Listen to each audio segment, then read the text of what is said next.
This young man was betrayed by the brother he trusted most, who stole the only pulse-opening pill he had sacrificed so much to obtain. Unexpectedly, as he faced death, he witnessed a fierce duel between masters from the Chu and Qin states. General Zhu Guangliang of Chu alone was powerful enough to take on the entire opposing team. Despite being trapped in a formation, a single basic sword swing from him wiped out the entire swarm of snakes. Conversely, any enemy who touched his flames was instantly incinerated. It seemed like an easy victory, but due to his carelessness while taunting the enemies, Zhu Guangliang was decapitated by a single strike from a Jing state master. The corpse fell near the dying Jiang Wang, and the group left, unaware that Zhu Guangliang's body still concealed a pulse-opening pill. He truly gained something for nothing. Without hesitation, Jiang Wang swallowed the pill, causing his Tao meridian to manifest and life force to return, allowing him to break through his cultivation and be reborn from the ashes. To repay the debt of the pill, Jiang Wang buried Zhu Guangliang,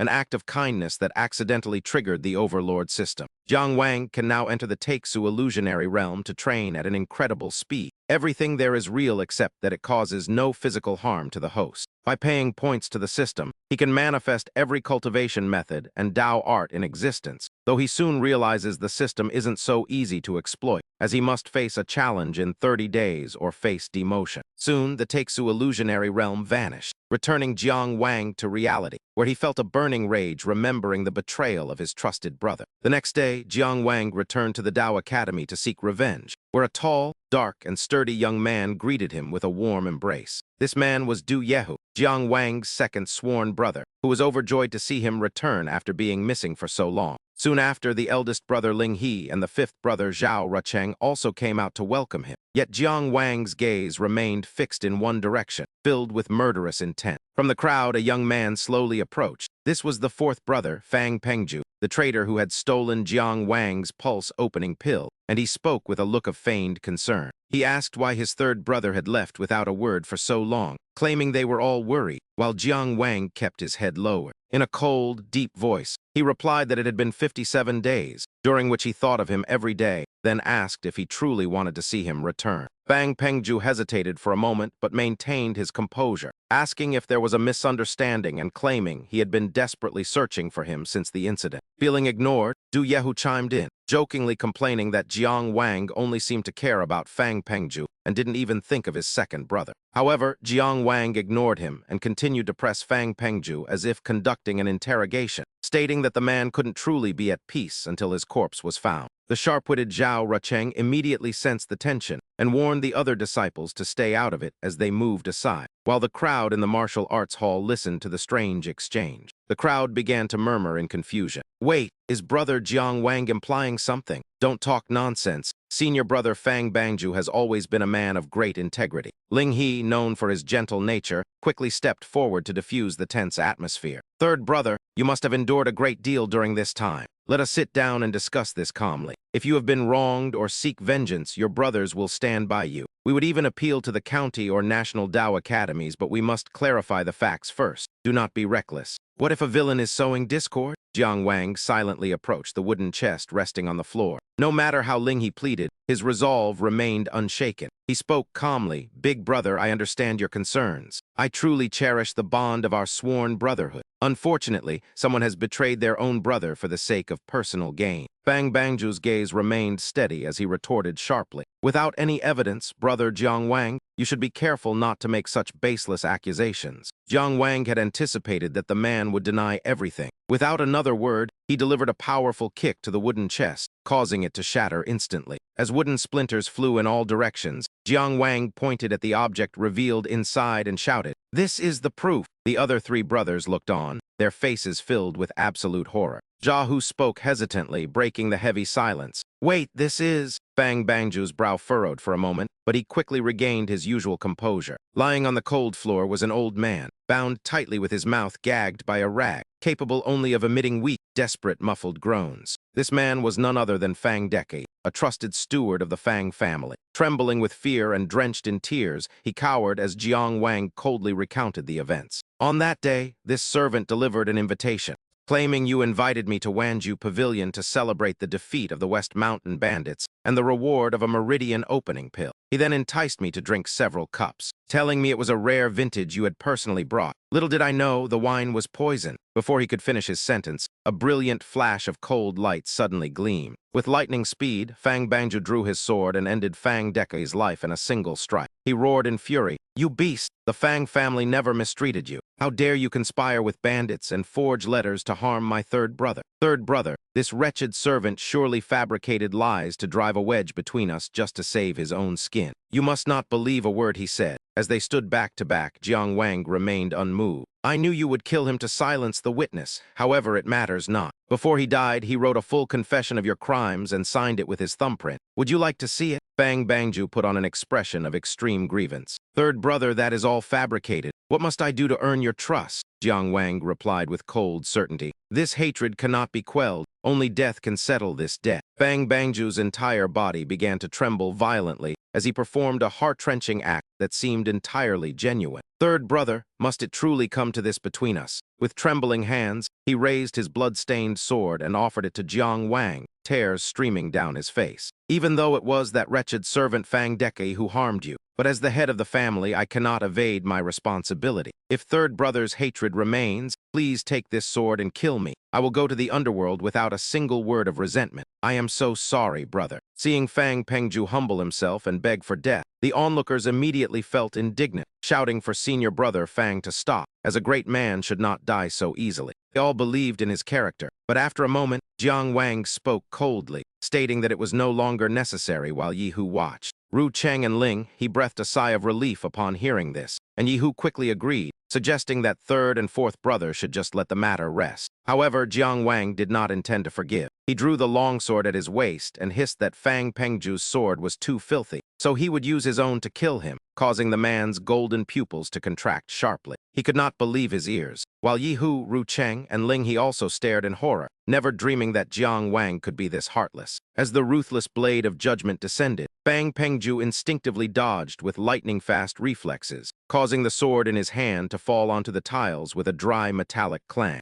Yihu struggled to suppress his agitation, wondering if third brother was serious, while Ru Cheng stood stunned, knowing third brother's character well. Unless the hatred was as deep as the sea, he would never strike so cruelly. Meanwhile, Fang Pengju collapsed to the ground and turned back to question him. He asked if Jiang Wang truly had no regard for their past brotherhood. But Jiang Wang's face darkened as he spoke in a raspy voice filled with killing intent. He told him to shut up, as hearing the word brotherhood from his mouth was an insult, mocking him for not continuing the act after claiming he would accept death. Pointing the sword at his face, he declared that if he had died that day, everything would have ended, but since he was still alive, things were different. He insisted that Fang Pengju must pay this debt. While the man struggled to his feet and brushed off his clothes, trying to make it seem as though Jiang Wang was delusional. He asked if Jiang Wang was overly obsessed with being a victim, claiming he had already humbled himself to be a punching bag for his anger, and asking if he knew when to stop. Licking his tongue in annoyance, he called Jiang Wang stubborn and insisted he owed him nothing, questioning what exactly he was supposed to repay. Feeling that words were now redundant, Jiang Wang shook his head in weary disappointment, deciding that since the man refused to confess even in death, further argument was a waste of time. Jiang Wang stomped forward and clasped his hands solemnly with his sword tip pointing down, swearing to the ancestor that he had been nearly killed by Fang Pengju's betrayal, and that this hatred could never be forgiven. His prayer came from the bottom of his heart, as he stood before the majestic giant statue without a hint of deceit, wishing for the Tao to witness this life-and-death battle, while the surroundings fell deathly silent. Witnesses held their breath during the intense moment, as Jiang Wang emphasized the rules of the Finglin Institute to confirm the inevitability of the duel, prompting Fang Pengju to drop his humble facade and curse openly. He called him a madman as the wind howled, swirling leaves against the blue sky, while the killing intent between the two grew increasingly intense. Everyone instinctively shielded their eyes, while Yihu, standing outside, couldn't help but wonder what was happening. At that moment, a figure leaped high into the air, blotting out the sun before landing gracefully atop a stone pillar, leaving the young men below in awe as they shouted, "Greetings, Dean." The newcomer was Dong A, the dean of Finglin City Dao Academy, whose majestic voice echoed through the martial hall, declaring the Dao as witness to this battle. Having just declared the establishment of a Dao-witnessed death match, green energy radiated from his hands as he gestured, issuing an absolute command, "Rise." Instantly, tree roots erupted powerfully from beneath the floor tiles, shattering the entire arena under the immense pressure of countless giant plants. They wove together tightly to form a sealed enclosure known as the jadeite cage, preventing any outside interference. This transformed the area into an impenetrable arena where Jiang Wang stood firm on a detached stone slab, sword in hand and ready for combat. On the other side, Fang Bangju remained motionless, sweat pouring down his freckled face as utter panic gripped his heart now that the dean had personally sanctioned the death match. He realized he had to flee, for even if he killed Jiang Wang, he would still be investigated by the Finglin Academy, so he turned to run. Suddenly, a sharp root lunged at him, and his cowardly nature forced him back as Dong A, refusing to let his disciple act like a craven turtle, unleashed his power and commanded, "Rules are rules. Take up your sword." Under his control, the roots quickly retrieved the sword Bangju had dropped and returned it to him. With a darkened expression, he gripped the weapon as Dong A signaled the start, sparking a flurry of chatter among the spectators. Jiang Wang, the top-ranked outer disciple, and Fang Bangju, the second rank, were truly about to engage in a life-and-death struggle, leaving Yi Hu feeling unbearably frustrated. With his shoulder muscles tensing, he turned to his senior, but Ling He, understanding their helplessness now that the dean had intervened, could only shake his head. There was nothing more they could say as Fang Bangju stood motionless within the jadeite cage, his sword raised while he continued to interrogate his opponent. With a hypocritical tone, he asked why it wasn't enough that his brother had returned safely, and why they had to push each other to such an extreme. A sinister smile flickered on his lips as he lunged forward without hesitation, claiming he only wanted to grow stronger. But Jiang Wang ignored his chatter even as their swords clashed with a piercing metallic ring. With a cold gaze, Jiang Wang told him to stop wasting words because he would surely die by his blade today, while Fang Bangju flipped through the air and landed, finally revealing his true colors. He sneered, admitting how much he loathed Jiang Wang's overconfident expression, before suddenly letting out a roar and channeling his full internal power, causing a storm-like aura to erupt around him. The three brothers, Yi Hu, Ling He, and Ru Cheng, watched in shock as Yi Hu stared in disbelief at the Tao Meridian method being displayed by Fang Bangju. He had already opened his meridians, and as Ru Cheng finally realized the despicable actions of the man he once called a brother, he gritted his teeth in shameless indignation at Fang Bangju. This thief had swallowed third brother's meridian opening pill, and at this moment, Fang Bangju no longer cared about honor or anything else. Growing more emboldened and smug, he let out a haughty sneer. "Jiang Wang, although your swordsmanship is superior to mine, but now that I have consumed the meridian opening pill and manifested my Tao meridian, how can you possibly hope to compete? Ha ha ha!" In response to his arrogance, Jiang Wang took steady steps across the tangled roots, his aura surging to life. His entire being radiated the majesty of a true swordsman, his voice low but simmering with an immense, burning rage. "Indeed, for the sake of that meridian opening pill, I charged alone into West Mountain and fought a bloody battle to destroy the bandits' lair. In that fight, I endured 13 sword wounds, 2 of which were nearly fatal. I nearly lost my life on the journey back." As he spoke, golden patterns slowly spread through his veins, and his eyes burned with unwavering resolve as he stared down the traitor. "That meridian opening pill is soaked in my blood, sweat, and tears. Does it taste good to you?" Fang Bangju involuntarily trembled under the crushing pressure of his opponent, stammering in a panic. You have opened your meridians as well. How was this possible? Had he not stolen the man's pill? Before he could process the shock, Jiang Wang kicked off the ground with explosive force and lunged forward. The two clashed, trading blows with such blinding speed that only afterimages and flashes of sword light remained visible. Jiang Wang delivered a powerful downward strike, but Fang Bangju managed to dodge just in time, sliding back as he cursed under his breath. How on earth had he opened his meridians? Although he had avoided the lethal strike, several bleeding wounds had already appeared across his body. He told himself to stay calm. Even if his opponent had opened his meridians, he had spent the last 57 days resting and fully absorbing the pill's power. Since the other man had only just recovered from severe injuries, he surely couldn't last long. If he could just stall and exhaust him, victory would be his. Having made his calculations, he decided to go on the offensive once more. "Take this!" The two engaged in a fierce struggle again, neither side willing to give an inch. Fang Bangju was certain that as long as he maintained the initiative, Jiang Wang would eventually reveal a weakness amidst the rustling wind and falling leaves. Dong A remained motionless atop the high pillar, while Jia Hu grew increasingly impatient, gritting his teeth as he muttered, "Third brother, you better not lose to that bastard Fang Bangju." In contrast, Ru Cheng appeared much calmer, stroking his chin thoughtfully as he noted that third brother's Tao meridian seemed somewhat unusual after their prolonged battle. Fang Pengju retreated to catch his breath, and Jiang Wang maintained his distance as well, but he suddenly channeled power into his legs and leaped high into the air. His towering silhouette eclipsed the brilliant sun, while his sword's blade reflected Fang Pengju's mocking, contemptuous smirk. He thought to himself that, as expected, the man's newly awakened Tao meridian could not be sustained for long, and he would surely expose a flaw in such a desperate moment. Acting on his thought, he lunged his sword toward his opponent's abdomen, growing more smug as he taunted him. "Tusk, tusk, third brother, are you really in such a rush to die?" Suspended in the air, Jiang Wang remained unfazed as he flicked his wrist, executing a flawless circular strike to deflect the incoming attack before coldly responding. "Indeed, my only regret is that I cannot kill you this very instant." A flash of a blade followed, and Fang Pengju's sword-wielding wrist was cleanly severed. The agonizing pain from his severed hand caused Fang Pengju to scream in misery as his weapon hit the ground, leaving him completely defenseless as his opponent gave him no room to breathe. Jiang Wang stomped the ground, causing the surrounding roots to sink deep as he lunged forward, closing the distance while Fang Pengju was still in a state of panic.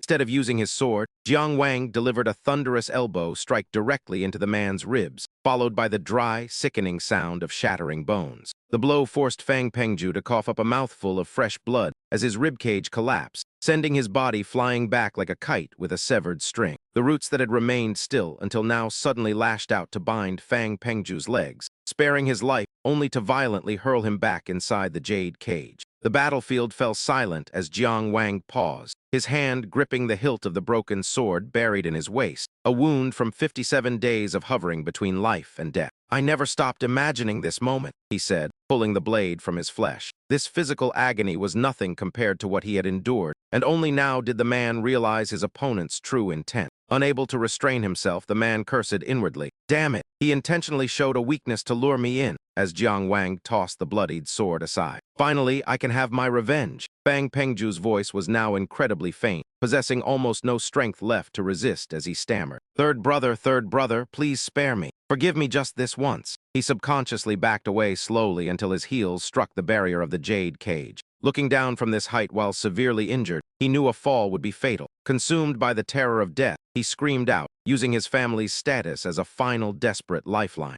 "Help me, Dean, save me. I am a descendant of the Fang family, one of the 3 greatest clans in Finglan City." However, he was met only with Dong A's indifferent and contemptuous gaze from above. "Rules are rules. Once you enter the duel of life and death, it does not end until someone dies. The only person with the right to decide your fate is your opponent." Those words acted like a death sentence, crushing all his hopes. Fang Pengju's expression grew even more terrified as he watched Jiang Wang approach step by step. His entire body trembled violently in a pathetic display, yet he still tried to justify himself. Third brother, let me explain." Jiang Wang stopped, his eyes cold as ice as he uttered a single word. "Speak." Given the chance, Fang Pengju's words poured out like a flood. "In our Fang family, it has been over 20 years since a cultivator appeared who could open the gates of heaven and earth. Being one step behind means being behind for a lifetime. I carry the expectations of my late father on my shoulders. Tell me, how much longer could I have waited? Among all the outer disciples of the Finglan Institute, only you accumulated merit fast enough to exchange for a pulse-opening pill. I truly had no other choice." Bloodshot veins spiderwebbed across his pale eyes as his mind spiraled into a chaotic mess of terror and belated regret. "Yes, it's true, I'm sorry. I haven't slept a single night since I stole your pill. I regret it deeply, but aren't you still standing here safe and sound? We are brothers. Why can't you forgive me just this once?" In his moment of desperate pleading, his wide eyes reflected the cold silhouette of Jiang Wang raising his sword. Preparing to deliver the final judgment, the traitor paid for his crimes with his life. Only then did Jiang Wang speak in a low voice. He spoke to the corpse as if reminding himself of the hellish time he had endured. "If a few words were enough to earn my forgiveness, then I would have no right to face myself after suffering in despair for 57 days. Since we were once brothers, I will end this with my own hands as a final send-off. You may rest now." Suddenly, Jiang Wang's eyes widened in shock. Feeling a strange shift within his body, thoughts raced through his mind like lightning. His Tao meridian had suddenly become more fluid. His consciousness sank into a state of internal vision, finding himself floating in a dark void where golden lights moved incessantly. "Is this my Tao meridian's true spirit?" An image like a giant earthworm the heaven-connecting earth dragon, appeared in the void, its body pulsing with mesmerizing golden light as Jiang Wang watched it rise. A bulge on its body began to move as if it were struggling to expel something. Two brilliant golden orbs were released into his hands, and in his mental state, Jiang Wang reached a sudden realization. I see my Tao Meridian activated the Tao source right in the middle of the battle. A cold voice called out, snapping him back to reality. Jiang Wang saw Donga standing against the light, his sharp gaze devoid of emotion. Follow me to the meditation chamber. The rest of you disperse. Obeying the order, Jiang Wang sheathed his sword without hesitation and quickly followed. Soon, inside the silent meditation chamber, Dong-A sat on a long couch, his face maintaining its usual stoic expression as he looked at Jiang Wang. Aside from Fang Pengju's dying confession, you had no concrete evidence to present publicly before this fight, did you? Standing opposite him, Jiang Wang admitted frankly, that is true, but knowing him, I knew that when cornered, he would surely reveal the truth out of fear before he died. Dong-A's expression remained unchanged, but his tone grew displeased. You should have followed procedure and waited for the Academy's investigation. Do you not think acting on your own was too impulsive and reckless? Jiang Wang kept his head low, but looked up slightly with a firm yet cautious gaze. I understand that, but the inner academy entrance exam is in 2 days. Fang Pengju had already manifested a Tao Meridian if he were accepted as the dean's disciple. Ultimately, Jiang Wang might dare to kill an outer court disciple, but he would never dare to kill the dean's personal student. Since time was of the essence, he had no choice but to take a gamble. Upon hearing this, the harshness in Dong-A's voice softened slightly as he looked at the young man before him and slowly asked the pivotal question. Very well, if the pulse-opening pill used by Fang Pengju was stolen from you, then where did the one you used to open your Tao pulse today come from? Explain every detail of the situation to me clearly. Yes, everything took place at Huanjin Pavilion. As the incense smoke drifted upward, memories began to resurface through his narration. Ultimately, I discovered a pulse-opening pill on the corpse of a senior named Zhu Guangli. At this point, realizing his lack of etiquette, Jiang Wang's gaze turned somber as he looked away. That is the entirety of my experience, and the freshly dug graves on the mountain can testify to my words. In truth, Jiang Wang had his own considerations, as battles of various scales had occurred right near Finglan City. The dean could not have failed to notice, and perhaps the punishment bureau within the city had already uncovered the truth, so he decided not to conceal a single detail, except for his greatest secret regarding the great void illusionary realm. After listening, Dong-A's hand resting on the armrest suddenly tightened in fury. The fine wooden chair could not withstand the force and shattered, while the surging energy caused the floor beneath his feet to crack into 100 small pieces. Dong-A's face darkened, his stern voice brimming with rage as he spoke of how the Zhuang state's territory had been brazenly violated by unrestrained combat. Knowing his superior's anger was not directed at him, yet still feeling the pressure, Jiang Wang remained silent as sweat rolled down his cheek. Seeing this, Dong-A suppressed his emotions and softened his voice, saying it was fine. Your pulse-opening pill has a clear origin. Dong-A looked at Jiang Wang with a complex gaze and told him that from now on, he could rightfully call himself a disciple before this dean, then dismissed him. Jiang Wang said nothing more, respectfully clasping his hands to express his gratitude. As soon as he stepped out the door, a figure rushed toward him, shouting loudly, third brother, third brother." It was Ru Cheng. Jiang Wang, whose face was still stained with grime, asked in surprise why he was there and where their eldest and second brothers had gone. Ru Cheng flicked his fan and looked away, explaining that the eldest brother wanted to return the body of that villain Fang Pengju to the Fang family. As for the second brother, no one knew where he had run off to. Hearing those familiar names, Jiang Wang's mood sank and his eyes grew somber, guessing that his second brother had likely gone to drink away his sorrows. Although I did nothing wrong, I understand his feelings. Not letting Jiang Wang dwell in sadness, Ru Cheng nudged his shoulder and assured him that a treacherous brother who plotted against his own deserved death, and the others would soon understand, adding that Jiang Wang had worked hard lately. Come on, I will treat you to some wine and music at the Sanfin Fragrance Tower to relax. Jiang Wang hurriedly waved his hands, telling him to stop messing around. Then his face returned to its original weary expression, as he admitted he was truly exhausted and only wanted to return to his room for a good night's sleep. Fine, then I shall go see Lady Royu by myself. Rest well, third brother, he said, as Jiang Wang's footsteps came to a halt before a wooden door. Bitter thoughts filled his mind as he realized everyone was gone in an instant. He gently pushed the door open. Sunlight flooded the room, casting his long shadow across the floor. Yet Jiang Wang could still see vivid memories of happier days playing out before him. He saw Peng Ju holding up a rag and laughing mockingly, saying that using that pretty boy's silk handkerchief to polish a sword was the perfect choice. Nearby, Yihu held Ru Cheng in a tight grip while teasing him, as Ru Cheng wailed that the handkerchief was made of premium silk and struggled to be released. "Old Hu, you stink," Ru Cheng cried, but Yihu just laughed, declaring he might even use that fine silk to wipe his backside later. "It's only been 3 days without a bath, be a man," Yihu joked, while Ling He stood by with a wry smile, trying to keep the peace and telling Yihu to be gentle with Ru Cheng. The sound of Peng Ju's laughter and Ru Cheng's protests were all being consumed by an invisible flame. Tears silently rolled down Jiang Wang's cheeks as he realized those days were gone forever, his mind drifting back to a small riverbank from years ago. An immortal looked down at the young boy and asked with a smile if he would like to follow him and begin his cultivation journey. Before Jiang Wang could answer, his best friend shouted out, begging the immortal to take him instead.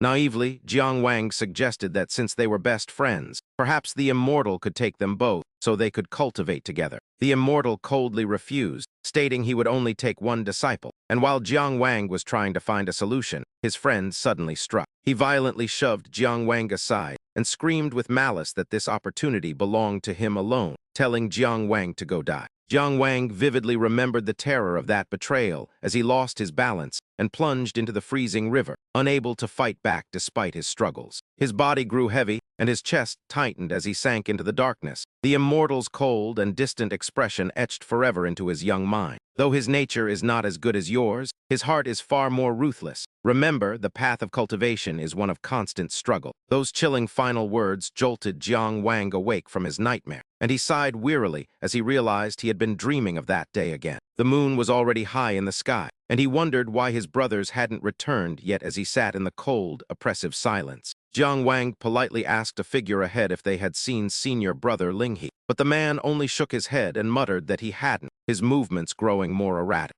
His voice grew increasingly shaky and eerie as he repeated that he hadn't seen him over and over, until a sudden snapping sound broke the air. He shook so violently that his neck tore and snapped, sending his head thumping to the ground where it bounced like a ball, a gruesome sight that left Jiang Wang paralyzed. A chill surged from the soles of his feet to the top of his head, but even more terrifyingly, that corpse began to stir again after only a brief pause. Under the control of the bone physician technique, the headless body immediately lurched forward, but fortunately, he managed to turn and flee before it could reach him, shouting that a monster had invaded. That hideous head with its wide-staring eyes pursued him relentlessly, and though Jiang Wang intended to run to his room, he had to brake suddenly and change direction, causing a sharp pain in his knees. It turned out he wasn't being clumsy. An invisible membrane seemed to surround the area and block his retreat, yet even after crashing into the wall, the monster's head and body continued to lunge at him desperately. He spun around to face his opponent and shouted at the charade. Then by channeling his Tao source to empower his legs,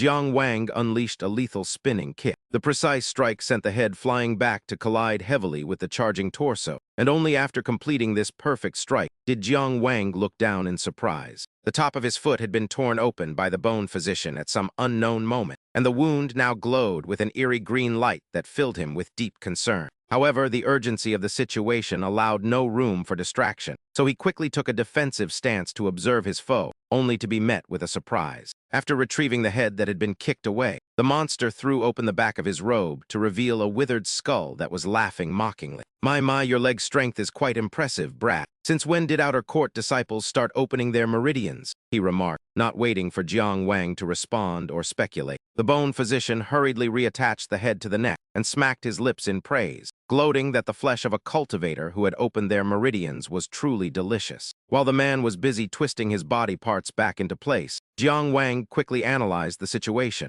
realizing this cultist was an expert in corpse manipulation. His power far exceeded that of an ordinary person, making him a foe Jiang Wang could not defeat. So he immediately turned and fled in a different direction. He had to quickly inform the senior brothers in the inner court, or else many more would die here. But his hope of escaping to the inner court was short-lived. That thin membrane remained incredibly solid and blocked Jiang Wang's path, forcing him to stare at it tensely while his mind raced to find a solution. Curse it, he has sealed this entire dormitory area with a Tao art, and with only one Tao source remaining, I have no idea how I am supposed to fight him. Driven to desperation, he quickly activated the final Tao source within his meridian, and fortunately, Jiang Wang's gamble proved to be correct. Thanks to that burst of power, he successfully shattered the seal, though the force was so great that it sent him tumbling and crashing several times before he could stop. Just as he regained his footing, the next crisis arrived when a third-year inner court student named Jian Qiu looked down at him and remarked, "Oh, not bad at all, junior brother Jiang.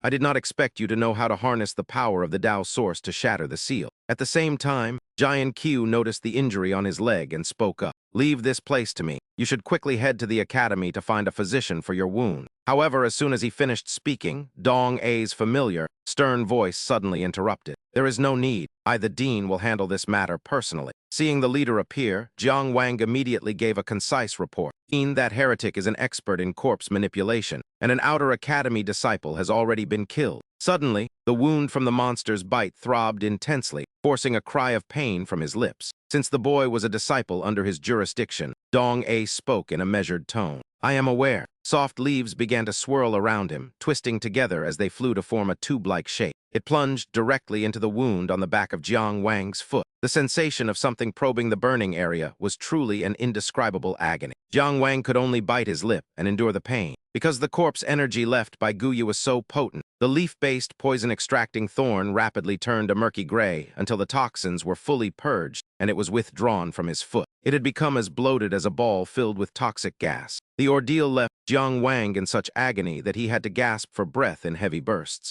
However, a heavy burden was lifted from his mind. At last, the corpse poison in his leg had been completely extracted. Realizing that the group from the Tao Academy was still gathered there, Guya did not dare to stay any longer and bolted away in a desperate attempt to escape. Yet, how could he ever hope to evade Dong A's watchful eyes? Dong A's roar echoed like thunder. "Heresy! You dare murder my academy's members right before me and still expect to escape. You look down on me, Tong A, far too much." In a flash, Tong A surged his spiritual power and stomped, sending thousands of vines erupting from the earth. They wove into a massive jade cage, proliferating at a terrifying speed as they shot into the sky to capture Guya. At that precarious moment, the skull on Guya's back detached and cackled eerily. "Hee hee, I didn't expect to provoke the great Tong A. I've misplayed my hand."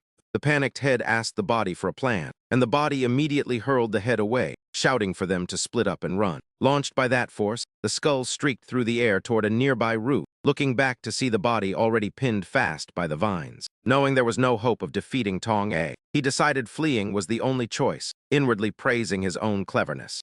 Since he had already confirmed the enemy was just a novice Taoist who recently opened his pulses, he only needed to report back to the Saintess. Before his laughter could end, the vines in front of him suddenly tightened into a massive fist that slammed into the flying skull. Tong A didn't even need to pursue. Within his range, all exits were blocked, and the strike sent Guya's head flying back like a ball. Terrified to find himself still under the old man's control even at that distance, Guya saw a giant carnivorous flower with jagged teeth waiting for him. Tong A stood with imposing dignity, commanding the vines to lead his prey to its doom, dismissing the man as a mere pest for causing trouble on his turf. In the silent night, the dean and the cultist stood face to face in the air, as the dean sternly interrogated the murderer of his disciple. "Who sent you?" Even with death imminent and his face blistering from the vine's poison, Guya continued to offer a mocking challenge. "Hee hee, curious? Come closer. Kill me and I'll tell you in the afterlife," he sneered, only to be met by Tong A's cold, decisive gesture.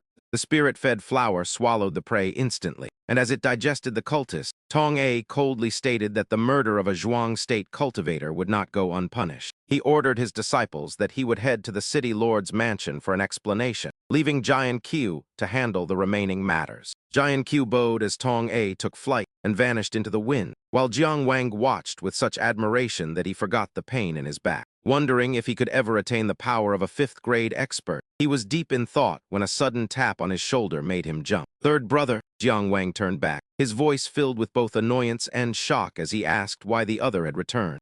Zhu Rucheng tilted his head, his eyes welling up as if he were about to cry, and lamented, "Don't bring it up. I waited at the Sanfin Fragrance Pavilion all day but still failed to meet Lady Jiu Yu." He leaned against Jiang Wang and complained, "I'm clearly becoming more handsome as I grow, not to mention being wealthy and refined. Why is this? Third brother, you tell me." Boo-hoo. Jiang Wang didn't bother to comfort him and changed the subject. "Hey, stop the act, kid. Eldest brother and second brother haven't returned to the dormitory yet. Did you see them?" "No, I didn't. But I can guess where they are," he said, leading the way. Let's go. Along the path, disciples gathered in the courtyard, whispering busily among themselves. I heard an evildoer snuck in and killed an outer court disciple on guard duty. That's right, the academy head personally stepped in to suppress him just now. It's a pity you arrived too late to witness it yourself. As the two of them conversed while crossing a small bridge, Rucheng lowered his voice. I heard the Feng family refuse to claim the body, but eldest brother would never let him be tossed into a mass grave. Therefore, the only place he could have been taken is the banks of the Luliu River.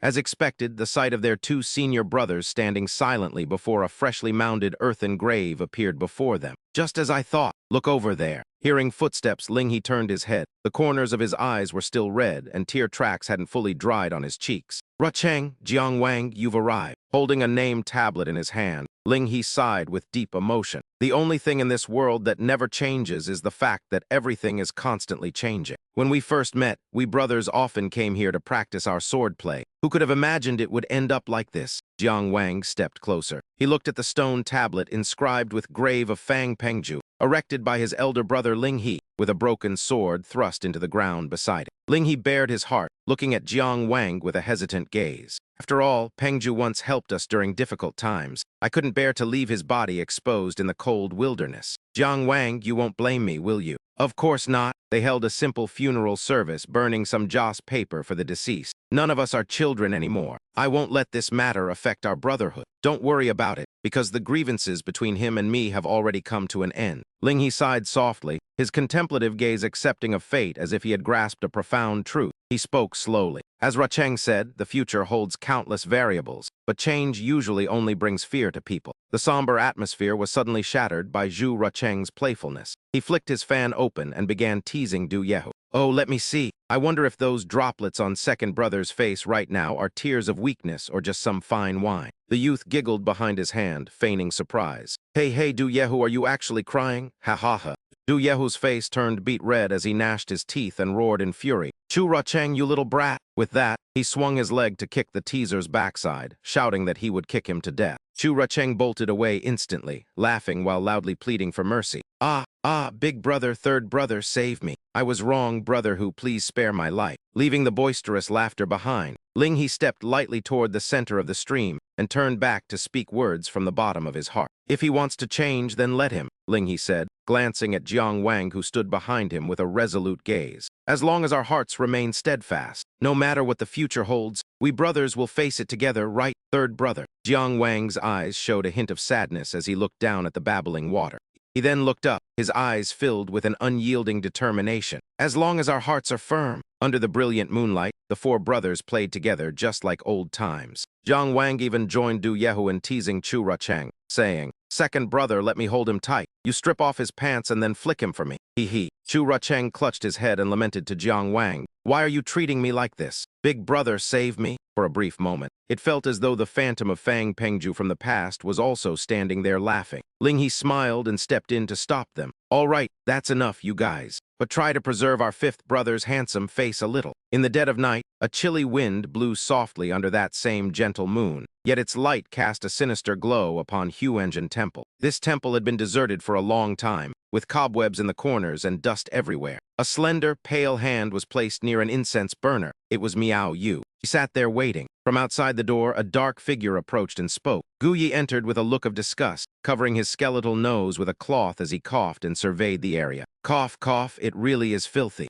Is it absolutely necessary for us to talk in such a wretched place? Miao Yu's rosy lips moved slightly as she explained in a cold voice. Filthy? The people of the Zhuang state have searched this place no less than 10 times. The most dangerous place is the safest. I doubt there is anywhere cleaner or more secure nearby. Miao Yu suddenly remembered the hero of the past. The world-renowned General Zhu Guangli had fallen right here. She murmured, I can almost still sense his magnificent aura lingering in the air. Gu Yi had no interest in flowery talk and cut straight to the point. Let's get to the main issue. Wei Kuji, the city lord of Finglin, was already difficult to handle, and now he has summoned Dong A. We must find the Dao seed quickly. Otherwise, complications will arise. In my opinion, rather than gathering commoners to fill the quota, it would be better to capture cultivators for the sacrifice. Quality is better than quantity. Before he could finish, a sharp hairpin was suddenly pressed against his throat, silencing him. Miao Yu's voice was both anxious and mocking. Capture cultivators for sacrifice. Do you have a death wish? Who do you suggest we take? Dong A's disciples. Or perhaps one of Wei Kuji's generals. Killing even a trivial outer disciple caused a massive uproar. If you want to throw your life away, don't drag me with you. If you want to die, wouldn't it be better to just slit your own throat? Or perhaps call down lightning to obliterate yourself?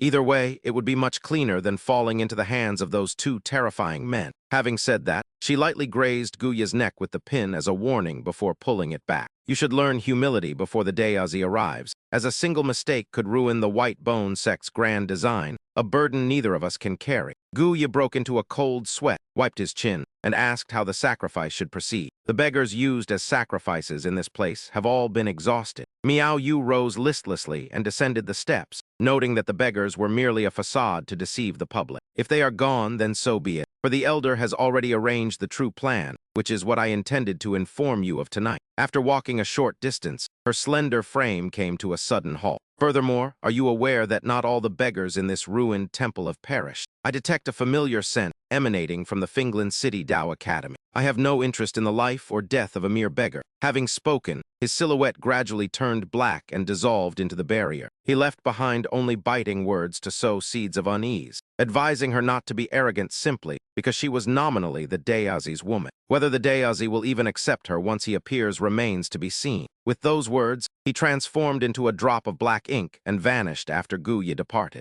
Miao Yu finally shed her tough exterior to reveal a sorrowful expression, her bitter voice echoing through the ruined temple as she wondered why he did not love her. How could he not want her after she had guarded this place and waited for so many years? Meanwhile, a new day began in the Zhuang state. The steady voice of the teacher lectured that the Tao is empty, yet its utility is inexhaustible. At a glance, the students sat upright at their desks with pensive expressions, appearing to absorb every golden word into the depths of their souls. However, a closer look revealed that only a few, such as Ling He and Jiang Wang, were truly focused, their pure souls steadfastly seeking the Tao. Meanwhile, others like Ru Cheng and Yi who were either dozing off or bothering their peers. Song Qifeng, the deputy head of the Tao Academy, narrowed his eyes slightly. With a mind as clear as a mirror, his steady voice explained that since they had just entered the inner court before their Tao meridians manifested, they could only practice breathing techniques to refine their blood qi. Only after the Tao meridians appear, allowing one to clear the pathways and condense Tao source, can one be considered to have officially embarked on the path of cultivation. The spine is likened to the great dragon of the human body, where the Tao meridians are hidden, serving as the key for cultivators to open the heaven-reaching palace and ascend toward immortality. When the Tao meridians glow with a golden-orange light through the spine to open the gates of heaven and earth, one transitions from the initial stage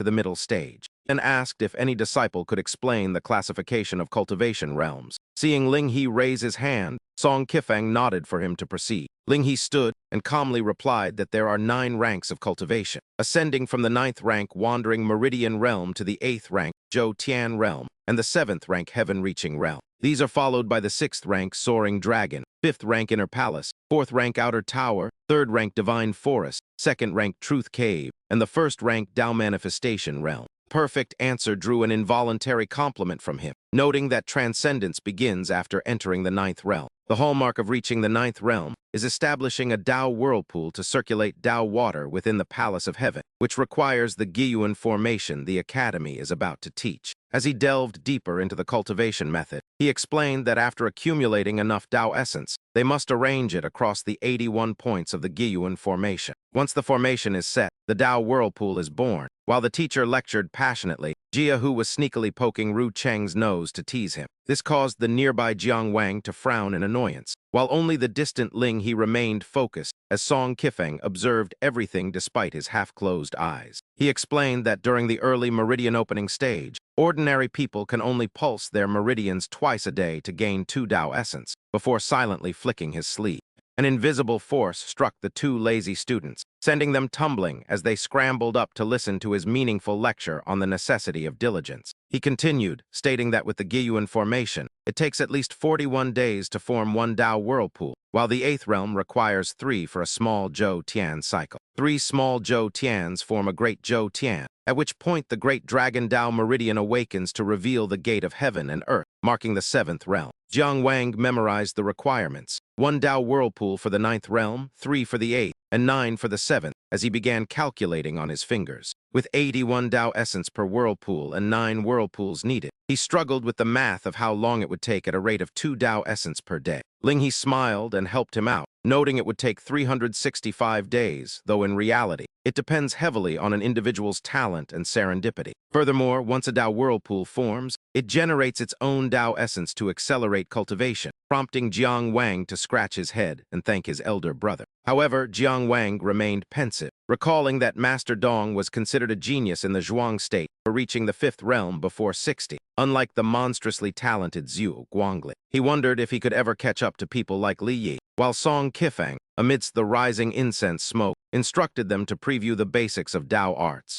Jiang Wang pondered the 3 classes of Tao arts, 1st, 2nd, and 3rd, each further divided into high, middle, and low grades. Despite his laziness, Ru Cheng was quite knowledgeable and couldn't help but tease that Jiang Wang's poverty was limiting his perspective. He mentioned that above the 1st class, there are transcendent grade and immortal arts, earning him a playful scolding from Jiang Wang for his provocative tone. Overhearing this, Song Qifeng explained that any practitioner who masters a transcendent grade art possesses the power to single-handedly annihilate a small nation. He added that if the Zhuang state produced such a person, it would immediately become a great power, before pausing as he spoke of immortal arts. Such matters are not easily understood by mortals like us. I hope you all strive hard. Perhaps one day you will master immortal arts, achieve true cultivation, and bring glory to the Zhuang state. With those words, he flicked his sleeves and dismissed the class. The fellow disciples filed out of the academy, chatting animatedly as they walked. Suddenly, a voice called out from behind, "Senior brother Jiang, please wait. I have been waiting for you for a long time." The call made Jiang Wang's group of 3 stop in their tracks. Jiang Wang tilted his head slightly to look back. "Is something the matter?" The speaker was Fang Helling, a first-year student of the inner court. He clasped his hands and bowed with great respect. "I am Fang Helling, the eldest son of the Fang family patriarch, one of the 3 great families of Finglin City. I have come here today specifically to apologize to you on behalf of Fang Pengju's reckless ambitions. Fang Pengju has been struck from the family genealogy.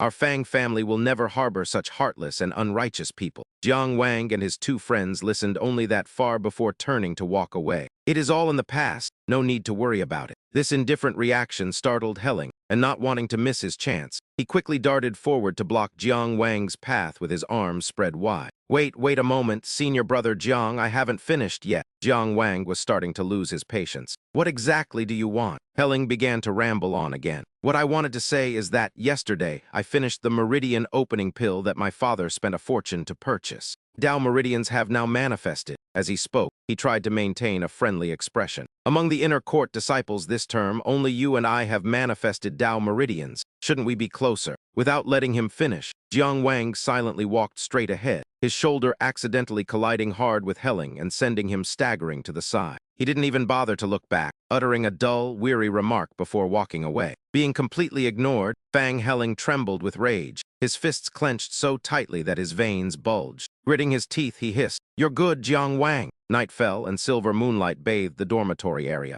In the 3 brothers' room, Ling He sat in meditation, his face flushed and eyes tightly shut, drenched in sweat. Beside him, Du Hu fared no better, his brow furrowed in exhaustion as sweat poured off him like rain. Steam was even rising from both of their heads.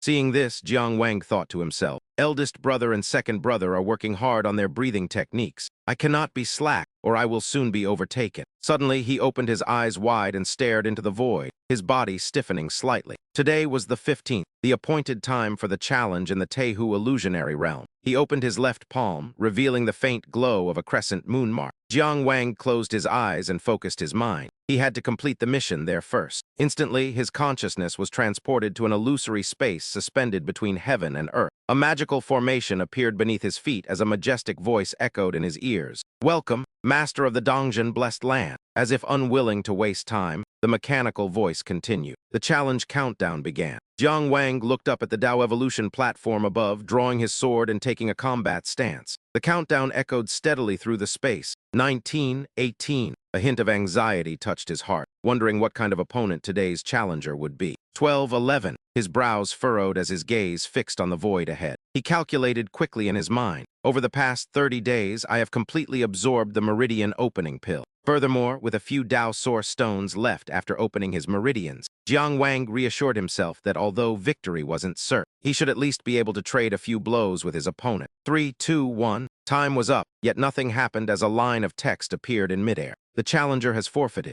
Seeing those words, Jiang Wang's expression relaxed as he let out a sigh of relief, finally wiping the cold sweat from his forehead. Immediately after, his face lit up with joy he couldn't hide. Did the opponent really forfeit? It looks like I've managed to keep this blessed land. Hee. The system's voice rang out once more, calculating the merit points for blessed land number 23, Ju Chen Huang. Jiang Wang began his mental tally, noting that 1,850 merit points were generated this month. I have a total of 3,700 points now. His voice was filled with clear delight at the large amount of merit, deciding it was time to do some research. As he spoke, he lowered himself onto the magic circle and called out for the evolution platform. At his command, a long, glowing stone table emerged, causing Jiang Wang's eyes to widen with astonishment and intrigue. Based on the information previously transmitted to his mind, he knew he only needed to place his hand on the table to operate it. As Jiang Wang touched the glowing surface, an ancient scroll slowly appeared while thoughts raced through his head. He silently recited the cultivation method he knew and the amount of merit points he wished to use to begin the deduction process. The origin-return formation cost 1,850 merit points. Announcement sounded as the deduction, dismantling, and combination began. Golden streaks of light rose from the scroll, drawing mystical patterns in the air. The mystical characters flashed brilliantly one by one. With 1,850 merit points remaining, a resounding voice finally offered congratulations on obtaining the cosmic stellar formation. An incredibly long scroll unfurled across the table, its ends touching the ground due to its excessive length, leaving Jiang Wang utterly stunned. Is it really this long? So this is the cosmic stellar formation. He waved his hand to put the scroll away, rubbing his chin thoughtfully while noting he still had 1,850 merit points left. He considered saving them until he learned a higher-level technique, but he immediately dismissed the idea, knowing that being one step behind in cultivation meant being behind for a lifetime. Since no one knows whether tomorrow or disaster will arrive first, the only truth is to strive to become stronger right now. Acting on his decision, Jiang Wang touched the table again. An old sword manual appeared, titled Body Protection Sword Technique, costing 1,850 points. He stared at the book as it emitted a faint golden glow.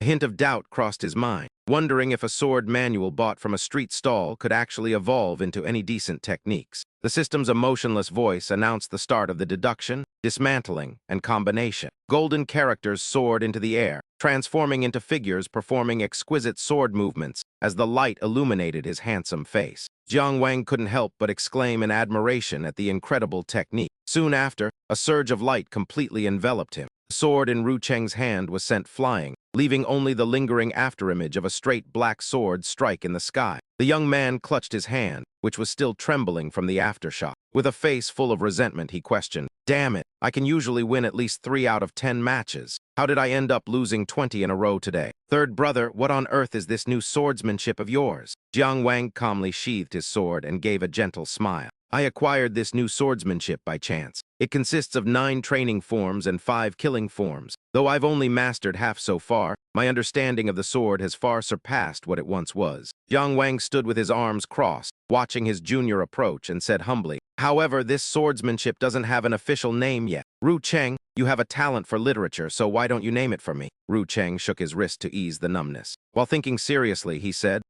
I see the momentum of this swordsmanship is ever-changing and peerlessly powerful." He excitedly raised his index finger. "How about calling it the ultimate divine sword?" Jiang Wang somehow produced a martial arts glove and delivered a sharp blow to the boy's head. "Be serious," he warned in a low voice. Ru Cheng clutched his head and cried out in pain before quickly bowing to apologize. Immediately after, he began stroking his chin again. Mimicking the sage-like demeanor of the vice principal, he analyzed. "Well, there are 9 training forms and 5 killing forms. 9 and 5 are the numbers of the Supreme Sovereign." Finally, with a red bump swelling on his head, he concluded, "In my opinion, this is the son of heaven among all sword styles. Why not call it Purple Chi from the East?" Jiang Wang's eyes lit up like stars and he laughed with satisfaction. "Purple Chi from the East, that's a great name from now on. This sword art shall be known as..." He swung his sword, cutting through the air. "The Purple Chi from the East sword art." Suddenly, Ru Cheng lunged forward. He clung to Jiang Wang like a koala to a tree. Startled, Jiang Wang threw his hands up and froze. "What on earth are you doing?" The boy looked up at his senior with wide, sparkling eyes, then suddenly changed his expression and began to wail. "I want to learn it too. Please teach me, brother." Jiang Wang, repulsed by this clingy behavior, reached out to push the noisy face away. From a distance, the butler, Uncle Deng, stood watching. Witnessing this scene, he was somewhat speechless. He cleared his throat to get their attention.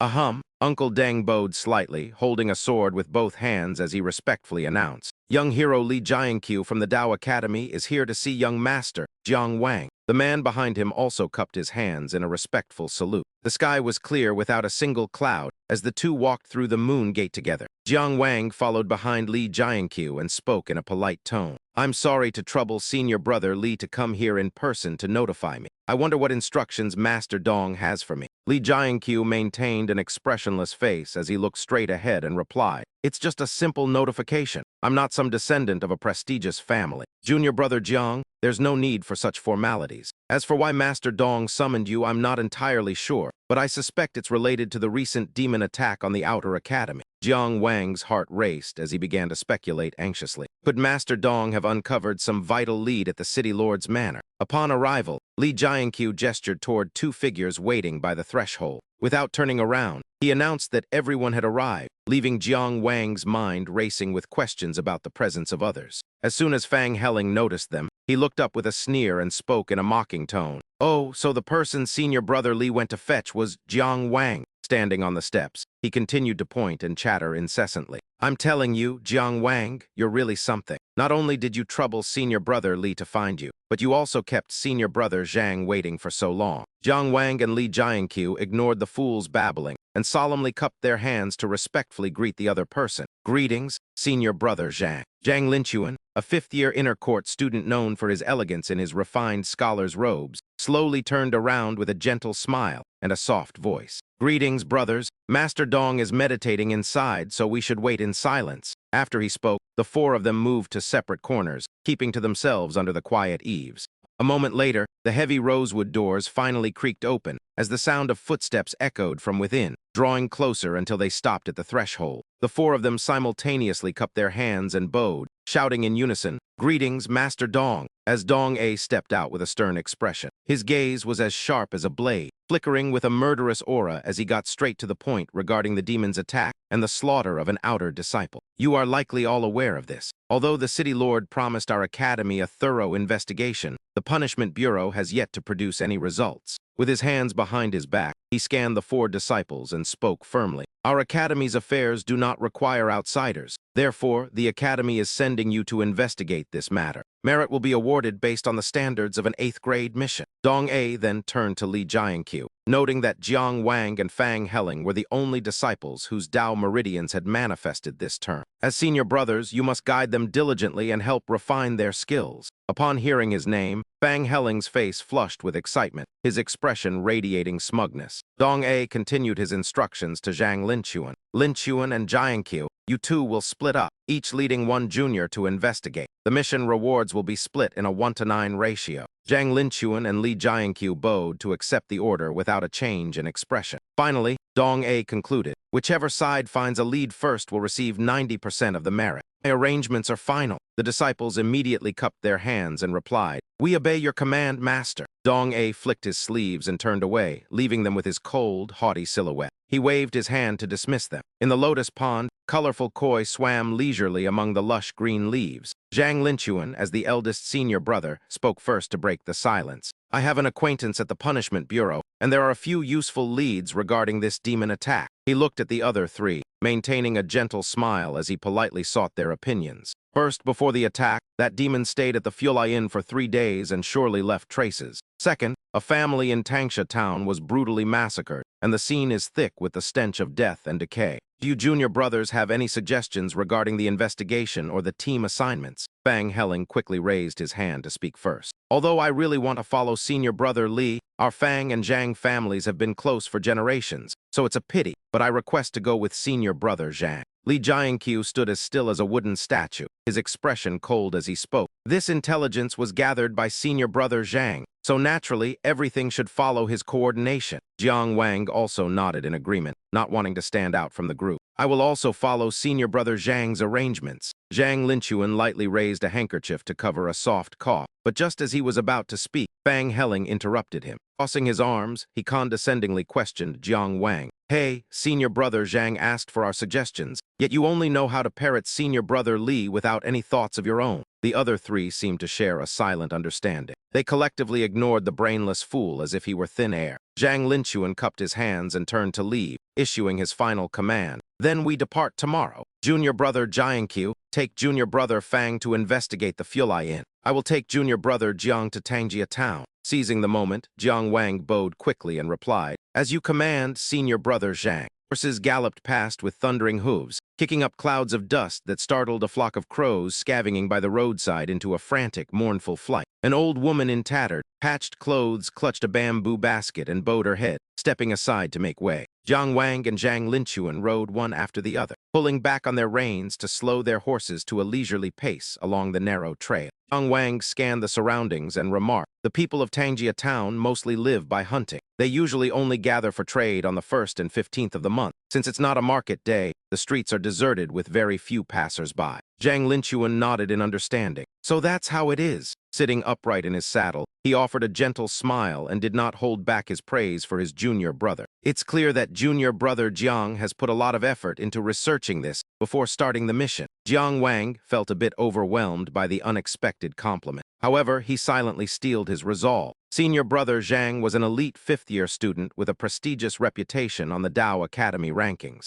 Even if the headmaster intentionally arranged for him to mentor me this time, I absolutely cannot be negligent or over-reliant. On the surface, he maintained a humble demeanor and replied politely, It is only my duty. Senior brother Zhang overpraises me. Finally, the two brothers reached their destination, quickly dismounting in front of a simple yet somewhat gloomy building. A bailiff who had been waiting rushed over to take the reins and lead the horses away. With wide, pigeon-like eyes, he bowed respectfully and said, I am Tang Dun, the bailiff of this town. You two young heroes possess such extraordinary auras. You will surely become great officials in the future. Please, you must seek justice for the people here. He spoke while glancing furtively at Jiang Wang, who was returning the gesture, while Lin Chuan had already coldly walked ahead. Tang Dun hurried after them, continuing to vent his frustrations. Tang Daru and his wife were both kind and honest people. Those wretched cultists are truly detestable and deserve to die 10,000 deaths. Before them stood an old, tightly locked wooden door with a faded yellow talisman loosely stuck to the lock. Lin Chuan, unwilling to waste time on long-winded complaints, coldly ordered, Open it. Tang Dun trembled and immediately obeyed. Yes, sir. The door was pushed open forcefully.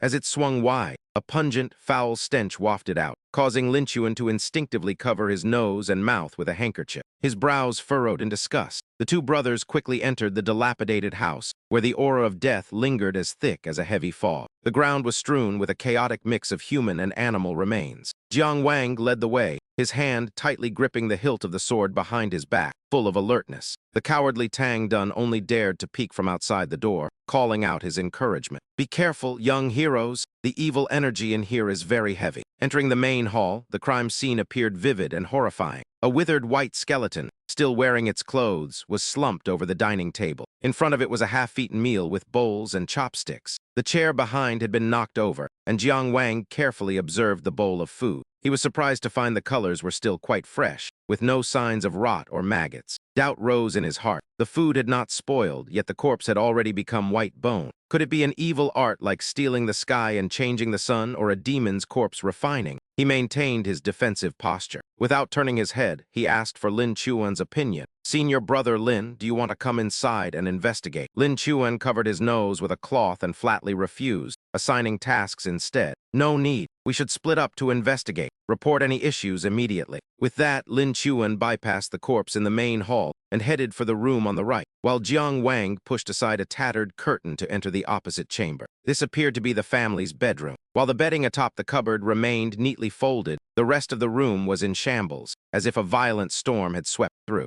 A large hole was gouged into the cupboard. A wooden rocking horse blocked the path, and furniture lay overturned amidst scattered papers. On a torn mat, a pellet drum and a spinning top, both looking quite new, lay abandoned. Leaning against the wall across from those toys was a small skeleton. Jiang Wang froze as he silently reconstructed the tragedy. The father working in the yard, the mother preparing a meal, and the daughter playing in her room. All of them had been slaughtered in the blink of an eye. He reached down to pick up a piece of paper covered in scribbles, a drawing of a family of 3 and their small dog playing under the sun. Jiang Wang's hand tightened around the paper as fury surged within him. This had been a simple, happy family, yet they were cruelly murdered by such a wicked cultist. Suddenly, the air in the room grew heavy and as cold as an ice cellar. Eerie plumes of green smoke began to billow from the eye sockets and mouth of the tiny skull. While Jiang Wang was still consumed by rage, cursing the wretched cultists who deserved heaven's wrath, the skeleton suddenly flared with a sickly green light. It lunged from the bed straight at him, reaching out with skeletal hands and shrieking, "Big brother!" However, it was not met with a warm embrace, but rather the sole of Jiang Wang's foot, reinforced with internal energy. The kick landed with absolute precision, causing the skeleton's teeth, nose, and vertebrae to shatter and crack. The powerful momentum hurled the monster backward until it was pinned against the far wall, the resulting shockwave blowing the surrounding furniture aside. The skull fell to the floor and rolled several times before coming to a stop, yet it continued to emit a chilling laugh and began to preach its twisted logic. Heh heh heh, little Taoist. Just moments ago you pitied this girl's death, yet you turned around and personally destroyed her final remains.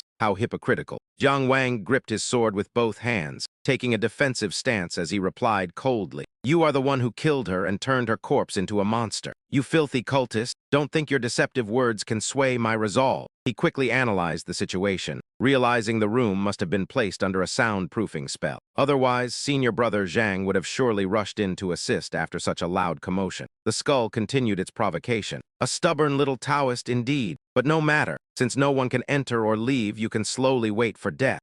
Jiang Wang remained calm, his gaze as sharp as a blade. If the enemy were truly certain of victory, he wouldn't have bothered with these psychological games. He is waiting for me to show a weakness so he can ambush me. The cultist is undoubtedly still hiding somewhere in this very room, deciding to strike first. Jiang Wang spun his sword hilt as the Tao source within his body erupted, his killing intent surging. "You said no one is allowed to leave? That suits me just fine." He let out a loud cry, swinging his blade to unleash a brilliant purple sword chi that pierced through every crevice of the house. The light shone from the windows to the roof as Jiang Wang used the purple chi from the East Sword Technique's single kill stance to strike the wall, leaving a deep gouge that proved his intuition right as green blood coated his blade. He scanned his surroundings warily, realizing that even if he couldn't break the illusion, his sword could still inflict wounds upon the enemy. Unbeknownst to Jiang Wang, a pair of cold eyes watched him from the shadows as the enemy used a high-level Taoist art called yin-yang separation to seal the space and completely isolate him.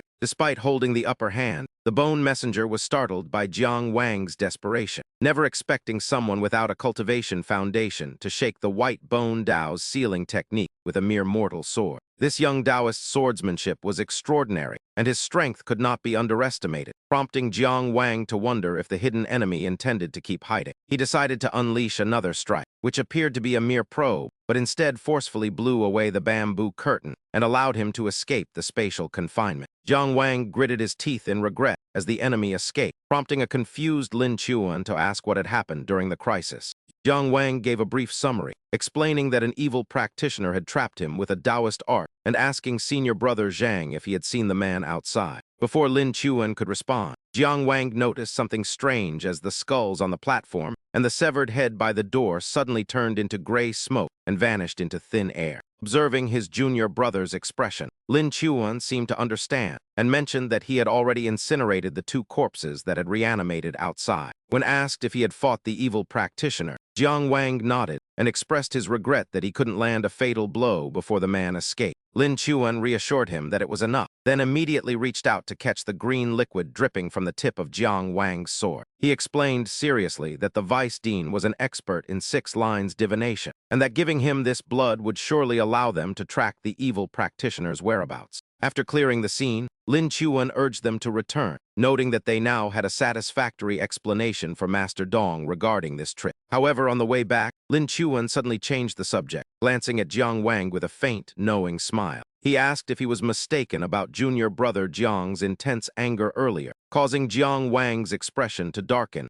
and his voice to carry a hint of sadness. He explained that he had a half-sister with whom he shared a close bond, but she had moved to Wangjiang City with her biological mother after his stepmother passed away from illness. Having not seen her for years, seeing the young girl in this house harmed by the evil practitioner made him fear that his own sister might suffer a similar fate. He apologized for his lack of restraint before they returned to the main road, where Jiang Wang handed a heavy purse of coins to a local official and requested a proper burial for the family. To put their minds at ease, Constable Yuan hurriedly bowed in gratitude, thanking him on behalf of his daughter for his great kindness as the matter was temporarily settled. The two spurred their horses onward without pause, and as they galloped along the narrow path, Jiang Wang remarked that even a remote place like Tangsh Town had official roads, making it hard to imagine how much wealth and labor the imperial court invested annually. Regarding this matter, Lin Chuan clearly possessed a broader perspective as he explained that despite such a massive investment, there were limits to what could be achieved. It could only deter wild animals and low-level monster beasts to ensure basic travel, whereas powerful monster beasts or ferocious beasts required experts to eliminate them, prompting the curious Jiang Wang to ask further. Wild beasts aside, he knew monster beasts were valuable because their Dao pulses could be used to refine pulse-opening pills, so despite the danger they posed, they were still considered resources. But what about ferocious beasts? Jiang Wang asked, to which Lin Chuan patiently explained that there were three categories: wild, monster, and ferocious, praising his junior's eagerness to learn before elaborating. Ferocious beasts were wild animals corrupted by evil qi or monster beasts that had lost their sentience, meaning their hides and bones were useless, and their damaged Dao pulses could not be used for pills. These creatures were not only worthless, but also extremely aggressive and powerful, making their extermination a costly endeavor that yielded no profit or benefit whatsoever. Therefore, any place where ferocious beasts appeared was said to be suffering a beast calamity, a revelation that finally allowed Jiang Wang to understand the situation clearly. I understand now," he said, but just as Lin Chuan finished answering his junior, he suddenly leaned over with a voice that turned cold and heavy with implication. "Now it is my turn to ask you something, junior brother Jiang," Zhang Lin Chuan said, noting that those cultists had ambushed him at the Dao Academy and again in Tangsh Town. Jiang Wang was stunned and took a moment to find his voice, while Lin Chuan decisively circulated his power, causing the surrounding yellow leaves to rise into the air. With a cold gaze, he waited for an answer, questioning if Jiang held some unspeakable secret that attracted them, as they seemed to be targeting him specifically. Under Lin Chuan's control, the once withered leaves suddenly became incredibly sharp and surrounded Jiang Wang in a menacing circle. Jiang Wang was momentarily flustered, thinking to himself that his only secret was the illusory key left behind by Zhuo Guangli. That moment of hesitation made him a stationary target for a ruthless attack from behind. But it turned out senior brother Zhang was actually intercepting a pitch-black arrow flying toward him. Zhang Lin Chuan immediately used the horse's back to spring himself high into the air, and as he lunged in the opposite direction, a thunderous voice echoed, "I have waited for you for a long time, now die together." Before Jiang Wang could process the situation, senior brother Zhang shouted a warning that the enemy was dangerous, and they should split up to retreat, while Jiang Wang's eyes sharpened as he realized the voice belonged to the cultist from earlier. Contrary to his senior's plan to retreat, Jiang Wang chose to pursue the enemy to the end, shouting for the wretched cultist to stop running if he truly had the courage to face him. He then unleashed the purple chi from the East Sword technique, using the first killing move where the secret lies in speed to cut off all escape routes. Yet the bone healer showed no fear. He even laughed mockingly. "Heh, trying to provoke me? Don't think too highly of yourself. People are only afraid of Zhang Linchuan standing beside you." Those mocking words could not make Jiang Wang flinch as he unleashed the second killing move, decisive precision with an angry roar. "Die for murdering the innocent." Jiang Wang's sword strikes were exquisite and terrifyingly sharp, yet Guya remained frustratingly nonchalant. Ignoring the wounds on his body, he sneered, "Your swordsmanship is decent, but unfortunately, you are still just someone who hasn't attained the profound path. You don't even know how to use Dao arts. You're just a green brat." Having played enough, Guya flexed and shattered the bandages wrapped around him, his voice full of bravado. "Let me show you the gap in our strength." As expected, Guya was not just a man of empty reputation. In an instant, his left arm swelled and mutated into a massive hunk of flesh, violently smashing through a large tree in his path as he charged straight at Jiang Wang. Jiang Wang quickly raised his sword to his chest to protect his vital points, yet he still struggled immensely under this terrifying pressure. That arm was not only abnormally large, but its flesh was as hard as stone. Altering the essence of matter was the true power of Dao arts. Blown back by the horrific force of the attack, Gu Daoist became even more certain that the man still had other Dao arts he had yet to use. Facing his enemy's overbearing momentum, Jiang Wang gritted his teeth against the power disparity, knowing his only trump cards were the purple chi from the East swordplay and 20 Dao source seeds accumulated from the Guan Chang meridian. Seeing him stand still, Guye gestured gleefully. "Haha, little Taoist, it's too late for regrets now. Try to be smarter in your next life." The giant fist lunged at Jiang Wang once more, but this time he did not choose to defend. Instead, he commanded the Dao source in his meridians to erupt, channeling all his strength into a decisive counterstrike. In this situation, he could neither linger nor retreat. His only option was to unleash everything and kill him with a sudden, overwhelming strike. Purple Chi from the East swordplay, third killing move. Decisive destruction. The razor-sharp blade pierced through the steel-hard flesh, stabbing into the hideous, blister-covered arm. The sudden turn of events left Guye stunned, realizing the boy had been hiding his true skill. Remembering the 36 stratagems, he decided that fleeing was the best option. Guye fled for his life, and upon reaching a temporary safe zone, he took a deep breath to steady himself, compressing gloomy toxic gas into his body while thinking that the boy's swordsmanship was too terrifying to face head-on. Having finished his calculations, he exhaled sharply, and immediately a surge of gloomy green smoke spread everywhere, with the toxic gas seeping through every path. It drifted through every crevice of the forest trees, and being heavier than air, it crawled along the ground, corroding the life of every plant and flower in its path. Hiding within the poisonous mist, Guye thought triumphantly, "HMPH, now that I am concealed in this toxic gas, I can attack or defend at will. Little Taoist, just wait to die a slow, agonizing death." However, would things truly go as he desired? The man's eyes widened in shock as he witnessed the seemingly impossible scene unfolding before him. Stuttering, he gasped, "Sword, protective sword chi." Jiang Wang stood tall beneath the sky, pointing his blade toward the heavens as he invoked the fourth killing move, Chi decision at rest. 10 years of sharpening the blade, yet its cold edge had never been tested. All his long-suppressed hatred was poured out at this very moment. Every word he uttered carried a sky-piercing killing intent as he vowed to make his foe suffer, while the 11 Dao seeds he had painstakingly accumulated shattered all at once. This earth-shattering energy allowed Jiang Wang to unleash his ultimate technique from the purple chi from the East sword technique, the fifth killing move, Chi decision carrying intent. Facing the terrifying sight and the bleak fate closing in, Guye remained bewildered, wondering if such a feat was truly possible for a Taoist who had only reached the palace foundation stage. Before he could ponder any further, however, a colossal sword, condensed from boundless will and spiritual power, struck down. Following Jiang Wang's magnificent strike, Guye's body was sliced apart as a chant echoed through the air.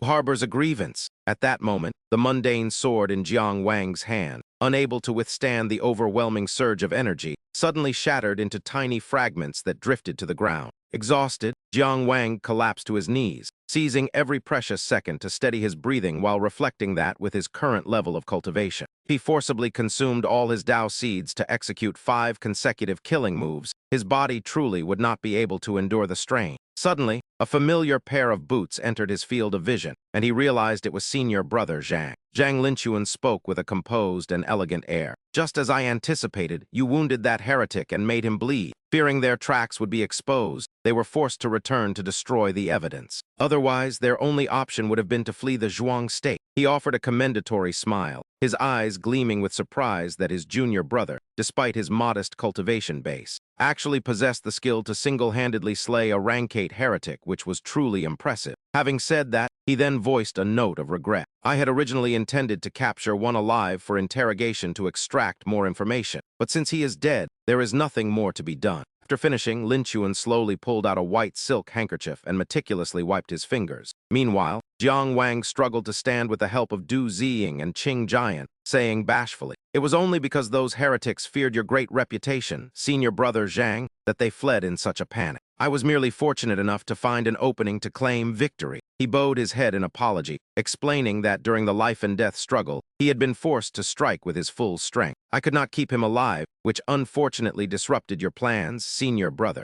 It is quite all right. I am the one who feels ashamed for leaving you to face such danger alone. Furthermore, I had to rely on your innate talent for swordsmanship to resolve this trouble, so I do not blame you at all." Suddenly, an idea occurred to Jiang Wang. "Senior brother, if their blood can be used for tracking, is it possible for us to find further clues from the corpses or the souls of these heretics?" Lin Chuan shook his head and sighed. "It is futile. I have already attempted to use a soul-searching technique on those 2 heads. He carefully supported Jiang Wang as they walked, explaining the situation in detail. Their minds were all branded with restrictive curses. The moment they are captured or killed, the curse automatically activates to dissipate the soul and erase all memories. So even if we brought the body back, it would be in vain, Jiang Wang realized with a start. I see now, their tactics are truly diabolical. Noticing his junior brother was still deep in thought, Lin Chuan kindly reminded him, "We can worry about that later. Right now, the priority is ensuring you are unharmed, junior brother Jiang. Let's head to a nearby clinic to dress your wounds first." Jiang Wang quickly shook his head in refusal. "It's fine. It's just a minor injury. We cannot afford to delay the mission. It is best to return to the Dao Academy and report to Master Dong as soon as possible." Before leaving, Lin Chuan looked back at the thinning mist and remarked, "All right, but the protective array on this road has been corroded by malevolent energy. I need to notify the government office so they can send someone to repair it in time." In contrast to the desolate and bone-chilling cold of the outskirts, the interior of Finland City became increasingly bright and bustling as the night deepened. Inside a top-tier luxury brothel, the melodies of lutes and flutes played on, while flirtatious laughter rang out incessantly. Inside a high-class suite, a man with a bloated, greasy face was looking up at the ceiling, his expression ecstatic as if he were in a dreamland. This was Dong Miao, the vice chief of the punishment department. Even while lying on soft silk cushions, he still appeared full of endless passion. He kept muttering, "Jade wine,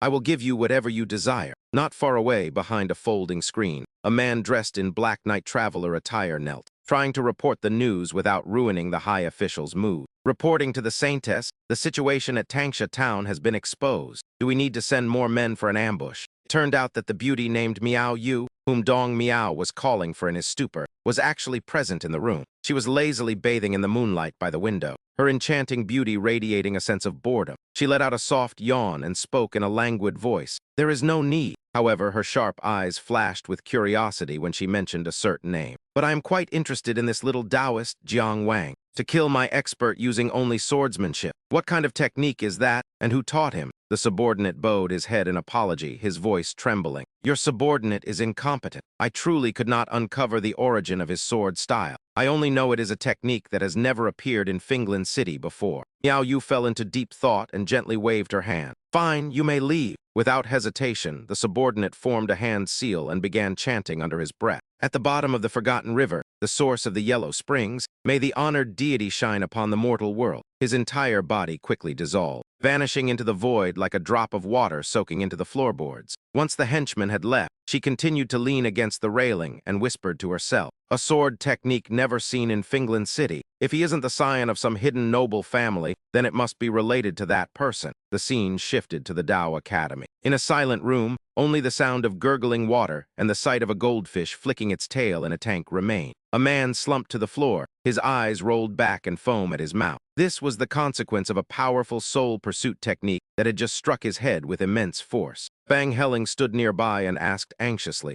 "Master, did you find any more vital intelligence? Senior brother Li and I went through a lot of trouble to sneak into the inn and capture him." Dong A withdrew his spiritual sense, his gaze as deep as an abyss, and his voice devoid of emotion as he noted that the man's soul had been shattered by a restrictive spell within his brain. His memories were now a void, stripped of any useful information or intelligence, causing Fang Helling to feel disappointed even as he began to speculate. Given such thorough precautions, the disciple believed a dangerous secret organization must be involved. Yet Donga coldly cut off his rambling about grand conspiracies. "Stop talking nonsense," he said before turning to the newcomer to ask Lin Chuan about his progress, who then bowed respectfully and reported the situation in full. Reporting to Master, "We encountered 3 cultists at the relay station who all possessed the same brain restriction that triggered self-destruction upon capture. Since none could be taken alive, I killed 2 while junior brother Jiang Wang managed to slay one on his own, leaving Fang Helling utterly stunned by the news. The idea of Jiang Wang killing a cultist alone was extraordinary for a new student, yet Dong A merely stroked his beard with a satisfied smile.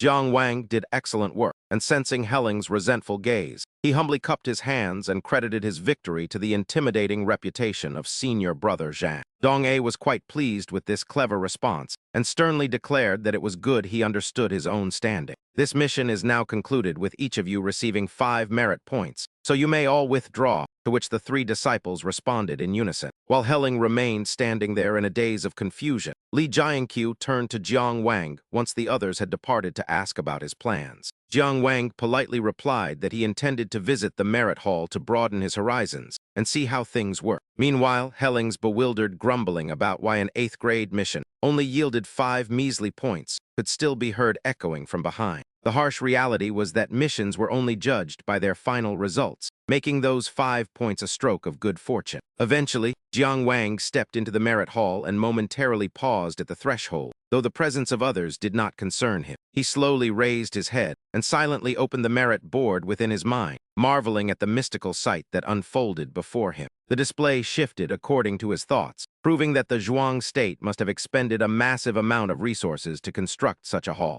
As he scanned the rankings, he realized that senior brother Li was ranked 17th, which was truly an impressive feat. Jiang Wang could not help but gasp as more names appeared, seeing that senior brother Zhang held 3rd place with 700 points. He wondered how many years of grinding missions it would take to accumulate such a sum. As he continued to scan the names along the glowing scroll, ranking 2nd is Wei Ran, who doesn't seem to belong to this academy, yet their merit points have narrowly surpassed senior brother Chang's. A thought flashed through Jiang Wang's mind. This person also shares the surname Wei, so could they be related to Finglin's city lord Wei Kuji, so who holds the top spot on the prestigious gold rankings? That name finally appeared, shining brilliantly with a score of 1,300 points. This is insane. That score is nearly double the runner-ups. To Jiang Wang, the name was both unfamiliar and yet strangely recognizable. Kuaiwo, the eldest senior brother, is acknowledged by the entire academy. He is as elusive as a divine dragon and only accepts missions of the 7th rank or higher. Jiang Wang's expression turned serious, as rumors suggest his strength even rivals the deans of academies in other cities.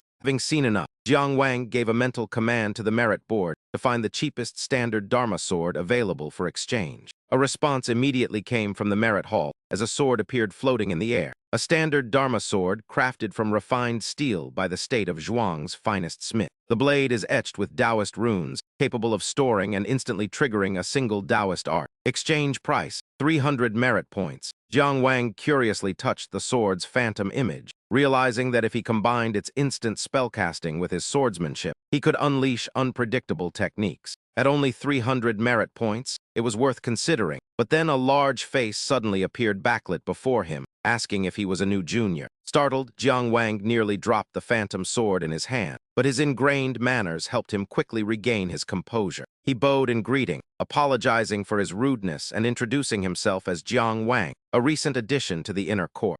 In contrast to his intimidating appearance, the man spoke gently, identifying himself as Wang Changxiang, a 3rd-year student at the academy. Seeing the polite junior, Wang Changxiang laughed heartily and returned the gesture, apologizing for the scare before departing as Jiang Wang bid him farewell. However, Jiang Wang's mind was racing. Wang Changxiang was from the Wang family, one of Finglin City's 3 great clans, and ranked 7th on the merit board. He was ranked even higher than senior brother Li. Just then, his sworn brother rushed over in a panic to break the tension, calling out for his 3rd brother. Someone had sent an urgent letter from home. Jiang Wang took the envelope and tore it open immediately to read his mother's inquiry about his well-being. She apologized for the lack of contact, explaining that her life in Wangjiang City had faced sudden complications that required her full attention. Your father's medicinal herb business was doing well initially, but unfortunately, the Lin family began targeting and harassing us, though I won't let them succeed. Things aren't settled yet, and I fear Anan will be affected. She is naturally shy, and I worry she will suffer. Therefore, Wanger, I'm asking you to look after Anan for a while. Once I've arranged everything, I will come to bring her home. Your mother, Song Yuanyak. After finishing the letter, Jiang Wang stood dazed and muttered, Anan, Anan. In an instant, the little girl appeared before him, her voice clear and soft as she called out, Big brother. The unexpected arrival of the little sister caused a stir among the brothers as Zhao Rucheng and Ling He approached her, saying, Little sister, you're so adorable. 3rd brother, if you need any help, just say the word. Meanwhile, Jiang Wang focused entirely on his tiny sister. He asked tenderly, Anan, would you like to live with Big brother for a while? Little Anan looked as though she had just endured a great shock. She lowered her head and whispered with a trembling voice, "Big brother, does mother not want me anymore?" Jiang Wang frantically denied it. No, that's not it. Mother is just busy today, so she asked me to play with you." After speaking, Jiang Wang winked desperately at his brothers for help. Fortunately, his fellow disciples caught on quickly, and a pair of large, muscular hands suddenly lifted the little girl high into the air. They were determined to care for the child and help her forget her sadness. One by one, they cheered excitedly. "Everyone, let's take it in for a stroll around Finglin City." "That's right, the market in Finglin City has so many fun things. Buy whatever you want. Today, young Master Zhao will pay for everything," Zhao Rucheng declared generously. Du Hu, who was carrying it on his shoulders, was even more enthusiastic. "With Du Hu acting as a human sedan chair, and won't have to walk a single step. Let's go." And just as they promised, throughout the journey, they ate and played to their heart's content, while Zhao Rucheng followed behind, paying for every single thing. But simply eating and playing wasn't enough. They escorted the little girl through all sorts of mischief, even teasing dogs by the roadside. When dusk finally fell, the whole group began playing shuttlecock together. Ling He, who had been following calmly and happily, finally let out a hearty laugh. The day had passed smoothly, filled with the sounds of joy and laughter. However, the joy came to an abrupt halt when the kite's string snapped. The bird-shaped kite lost its lift, wobbled, and plummeted to the ground. Jiang Wang quickly bent down to retrieve it while comforting the girl. "It's all right, let's fly it again." To his surprise, and whispered, "No need, big brother, I want to go home." Jiang Wang maintained a cheerful expression as he tilted his head and asked gently, "Anan, did you have fun today? If I play with you like this every day from now on,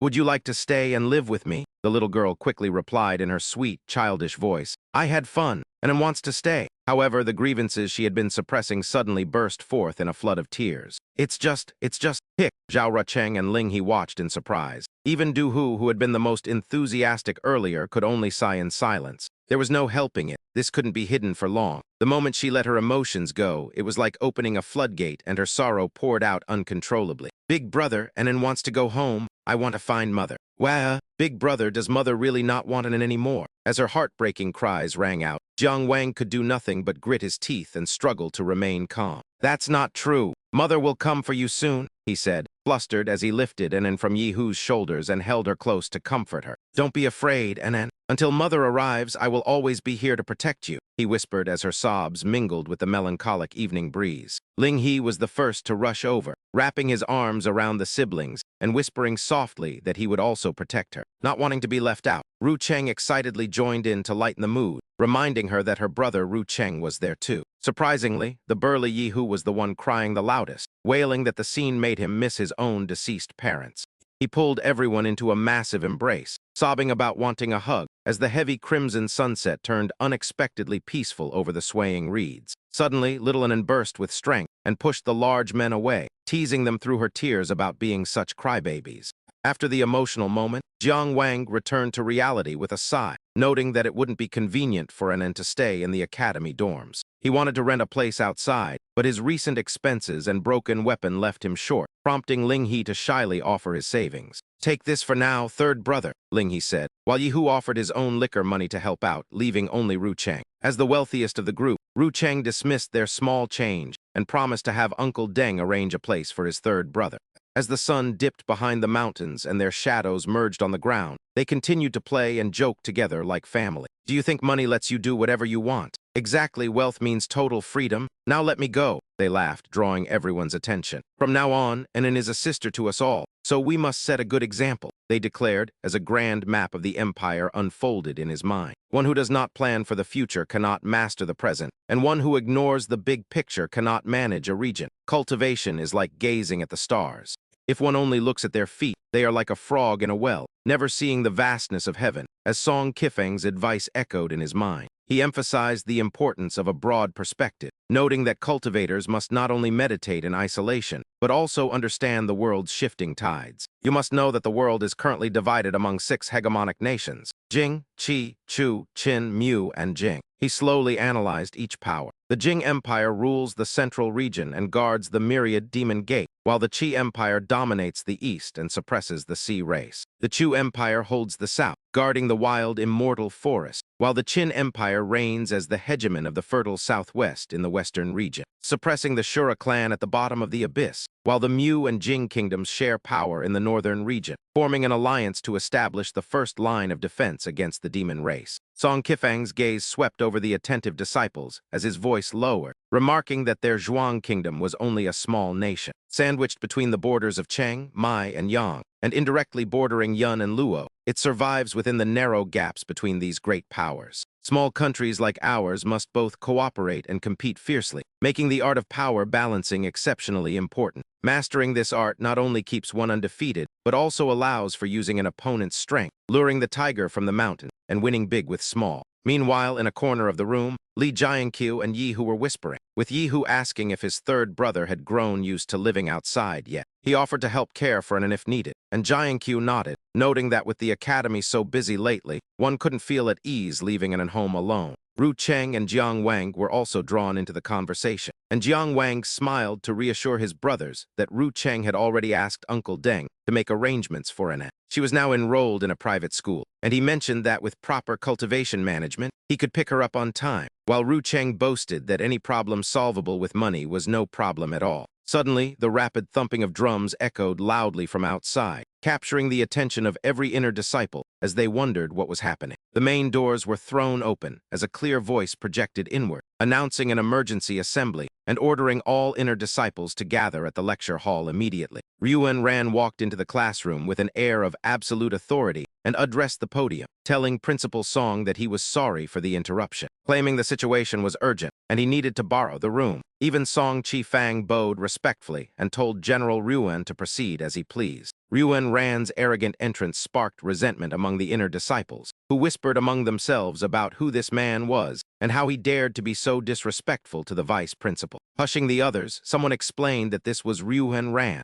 ranked third on the merit board and a powerful general within the city defense army. In the world of cultivation, strength matters far more than age, and some scoffed that Principal Song was over 80, yet his cultivation remained stagnant at the 7th rank. Standing proudly on the podium, Ryuan Ran ordered Zhao Lang to make the announcement, who then stepped forward to state that there had been no news from Xiao in town for 5 full days. Thousands of people in the town were suddenly cut off from the world, and now, by the city lord's command, at least 30 inner court disciples were being summoned. They were to depart for Xiao town immediately to investigate, but the inner disciples protested, questioning why this wasn't the responsibility of the Criminal Investigation Bureau. They argued against taking people from the Dao Academy, especially since the city defense army was still present, causing the situation to grow chaotic. Zhao Lang patiently explained that because a heart-eating demon bear had appeared in Sanshan City, most of the Criminal Investigation Bureau's personnel had been deployed there. Before Zhao Lang could finish explaining the situation regarding the city defense army,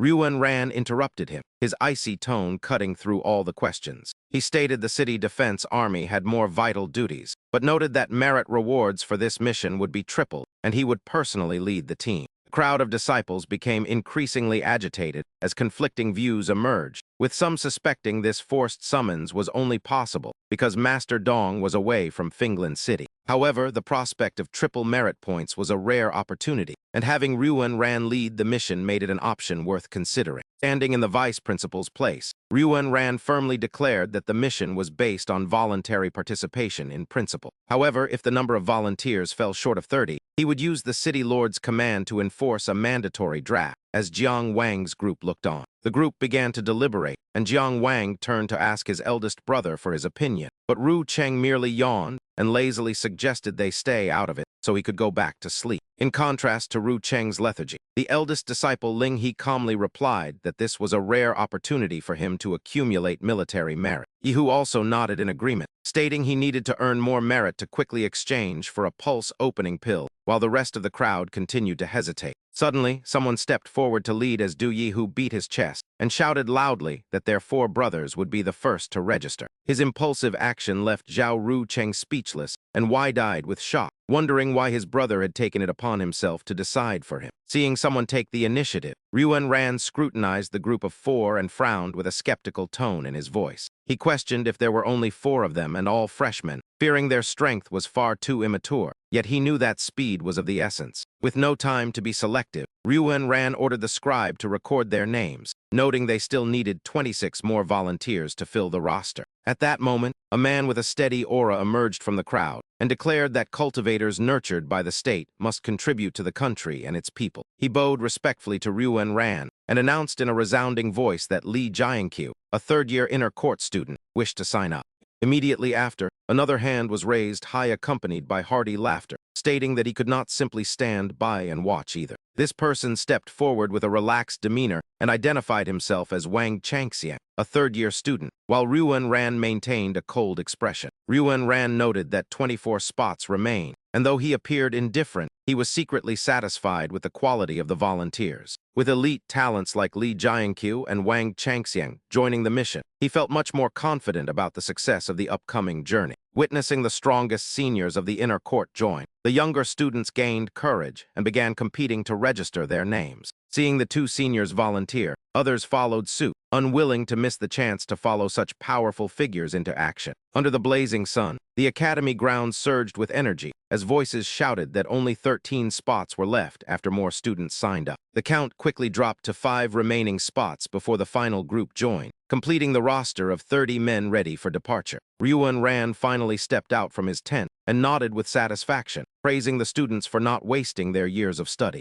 He remarked that they hadn't lost their masculine spirit to scholarly pursuits before mounting his horse and leading the charge toward Xiaolin town. "What is the current situation?" Ryuan Ran asked while pulling his reins as 2 scouts knelt before him, one of whom reported with a tremble. Reporting to General Ryuan, an unnaturally thick fog has completely enveloped Xiaolin town, and none of the brothers who ventured inside to investigate have returned. The situation is extremely bizarre, so we did not dare approach that area again. In the distance, a pitch-black vortex swirled amidst a raging storm, swallowing the sky and creating a terrifying spectacle. Ryuan Ran glanced at the scene before turning back to his subordinates with a gaze as sharp as a blade, scoffing that their fear had left them with too much free time. "Did you decide to violate military regulations by cutting down rare moon cypress trees at the edge of Xiaolin town?" The soldier's face turned pale as Ryuan Ran exposed his true intentions. Behind him sat a cart full of felled moon cypress wood, and he kowtowed repeatedly, his voice cracking with fear as he begged for mercy, claiming they only wanted to sell it to support the families of fallen comrades.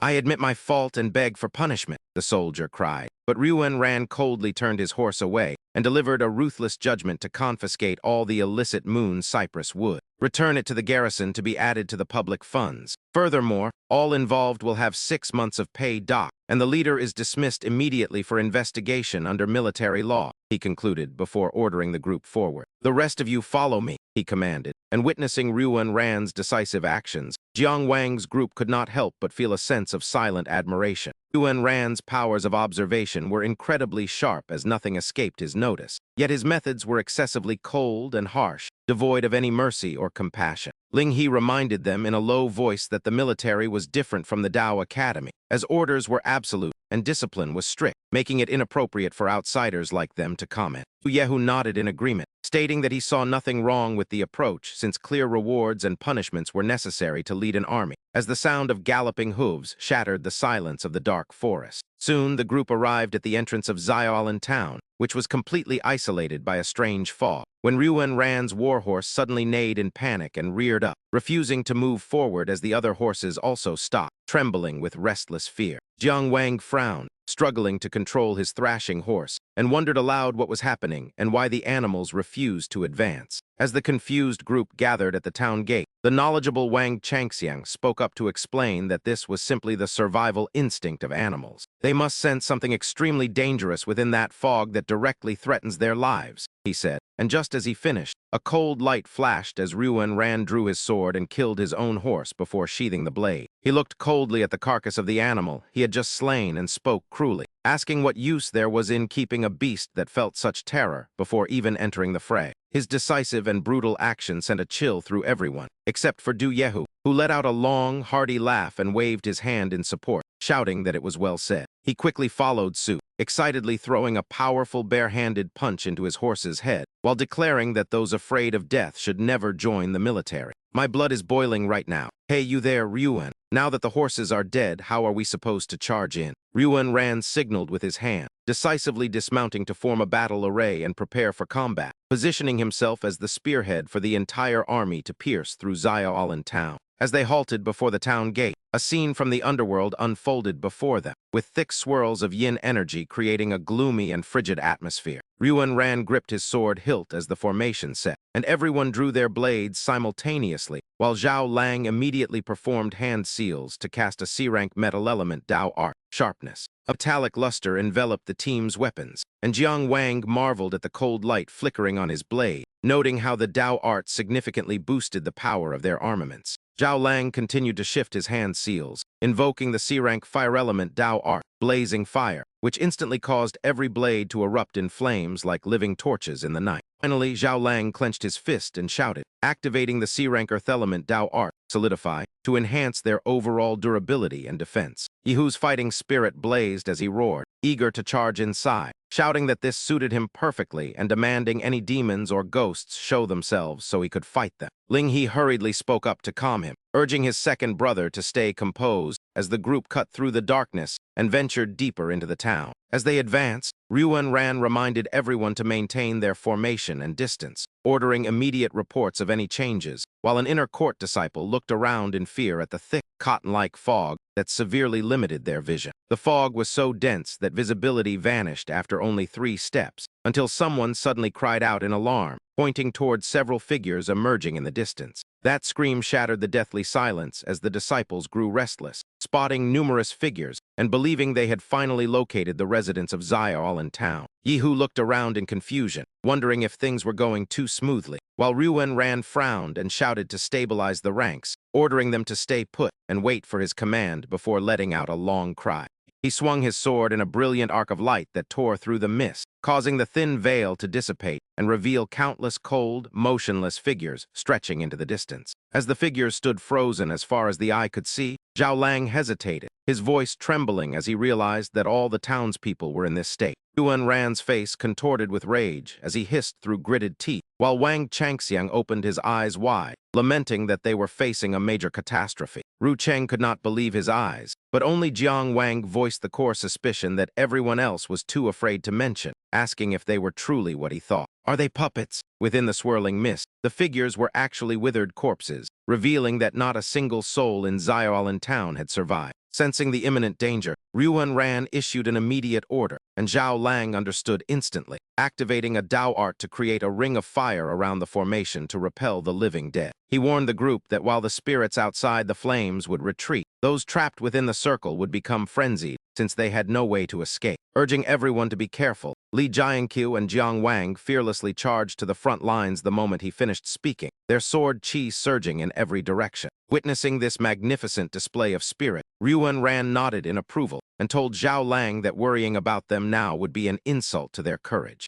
Jiahu, always full of energy, roared in response as the spiritual arts on Ryuan Ran's blade flared with power, while he led the charge into the enemy encirclement. With a stern and unwavering expression, he calmly analyzed that the fog was too thick to navigate, and while the ghosts were weak, searching blindly was futile. Ryuan Ran repelled the surrounding spirits with a wave of his hand, yet his brow remained furrowed as he asked if anyone specialized in wind-style spiritual arts. He wanted to disperse the mist, and Wang Changxiang immediately volunteered, his nimble hands rapidly weaving complex seals. He took a deep breath and shouted, instantly releasing a surging azure dragon that carried the momentum of moving mountains and filling seas. It plunged deep into the formation, sweeping away the thick green fog obscuring their vision with a violent, seemingly endless azure dragon cyclone. Zhao Lang observed and realized this was no ordinary wind, but the Ming Shu wind of the east, one of the 8 winds, signifying total clarity. It was the perfect choice, yet he was shocked that such a high-level art, which even 6th-rank cultivators might struggle with, was being used. Wang Changxiang could control it despite not having opened the gate of heaven and earth, which was truly formidable and bolstered Zhao Lang's own resolve. As General Ryuan's adjutant, he vowed to grow stronger to support him, just as Wang Changxiang ceased his technique. Gasping for air, he apologized and stated he needed to rest, though the results of his efforts were magnificent. The path ahead of Ryuan Ran's group was now clear, but it simultaneously exposed a terrifying reality. Spirits were converging without end, Ran spoke in a low voice, noting that the infinite number of ghosts far exceeded the original population of Xiaolin town, and wondered why they gathered here. This was highly unusual, prompting Li Jiankyu to suggest that they should retreat immediately to preserve their forces. He argued that the situation in Xiaolin town had surpassed their control, while Li Changxiang stared grimly at the ruins where bones still remained. He agreed that the city guard should handle this, and others suggested waiting for the main army to arrive so the evil energy could be suppressed. Ran decisively cut them off, stating there was no time left as his tone became heavier and more serious than ever before. The Qingjiang aquatic clan was mobilizing, forcing the city guard to split their forces, and waiting for their return would mean it was already too late. Hearing this, Jiang Wang grew suspicious, wondering why the Qingjiang aquatic clan was acting up when they had a peace treaty with the Zhuang court. Simultaneously, Ran continued his analysis, connecting the dots: the appearance of the White Bone Path cultists, the rebellion of the Qingjiang water tribe, and now the ghosts haunting Xiaolin town. These events seemed disconnected. Yet an invisible hand appeared to be pulling the strings from the shadows. Gripping his weapon tightly, his body radiating a mix of fury and resolve, Ran let out a roar. I must uncover the truth today. Otherwise, if this town falls now, there is no telling where the next catastrophe will strike tomorrow. The common folk would suffer immensely. Finally, embodying the spirit of a city defense army deputy general, he made a fierce proclamation. Anyone wishing to withdraw may do so. Every man for himself. As for those who choose to stay, follow me into the fray. As long as I do not halt, none of you shall stop either. His rallying cry spread like wildfire, igniting the spirits of every soldier in the unit. Each warrior unleashed their unique techniques, giving their all in the struggle. Jia Hu's voice rang out heroically across the battlefield. Who would even think of retreating?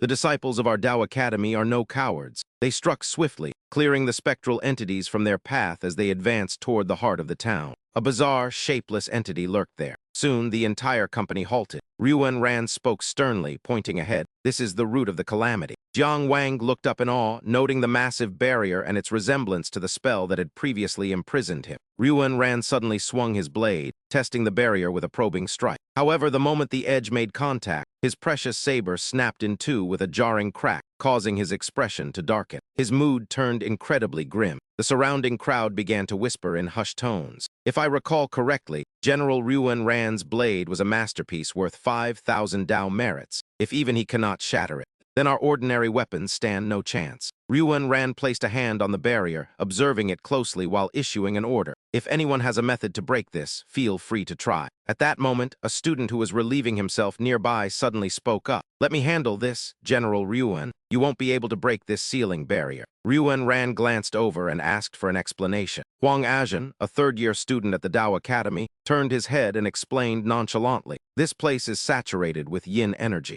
Only the urine of a virgin can dispel evil and suppress these ghosts. Since I have yet to lose my primal yang, I naturally cannot let anyone else take credit for this virtuous deed. As for you, General Ryuan, you are young and accomplished, likely surrounded by many women. Therefore, I assume you are no longer a virgin. These words left Jiang Wang completely slack-jawed. How could someone be so utterly shameless? Jia Hu, however, slapped his thigh with a hint of pride. He truly is a friend worthy of me. Meanwhile, others looked on in disgust, striking Jia Hu. What on earth are you so proud of? Ran asked skeptically. Can that really work? Ajin maintained his composure and replied, Don't be impatient, there are still 2 drops left. Let me finish my shiver first. But just a moment later, he was hit with a harsh reality. The barrier remained perfectly intact, not budging in the slightest. Ajin cried out in a panic. Is it not working? Hey, who else is still a virgin? Step up together. Yihu took the opportunity to tease. I don't think it's because there are too few of you, but because yours is just too small. Ru Cheng also joined in the mockery. Perhaps a virgin's blood is more effective. Why don't you try cutting yourself? Ryu and Yan sternly interrupted the rowdy crowd. Enough, stop causing trouble. Does anyone else have another way to break the formation? Meanwhile, Ajan sheepishly pulled up his pants and walked back, muttering in a crisis of fate. This is impossible. My virgin urine is so pure. Could it be that I've used my hands too much lately, damaging my yang energy? At this moment, it was Wang Changxiang's turn to speak, his expression deep in thought. When the mist cleared just now, I noticed the wandering souls in the small forest seemed to be moving according to a specific pattern, forming a 9 palaces formation.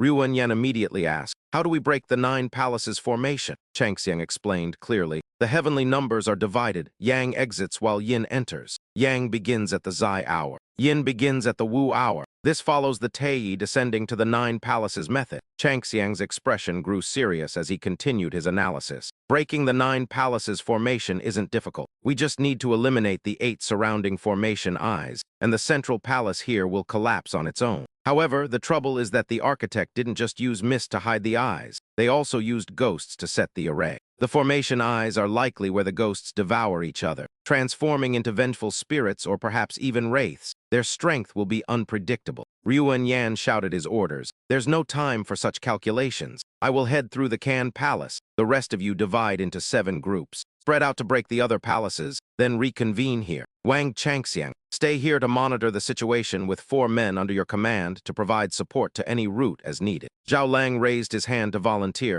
Leave that Kun Palace to me. Li Jiankyu also moved quickly, his voice echoing back. I'm heading to the Zhen Palace. Distribute the remaining spots among yourselves. Jiang Wang's group of brothers cupped their hands and spoke in unison. The 4 of us will take charge of the Zun Palace. Soon after, the disciples split into small groups and scattered in all directions. We're heading to the Dewey Palace. The Zhen Palace is ours. We'll handle the Kayan Palace. Let's go, we'll deal with the Li Palace. In the Zun Palace area, Yihu grumbled as he struggled through the thick mist. 1 search, 2 steps, 3 turns. Big brother, are you sure walking like this will get us there? We've been running back and forth for countless laps already. Ling He calmly replied, his eyes still fixed on the surroundings. Where is the rate? The books say 4, 5, 6 steps forward. Just follow those instructions. His gaze suddenly sharpened, and his voice dropped. 7, 8, or 9 laps might not be enough. Once we reach 10, we might actually encounter it. At that moment, the entire group stopped in their tracks as they sensed something unusual. A strange, eerie red light appeared before their eyes. Jiang Wang narrowed his eyes to observe and said, "There's a scent of blood in the thick mist ahead," Ru Cheng added, "and right now it's exactly the 10th lap." Yihu, naturally hot-tempered, spoke up eagerly. "Is that so? Has the vengeful spirit arrived? Watch me crush it with a single punch." Suddenly, a hand with razor-sharp claws lunged at them from the mist, but Jiang Wang reacted instantly, swinging his sword to deflect the strike. The force of the impact pushed him back several steps, but once he regained his footing, Jiang Wang urgently asked Ru Cheng how many killing moves of the purple chi from the East Sword technique he had mastered. Ru Cheng replied that he was proficient in the first 3 forms, prompting Jiang Wang to quickly devise a strategy. "Then Ru Cheng and I will lead the charge. Eldest brother, second brother, please clear the surrounding spirits and provide us with cover." The creature's form gradually materialized through the fog, revealing long claws and sharp, dripping teeth. It was a truly ferocious, vengeful ghost. Jiang Wang lunged forward and signaled to Ru Cheng to coordinate with him, to which Ru Cheng followed closely behind with a confident response, ready for battle. The vengeful ghost turned its head and growled as Jiang Wang launched a preemptive strike with the purple chi from the East Sword technique. First killing move, Secret of Speed, narrowly dodging the monster's heavy counterattack. Simultaneously, Ru Cheng exploited an opening and slipped behind the creature to unleash the second killing move, Secret of Precision, but just as his blade was about to strike home, Ru Cheng was horrified to see sharp claws suddenly erupting from the ghost's back, forcing him to retreat instantly to maintain a safe distance. The ghost roared and charged at Ru Cheng, who found himself empty-handed because his previous sword had been shattered in the last battle. As he worried about his lack of a weapon, Jiang Wang appeared just in time to save him, shouting the name of the purple chi from the East Sword technique. The ghost's eyes widened in shock during that critical moment as Jiang Wang delivered a lethal blow. The third killing move, Secret of Penetration. The sharp tip of the sword pierced through one of the ghost's eyes, causing it to shriek in agony while clutching its ruined socket. Jiang Wang was slightly surprised as he withdrew his blade, noting how tough the creature's hide was before quickly backing away from its frantic retaliation. On the other side, Ling He and Yi, who were struggling to hold back the surrounding spirits when Ling He saw the danger, and shouted for Ru Cheng to catch a weapon. Ling He hurled a sword toward his junior brother, and Ru Cheng caught it midair, fully prepared to launch a counter-offensive. He and Jiang Wang attacked in unison, striking the ghost with the second killing move, Secret of Precision, making the creature howl in pain. As Ru Cheng's blade sank into its shoulder, he tried to kick off its back to pull the sword out, but the monster's muscles suddenly contracted and clamped down on the steel. His eyes widened in shock at the vengeful ghost's strange power, just as Jiang Wang shouted a warning for him to be careful. A massive hand of the vengeful ghost swung violently toward Ru Cheng, striking him with frenzied power while the other hand knocked Jiang Wang down. Both were thrown in opposite directions as Ling He cried out in shock for his third and fifth brothers, while Jiang Wang struggled to sit up, gasping for breath. Ru Cheng was more severely injured, and became the ghost's next target as the towering monster loomed over him, raising its clawed arm high. It carved lethal arcs through the air amidst rising clouds of dust, and though Ru Cheng closed his eyes to await death, the blow never fell. He peeked open his eyes to see Yi Hu blocking the ghost's massive hand with a single arm, declaring he had played the coward long enough. Ling He smiled in relief, and Jiang Wang exhaled a sigh for his second brother. But Ru Cheng was the most overjoyed to see old Hu. Yi Hu's entire body was enveloped in a brilliant crimson glow as he activated Blood Chi Wolf Smoke, his aura as heroic as a fierce tiger descending a mountain. Although I haven't cleared my meridians or mastered any profound sword techniques, I have more than enough blood chi to spare. Yi Hu delivered a thunderous punch that sent the ghost flying, shattering several of its fangs which scattered to the ground as Jiang Wang watched from the side. Taking a deep breath to steady his energy, he couldn't help but praise his second brother for a strike that had completely blinded the creature. Yet Yi Hu suddenly stiffened. Thick plumes of white smoke billowed from the arm that had just struck, a clear sign that he was frantically burning through his own blood chi. Seeing this, Zhao Rucheng teased him from where he lay recovering, though his voice betrayed a hint of genuine concern. "Hey, old tiger, aren't you worried about damaging your cultivation foundation by burning blood chi like a torch?" Hearing this, Yi Hu glared at him. Without hesitation, he tossed Ru Cheng aside, telling him to stop meddling and let him show off, while Ru Cheng shouted back a curse at the brute as the ghost scrambled to its feet. It reached for its dislocated jaw, and with a chillingly calm motion, snapped the bone back into place with a crack before growling and slamming its fist into the earth. It snatched up a cluster of wandering vengeful spirits and began stuffing them into its mouth to devour, a horrifying sight that made Ru Cheng's eyes widen. "Is it eating other ghost souls? What on earth is this thing doing?" Ling He, standing nearby, explained in a low, heavy voice. "Vengeful ghosts are born from devouring one another in a poison jar, so cannibalism is their instinct. This not only heals its wounds, but also makes it stronger and more violent." As he finished speaking, the ghost's face began to deform, and in an instant, several bloodshot eyes sprouted across its forehead and cheeks. These eyes swiveled to scan every direction, the myriad prison-linked eyes, causing Jiang Wang to grit his teeth and curse that their blinding strategy was now useless. Now, the only option left is a direct confrontation in a fight to the death, as the vengeful ghost lets out a world-shaking roar. From above, Du Yehu dives like a meteor, aiming a flaming fist at the monster's head, while shouting that he will silence the filthy spirits forever. He shouts to Jiang Wang that he will hold it back, and tells him to find a finishing blow as his fist collides with the ghost, causing a massive tremor. Seizing the moment, Jiang Wang charges like an arrow, seamlessly combining the first and second killing forms to deliver a sharp purple sword strike. However, the ghost's arm is only slightly injured, as its skin is as tough as steel, and the pain only drives it into a frenzy as it knocks Yi Hu aside. Jiang Wang cries out in horror for his brother, but the vengeful ghost has already shifted its target, swinging its sharp claws at his head. At the critical moment, Yi Hu's massive frame appears just in time to shield him, using his own body to block the incoming attack. Gritting his teeth against the pain, he shouts to only worry about staying alive on the battlefield and tells him to try again as Jiang Wang nods firmly. Yi Hu exerts all his strength to pin the ghost's arm to the ground and shouts that now is the time for Jiang Wang to unleash his ultimate technique. Using the purple chi from the East Sword technique, he delivers a devastating strike that successfully severs one of the vengeful ghost's arms. He lands safely after executing the third killing form, and while Yi Hu smiles in satisfaction, his expression quickly changes as the danger persists. The ghost's remaining arm swings toward Yi Hu, but in an instant, Jiang Wang rushes to his brother's side to intercept the attack. While using the fourth killing form to block, Jiang Wang realizes this monster is far stronger than the previous demon, and his Dao source is nearly depleted. He decides to risk everything on one final strike, thrusting his sword with all his might until the ghost's other arm explodes, leaving it roaring in agony. The frenzied ghost flings both brothers away,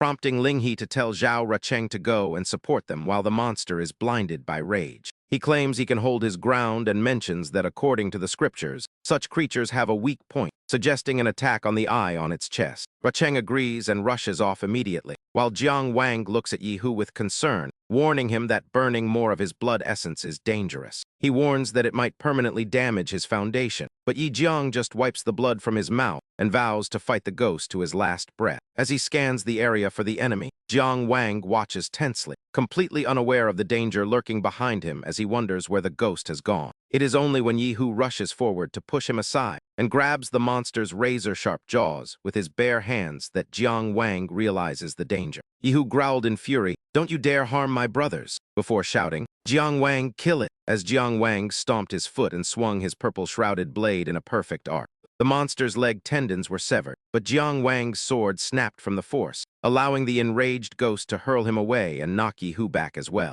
It stood there growling with bloodshot eyes full of contempt for the ants before it, just as Zhu Rucheng charged forward like a bolt of lightning. With a cold and determined gaze, he executed the first form. The secret lies in the root, driving his sword through the ghost's foot to pin it to the ground. He immediately followed up with a precise strike to the eye on its chest, forcing it shut in pain, while Rucheng gripped his sword tightly upon seeing the creature's mangled hand. As the ghost's stump swung toward Yihu, he shouted for his brother to stay out of it, just as a figure suddenly blurred past like a fired arrow. Ignoring the danger, Yihu grabbed the vengeful ghost under its arms and used all his strength to force it back, leaving the growling creature bewildered. Yihu gritted his teeth and roared that as the second brother, he had to take responsibility until the end, even as the vengeful ghost struggled violently. Despite the frantic scratching of its claws, Yihu stubbornly tightened his grip, locking its arms and wrapping his own around its neck before shouting. Jiang Wang lunged forward with incredible speed and thrust his sword through the ghost's abdomen to pin it down, carefully avoiding the heart to prevent a premature explosion of death energy. With the help of Rucheng and Yihu, the three of them pinned the thrashing monster down as its deafening, ear-piercing shrieks made it difficult for Jiang Wang to hold his ground. "Why has it become so much more violent?" Rucheng asked, his face pale as he urgently called for his eldest brother to find a way before he lost his strength. The vengeful ghost's crimson maw, filled with jagged teeth, gaped wide as it prepared to tear into anyone who faltered, especially Yihu, while Ling He stood nearby. Sweat beaded on Ling He's forehead as his mind raced through calculations of yin energy and the boundaries of life and death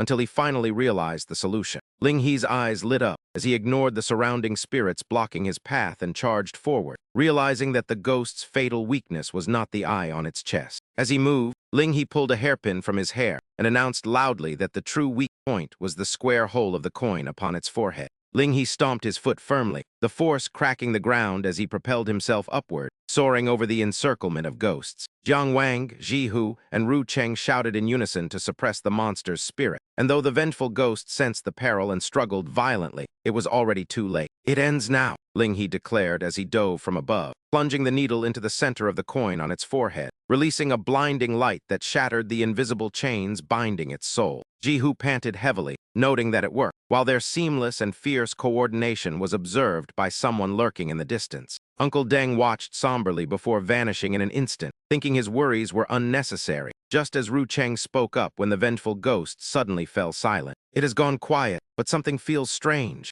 Jiang Wang remarked, immediately noticing the anomaly and asking if the others saw its body swelling. Ling He shouted that its vital point was destroyed, and the uncontrolled yin energy was surging out, urging them to run just before the ghost's body exploded. The shockwave hurled the four brothers in different directions as thick dust filled the air, and Ling He began to cough while calling out to the others. "Is everyone all right?" he asked, to which Yihu replied he was fine, and Jiang Wang added that he and Rucheng were okay, though Rucheng immediately corrected him. "I am actually injured, so carry me," Rucheng said as they gathered near the crater from the explosion, where Jiang Wang pointed his finger. At the center of the blast lay a green pearl, the array eye of the Zun position known as the Zun Wind Pearl, while the group's victory was being observed through a special lens inside a powder box held by a woman. Closing the powder box, Miao Yu sighed with a bored expression, remarking that while those sword techniques were decent, they seemed to be nothing more than that. She stretched wearily and began to walk, noting the time was near as the vine armor art and the yin-yang separation were already in place. Then she approached a pitch-black coffin and bowed slightly. With a respectful yet eerie voice, she summoned the third elder,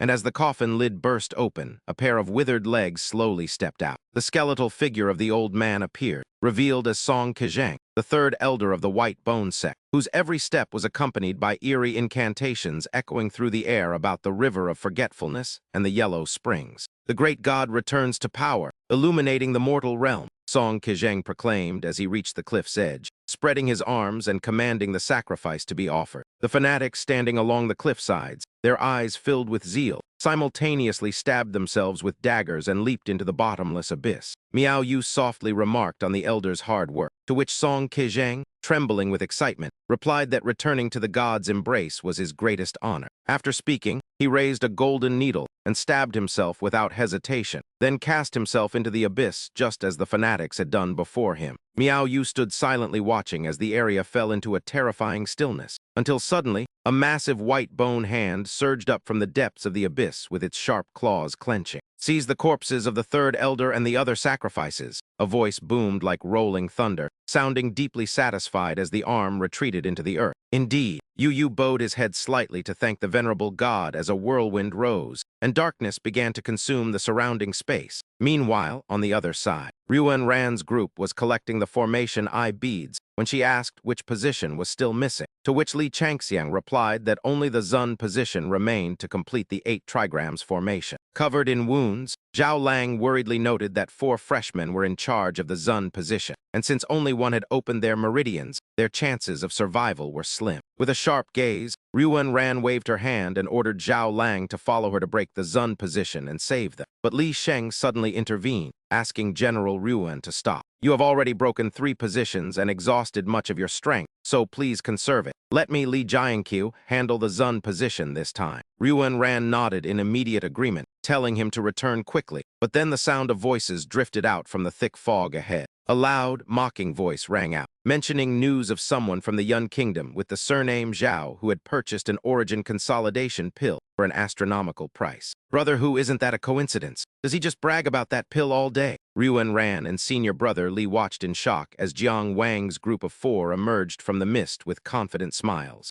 "Everyone, we have returned," Jiang Wang announced clearly, holding the bead high to show that they had secured the Zun position's formation eye. Overjoyed, Li Changxiang urged them not to delay and to hand it over, now that all 8 formation eye beads had been collected. Changxiang carefully placed them in their respective spots and began chanting an incantation, causing the beads to glow brightly, vibrate, and slowly float into the air. They merged completely into the invisible barrier as the surrounding space began to shift violently, while Changxiang sat cross-legged on the ground. He formed hand seals and shouted for the mist to disperse, causing the thick shroud that had lingered for so long to gradually vanish. Jiahu muttered in curiosity about what secrets were hidden there, while Ryuan Ran gripped her weapon and sternly ordered everyone to prepare for battle. As the mist cleared, everyone's pupils constricted in horror at the sight of an ancient, eerie structure radiating a thick aura of death. 3 blood-red characters reading "Ghost Gate" were inscribed on the black plaque hanging in the center, from which a gloomy whirlwind swirled violently. The surrounding ghosts suddenly turned their heads in unison, their hollow gazes fixed on that gate to hell as the situation became extremely dire. Ryuan Ran screamed for the red signal flare to be fired, and Zhao Lang immediately obeyed, his hands trembling as he struggled to remain calm. He quickly pulled out a thin red stick and infused it with essence, causing it to ignite instantly and soar high into the sky. Understand that lighting the yellow signal indicates the sender is in despair, but its burning signifies the threat of total annihilation. Second only to the black signal, it marks the start of the nation's final struggle for survival. A blue-red flare shot into the air, its eerie crimson glow piercing the clouds. Instantly, the gloomy sky was stained the color of blood, casting a horrific sight upon the world below. Residents in the surrounding areas looked up in utter confusion, wondering why the sky had turned red. In the distance, a lone figure spotted the signal.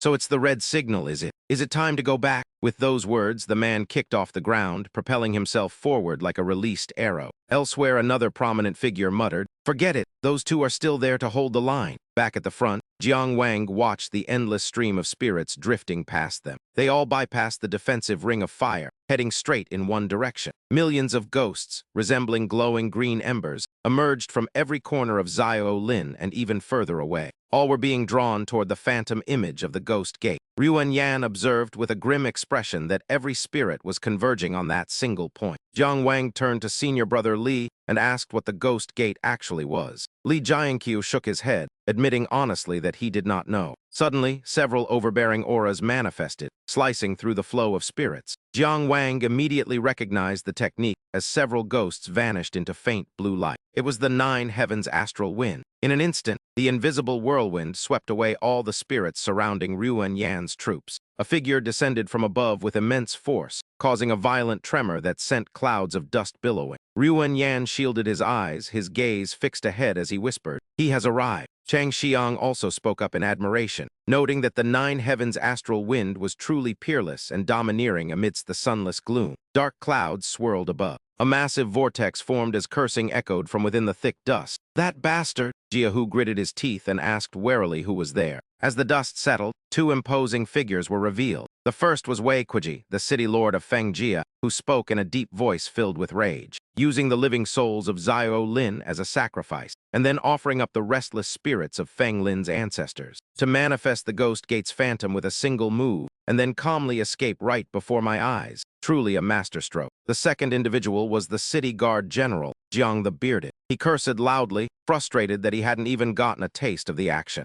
Wei Kuji stepped forward, analyzing the situation. Logically, they should have stayed to face him, giving the Ghost Gate enough time to consume the remaining spirits. That would have allowed the phantom to reach its full potential. Their swift retreat without greed for minor gains suggests they have a much larger scheme in motion. His superior had appeared.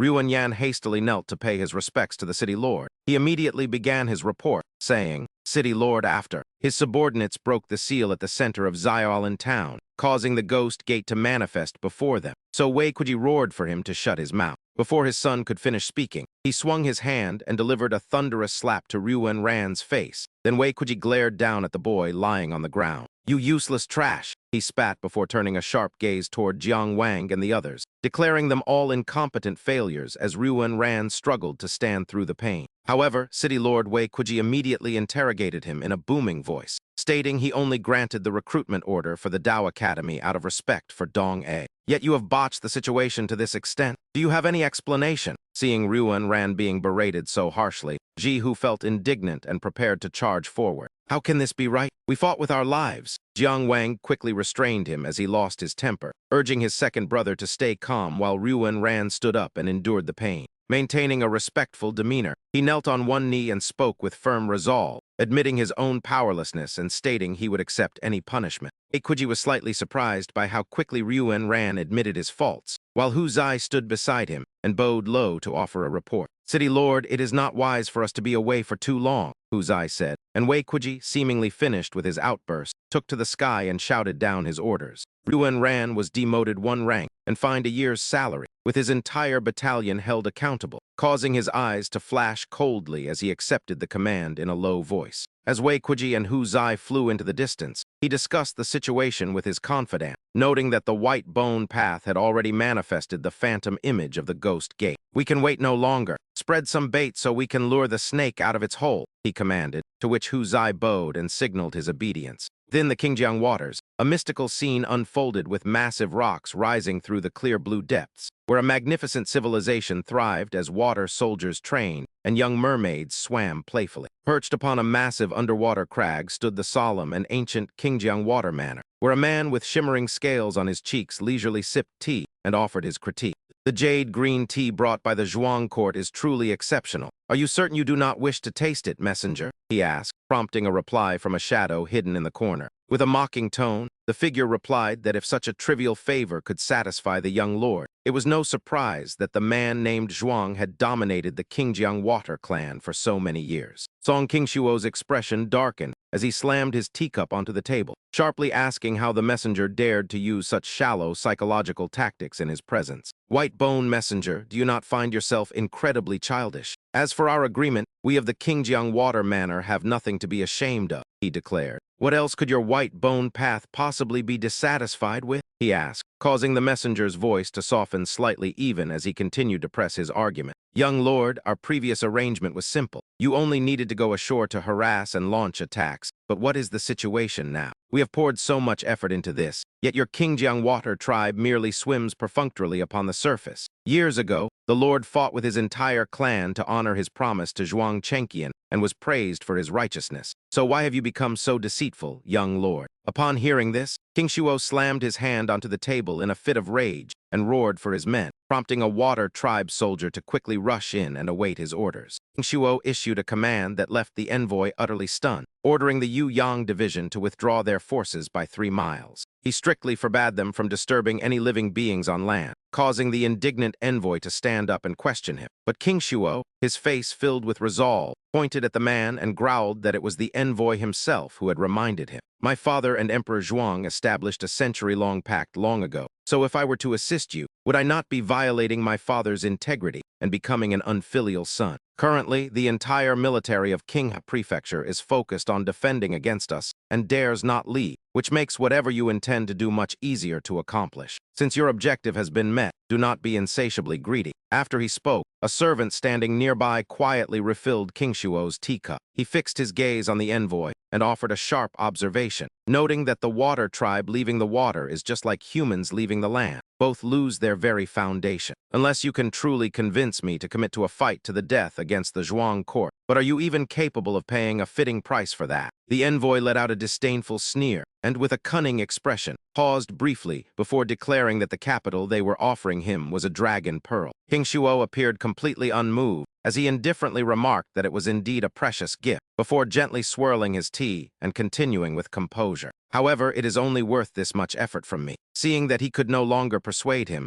the envoy left in a rage, leaving behind a cold parting word. Very well, I shall trouble you no further. Once outside, the bone ship carrying the envoy was enveloped in a gloomy aura as it glided through the water. Seated in his chair, King Shuo watched the man's retreating figure and contemptuously wondered how such a shady character could be worthy of negotiating with Song King Shuo. To even dare mention the word integrity was truly laughable. At that moment, a deep and solemn voice echoed from the void asking, "Son, what are your thoughts?" A flicker of emotion crossed King Shuo's face as he raised his teacup and slowly replied that the Zhuang court was arrogant, and now this Zhuang Gaemu was even more worthless. Does he truly consider us his subjects, even daring to send word that he wishes to arrange a marriage between his son and Qing Zhai, claiming she would be the crown princess to seal an eternal alliance? In reality, it is all a political ploy. My aunt made a grave mistake when she married Zhuang Chengqian years ago, and I will never allow my sister to follow in those footsteps. Long ago, the Tezu of the Zhuang state, Zhuang Chengqian,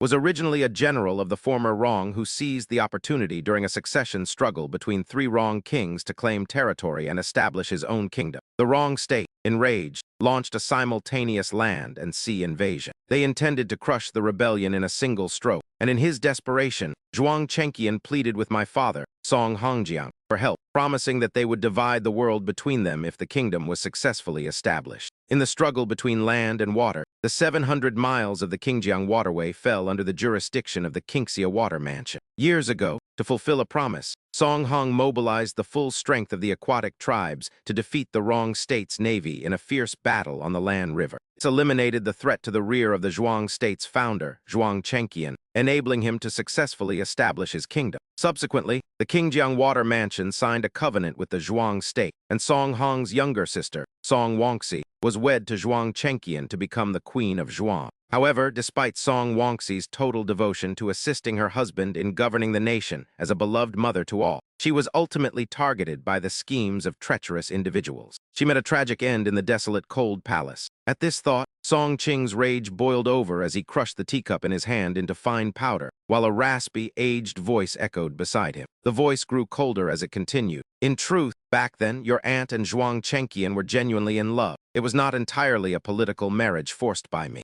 Enough, dwelling on the past only brings more sorrow. How do you intend to arrange things for Qingzhai? Song Qing's expression immediately turned solemn. He presented his carefully calculated plan, noting that Qinghe County was currently in such a chaotic state that it had become an eyesore, especially with that shameless and vile Zhuang Gaemu in charge. Qingxia City is no longer a safe place to stay, and since Qingzhai is coming of age and starting to understand the world, I want to send her to Finglin City to study under a hidden identity. The White Bone Path was even willing to give away a precious dragon pearl this time. This proves that a massive upheaval is about to occur in Finglin City, one significant enough to shake the entire Zhuang realm. Yet the most dangerous place is often the safest. Once the storm passes, Finglin City will become the most tranquil location, perfect for her cultivation. Regarding the dragon pearl, Song Qing continued. Secondly, I want to take this opportunity to dispatch people to Finglin City to search for clues concerning the White Bone Path. Their resurgence suggests they are concealing a world-shaking secret, and a single dragon pearl is far from enough to satisfy my appetite. The owner of the aged voice nodded in approval upon hearing this. I have long since entrusted the affairs of the water mansion to you. You may handle it as you see fit. Song Qing replied respectfully. Father, I have already had that dragon pearl delivered outside your seclusion chamber. Please remember to refine it to nourish your body. That deep voice suddenly turned somber, tinged with regret. I have already examined the dragon pearl. It contains some underhanded tricks, but I have completely purged them. Take it back and use it without worry. It can increase your cultivation by 1,000 years. I am already a broken shell of a man, riddled with illness, and have no hope left of transforming into a dragon. I only live day by day to protect you and Qingjai for a little while longer. Meanwhile, at Yudu Mountain, a pitch-black night enveloped everything. A sentry holding a spear patrolled the area vigilantly, completely unaware of a dark figure that had just slipped past behind him. The mysterious intruder walked silently down the stone steps leading deep into the heart of the mountain. At the end of the stairs, a pitch-black spatial rift appeared, and he stepped through it nonchalantly into a spiral staircase that descended to even deeper levels. At the bottom of the cavern, flickering firelight illuminated the sinister face of Lu Yan. He stroked his beard with a sneer and asked the newcomer, "Well, how did it go?" That damn Song Qing took the bait and swallowed it whole, yet he managed to avoid the hook and won't be easily controlled. Lu Yan nodded in response. As anticipated, since that old fox Song Hong is still alive, we never expected the aquatic race to immediately turn into enemies. With the Zhuang court over a single dragon pearl, the envoy bowed, his voice tinged with resentment as he noted how infuriating it was. Our bait was a dragon pearl, a relic from the Middle Ages that is nearly extinct. Once used, it is gone forever, Lu Yan remarked gravely. The matter at Xiaolan town is settled and our primary objective is met, so the envoy needn't fret over such trifles, Lu Yan said, staring with pale eyes and a cold smirk. I doubt that little brat will find our dragon pearl easy to digest, the envoy remarked, his eyes flashing with a green light. His voice was filled with confidence and malice, as he noted that the boy thought he could toy with the white bone sect, unaware of what happens when the Dao child emerges. His first act will be to massacre the Qing River water mansion, turning 700 miles of the river into a sea of white mist. Meanwhile, Du Yehu and Zhao Rucheng were walking and chatting animatedly, with Du Yehu's face flushed as he laughed and praised the quality of the other's vitality consolidation pill. My blood and qi are more vigorous now than ever before, he boasted, prompting Rucheng to curl his lip and mockingly agree that the pill was indeed precious. While others treasure it and use it sparingly, you swallowed it whole like an ox devouring a peony, he teased as the three of them, including Jiang Wang, walked along laughing together, while Yehu excitedly remarked that despite Ryu and Ran's cold exterior, he was actually quite honorable. Even though the mission failed, he used his own merit points to pay for our travel expenses, he said, just as Wang Changxiang descended the stairs and greeted them. Greetings, junior brothers, he said, and the three quickly bowed in unison to greet senior brother Wang, who nodded back with a gentle and composed demeanor. It is quite a coincidence, but please carry on as I have urgent matters to attend to, he said before they passed, and as they climbed the stairs, Jiang Wang whispered, I happened to run into senior brother Wang here last time as well, he noted, causing Rucheng to frown and wonder why he visited so frequently. Huang Azhen stood with his hands on his hips, and upon seeing them, looked at Yehu and asked if they were there to trade merit points, and if they wanted to drink tonight. Yehu's expression turned serious as he crossed his arms, and replied that while they had some merit points, they needed to save them for meridian opening pills. We are just here to look around today, he added, while a tipsy Azhen, his face flushed, picked his nose and spoke with a look of boredom. Meridian opening pills? You new students get academy support, so the first one is only 100 points, but the price jumps to 1,500 after that. He clicked his tongue and pointed into the distance, mentioning that Wang Changxiang had just turned in every single mission he had been holding. He spent all his merit points on a single pulse-opening pill just like that. It was truly extravagant and reckless. Jiang Wang couldn't help but wonder why senior brother Wang, with his high cultivation, would spend so much on such a basic pill. As everyone watched Wang Changxiang's retreating figure, the man lowered his voice and whispered, as if he were afraid of being overheard. You wouldn't know this gossip, but although Wang Changxiang is a renowned genius of the Wang family, he actually has an older brother. Elsewhere, a hand pushed open a wooden door as Wang Changxiang entered a place where the trees were lush, yet the atmosphere was bleak and desolate. In that strange solitude, a figure reclined lazily on a bamboo chair, basking in the sun. As Changxiang approached, a nearby cat was startled and stood up. He called out softly, and a man emerged carrying a tray of steaming, fragrant food. Wang Changji slowly set the meal down and said kindly, It's time to eat. however. His face was clouded with sorrow and his eyes lacked any spark of life, contrasting sharply with the delicious meal. Sitting on the bamboo chair, Changji called out, "Zioju." The tabby cat quickly leaped onto the table across from the rice bowl and ate heartily, as if its entire soul were immersed in the food. Changji began to eat as well, slowly lifting food to his mouth, while seemingly oblivious to anyone else's presence. Changxiang remained expressionless and patiently called out again, "Brother." Only then did Changji look up at his younger brother, his face showing a hint of surprise. "Changxiang, when did you arrive?" "Oh dear, I didn't prepare a portion for you." Changxiang shook his head and replied, "It's fine, I didn't come to eat. I just wanted to talk to you." Changji remained indifferent, saying nothing more as he continued to eat. "Brother, I recently investigated the loss of contact with Zioal in town and discovered that everyone there had been." Clack, Changji slammed his chopsticks onto the table, cutting his brother off. Changxiang continued urgently. "Finally, when the city lord arrived, the phantom of that ghost gate Guan vanished instantly, and we don't know where the evil cultivator behind this is hiding." Changji replied calmly, his voice cold. "The investigation bureau will handle this. If Ryuan Kuji can't, the prefect will. If the city Tao Academy can't hold on, there is the prefectural Tao Academy. And after that, the National Tao Academy. Don't worry about things that don't concern you." He seemed to have accepted his fate, maintaining a serene expression. "I know you mean well, coming here to tell me stories so I don't lose touch with the world, but I am just a useless man who cannot open his pulses. I don't understand those profound spells and formations you mention." Changxiang's face flickered with confusion and heartache as he tried to deny it. "That's not true, brother." Changji's hand moved to offer a piece of vegetable to Zioju. The cat looked annoyed, but his voice remained steady. "Zioju, you're the same. You can't just eat meat. You need your vegetables." Suddenly, Zioju scratched the back of his hand. Seeing this, Changxiang shouted angrily, "Zioju."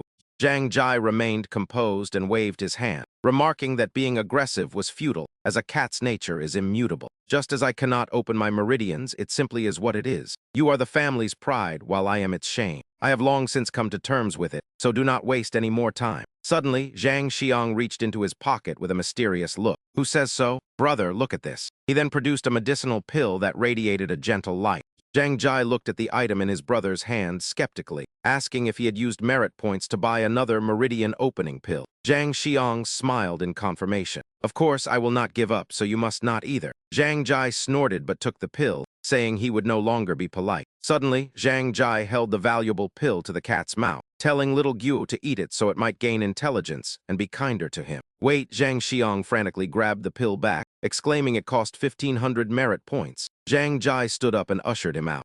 "Return quickly, for if the old man finds out you are wasting resources on me, he will surely come to scold me again." Meanwhile, at the Tao Institute, Fang Helling confidently performed the mid-grade Ding-rank flame blade while awaiting teacher Zio Tianmian's critique. Teacher Zio Tianmian stroked his beard and nodded, identifying the technique as the low-grade Ding-rank attached flame, a precursor to the flame blade. Though his execution was slightly unpolished, it was fundamentally sound and deserved praise. Helling responded with feigned modesty. Bowing, he said the teacher's praise was too much, and that he felt ashamed it took him 53 days after opening his meridians to learn it. He felt his progress was sluggish, but Zio Tianmian disagreed, noting the fastest record for the Giyuan diagram was 41 days, while he himself took 50. Seizing the chance, Helling pointed at Jiang Wang and suggested that since senior brother Jiang Wang opened his meridians even earlier, he should also try demonstrating this Tao art. Hearing this, Zio Tianmian immediately agreed and told Jiang Wang to come up and give it a try.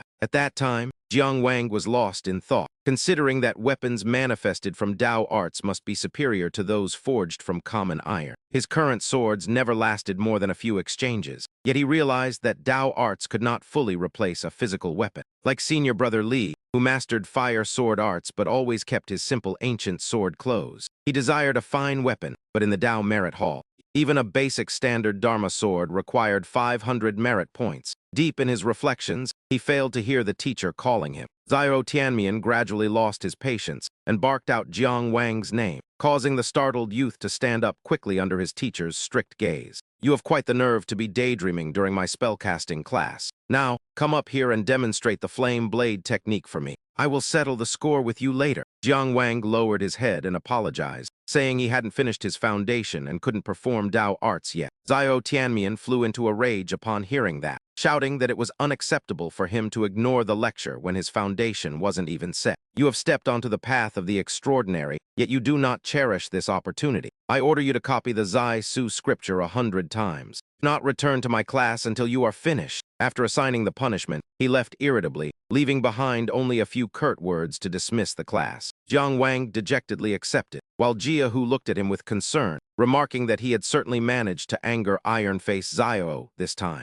Ru Cheng teased him with a smile, noting that the scripture was 30,000 words long and wondering how long it would take third brother to finish it. Ling He kindly offered to help him with the task, mentioning that he often spent his free time practicing his calligraphy anyway. Suddenly, Fang Helling approached with a look of fake remorse, claiming he had no idea that junior brother Jiang had not yet established his foundation. He remarked that given Jiang Wang's usual reputation, he assumed the foundation would have been completed long ago, calling the situation quite a mess. Jiang Wang ignored the sarcasm and replied that it was just copying, saying he would only ask for help if necessary before leaving to pick up Anna. This made Fang Helling look like a fool. Later, at the Kai Jai mutton shop, the aroma of hot mutton rose from the freshly served plates.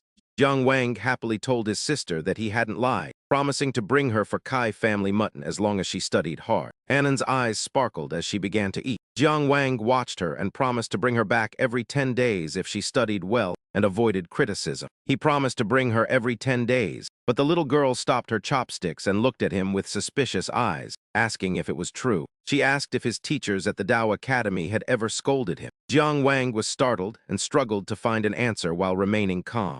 He shook his head and dowed it completely. The siblings ate happily until the plates were empty and Wang patted her full belly. She said it was delicious, then asked why he only had soup. Annan Wang forced a smile and lied, saying he had already eaten and wasn't hungry. He was about to pay when Annan loudly ordered another portion, to which the waiter quickly and politely agreed.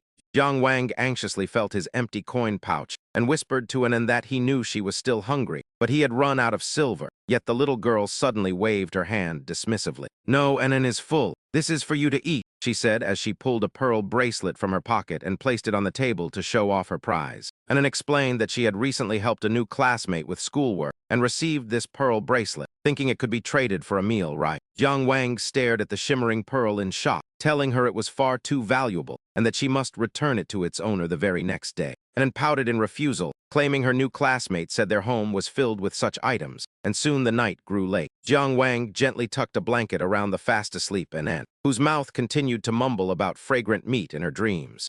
He gazed out the window, calculating the date. It was the 15th, the night to challenge for the blessed land within the Tai Su illusionary realm. Jiang Wang clenched his fists, took a deep breath, and closed his eyes to enter the Tai Su realm, where he drew his weapon with a look of concern. A voice echoed, asking if the master of the Sapphire Altar had finally decided to challenge. As the countdown began to resonate, the surrounding space shifted violently as the countdown hit 29, 28, and 27, while the Bagua diagram beneath his feet spun and a floating island emerged. As the battle neared, Jiang Wang stood upon the Bagua platform, feeling his body glide through the emptiness and emerge from the formation. Moments later, he spotted another island drifting in the distance, recalling how the mysterious opponent had forfeited the first challenge on July 15th. On August 15th, the opponent had forfeited again, but now the two islands collided violently, forcing Jiang Wang to shield his face from the blast of energy. The two islands merged into a massive sword discourse arena as the cold countdown reached 10, 9, and 8, and this time, the mysterious figure refused to retreat. The man's voice rang out with resolve, stating that he had spent half a year preparing for this fight ever since his crushing defeat at your hands. Jiang clearly sensed his opponent's burning resolve, realizing the man had spent 6 months preparing and had even withdrawn for 3 months prior to their encounter. It seemed their previous battle had left a deep psychological scar, yet his repeated withdrawals only proved his desperation to win this challenge at any cost. As the countdown reached 0, the mysterious figure bowed solemnly and spoke with great gravity. He announced that he had finally mastered a remnant technique of the ancient 9 gentlemanly swords and asked Jiang Wang for guidance, leaving him wide-eyed with shock. Surprised by the mention of such a legendary technique, Jiang Wang wondered if the man was a disciple of the Confucian school before his opponent suddenly leaped into the air. With a shout of "Heaven's movement is vigorous," the man attacked, prompting Jiang Wang to charge forward since the Dao source consumed within the Tehu illusionary realm wasn't real. Eager to test himself against such a formidable master, Jiang Wang closed the distance rapidly and channeled his entire Dao source. He unleashed his most powerful technique, the fifth form of the purple chi from the East swordplay known as remarkable talent and intent, thrusting his blade through the air. The mysterious man met the attack head-on, causing Jiang Wang's ordinary sword to crack and shatter under the overwhelming pressure of the collision. In an instant, the figure swept past him, while reciting that a gentleman must strive for ceaseless self-improvement. With his chest pierced by sword chi, Jiang Wang realized he was no match for the move as his opponent landed, and looked back in astonishment. The man marveled at the power of the 9 gentlemanly swords, just as a notification announced the arrival of the new master of the Dongjin Blessed Land. While the victor rejoiced, Jiang Wang jolted awake on the green jade platform, clutching his chest and drenched in a cold sweat. Though he expected to lose due to the difference in their cultivation levels, the crushing nature of the defeat made him more determined than ever to bridge the massive gap. Deciding to prioritize his foundation, Jiang Wang entered a meditative state and projected his consciousness into the Palace of Heaven, the mental sanctum where a cultivator's 3 treasures are kept. Within this space resided his Dao source, foundation array map, and Dao vein true spirit, near which a heaven-reaching worm suddenly stirred. He contemplated using the Zhou Heaven Starry Array, which was far superior to the Giyuan Array, but he hesitated because of the significant time investment required. Unlike the common Giyuan Array of the Zhuang state, which had 81 points, the Zhou Heaven Starry Array consisted of 365 complex points. Even with a perfect execution of the foundation map, it would take at least half a year to reach the 9th grade, and he was so lost in thought he didn't notice the worm crawling closer. Furthermore, advancing from the 9th to the 8th grade required 3 Dao pillars, while reaching the 7th grade demanded 9 more. Being 1 step behind means being behind at every turn, which feels like an eternity. But then Jiang Wang's eyes shone with firm determination. However, after tonight's battle, I have realized that while a short ladder is easy to climb, it can never reach the clouds. The path to heaven is difficult, yet only that road leads to the Lingxiao Palace, for the essence of cultivation is struggle, and later at a certain tavern. The atmosphere was lively and boisterous, as everyone joyfully raised their glasses in a toast, and Ru Cheng was the first to speak, generously declaring that, according to the scriptures, cultivation is not just about staying confined to a room, but also about refining one's life experiences. So drinking at a flower tavern is actually a form of cultivation as well. Today I am booking the most luxurious room and calling for the most beautiful ladies. For I, young Master Zhao, will cover all the costs. And then he toasted Li Jiankyu. He looked at the beautiful woman beside him and laughed with delight, remarking that the boss was truly generous and noting how fair-skinned she was while chuckling. Although Ru Cheng was tipsy, he noticed someone was missing and wondered where their eldest brother was, since the 4 of them had agreed to celebrate slaying the vengeful ghost. He asked why only this person had arrived, to which Jiang Wang immediately replied that their eldest brother had gone to pick up Annan from school for him, and Ru Jiankyu nodded in understanding. Suddenly, Jiang Wang's tone turned serious as he explained that before opening the gates of heaven and earth to enter the 6th rank, maintaining one's primal yang body was crucial for a cultivator. It was time for serious business, so he asked the ladies to leave, and the beautiful women understood, bowing before exiting while Li Jiankyu sat there completely intoxicated. He watched the departing beauties with regret, lamenting that if he remained at the 7th rank like the vice dean, he would still be a chaste man even at 80 years old. He pleaded for the ladies not to leave, but Du Yehu snatched the wine cup from his hand and held him down firmly, telling him to just go to sleep since he had drunk too much. He told him that anything was possible in dreams, and once things had settled and the room grew quiet, Jiang Wang finally began to reveal his plan. He explained that he currently had 40 Dao Source stones and wanted to give them to the others, noting that anyone who accumulated enough could exchange them for a pulse-opening pill. But Ru Cheng immediately shook his head in refusal. Ru Cheng shuddered at the thought of such hardship, saying that after successfully opening one's pulses, one had to circulate qi daily, which was exhausting and painful. And seeing this, Du Yehu made a generous suggestion. He suggested giving Ru Cheng's share to their eldest brother along with his own portion, mentioning that he would be leaving soon, which startled Jiang Wang and prompted him to ask in surprise. Jiang Wang asked where his second brother was going, and Du Yehu replied frankly that he was joining the army to switch to the path of the military school, draining a full cup of wine as he finished speaking.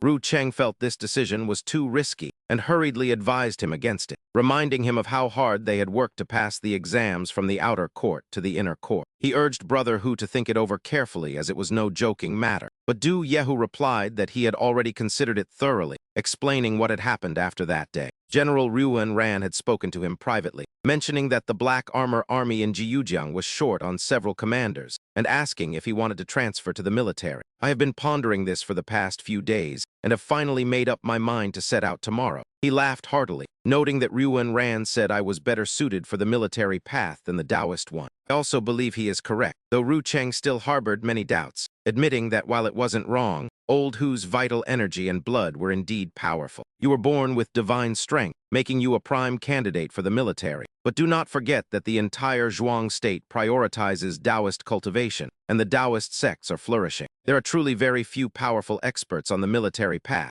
Jiang Wang agreed, nodding as he poured more wine for Yi Hu while offering his own counsel, noting that in the Zhuang state, even the man hailed as the supreme military commander, Grand General Huangfu Duanming, is actually a powerful Taoist cultivator, and even Ruan Ran himself practices Taoist arts. Second brother, if you choose the military path, it means that for a very long time, you will lack a complete cultivation system and suffer from a severe shortage of resources. However, Yi Hu remained incredibly firm, stating that he had agonized over this for many nights, but upon further reflection, the absence of a pre-established cultivation path. Does that not also mean I will not be bound by dogmatic frameworks, making it even more suitable for me, Du Yehu, to roam and struggle freely, to grow freely in my own way? He declared clearly, which is why I have made a firm decision that I will not even use a meridian opening pill. I want to use the most ancient military tradition to open my meridians. And upon hearing this, Ru Cheng's eyes widened in shock as he questioned if such a tradition truly existed.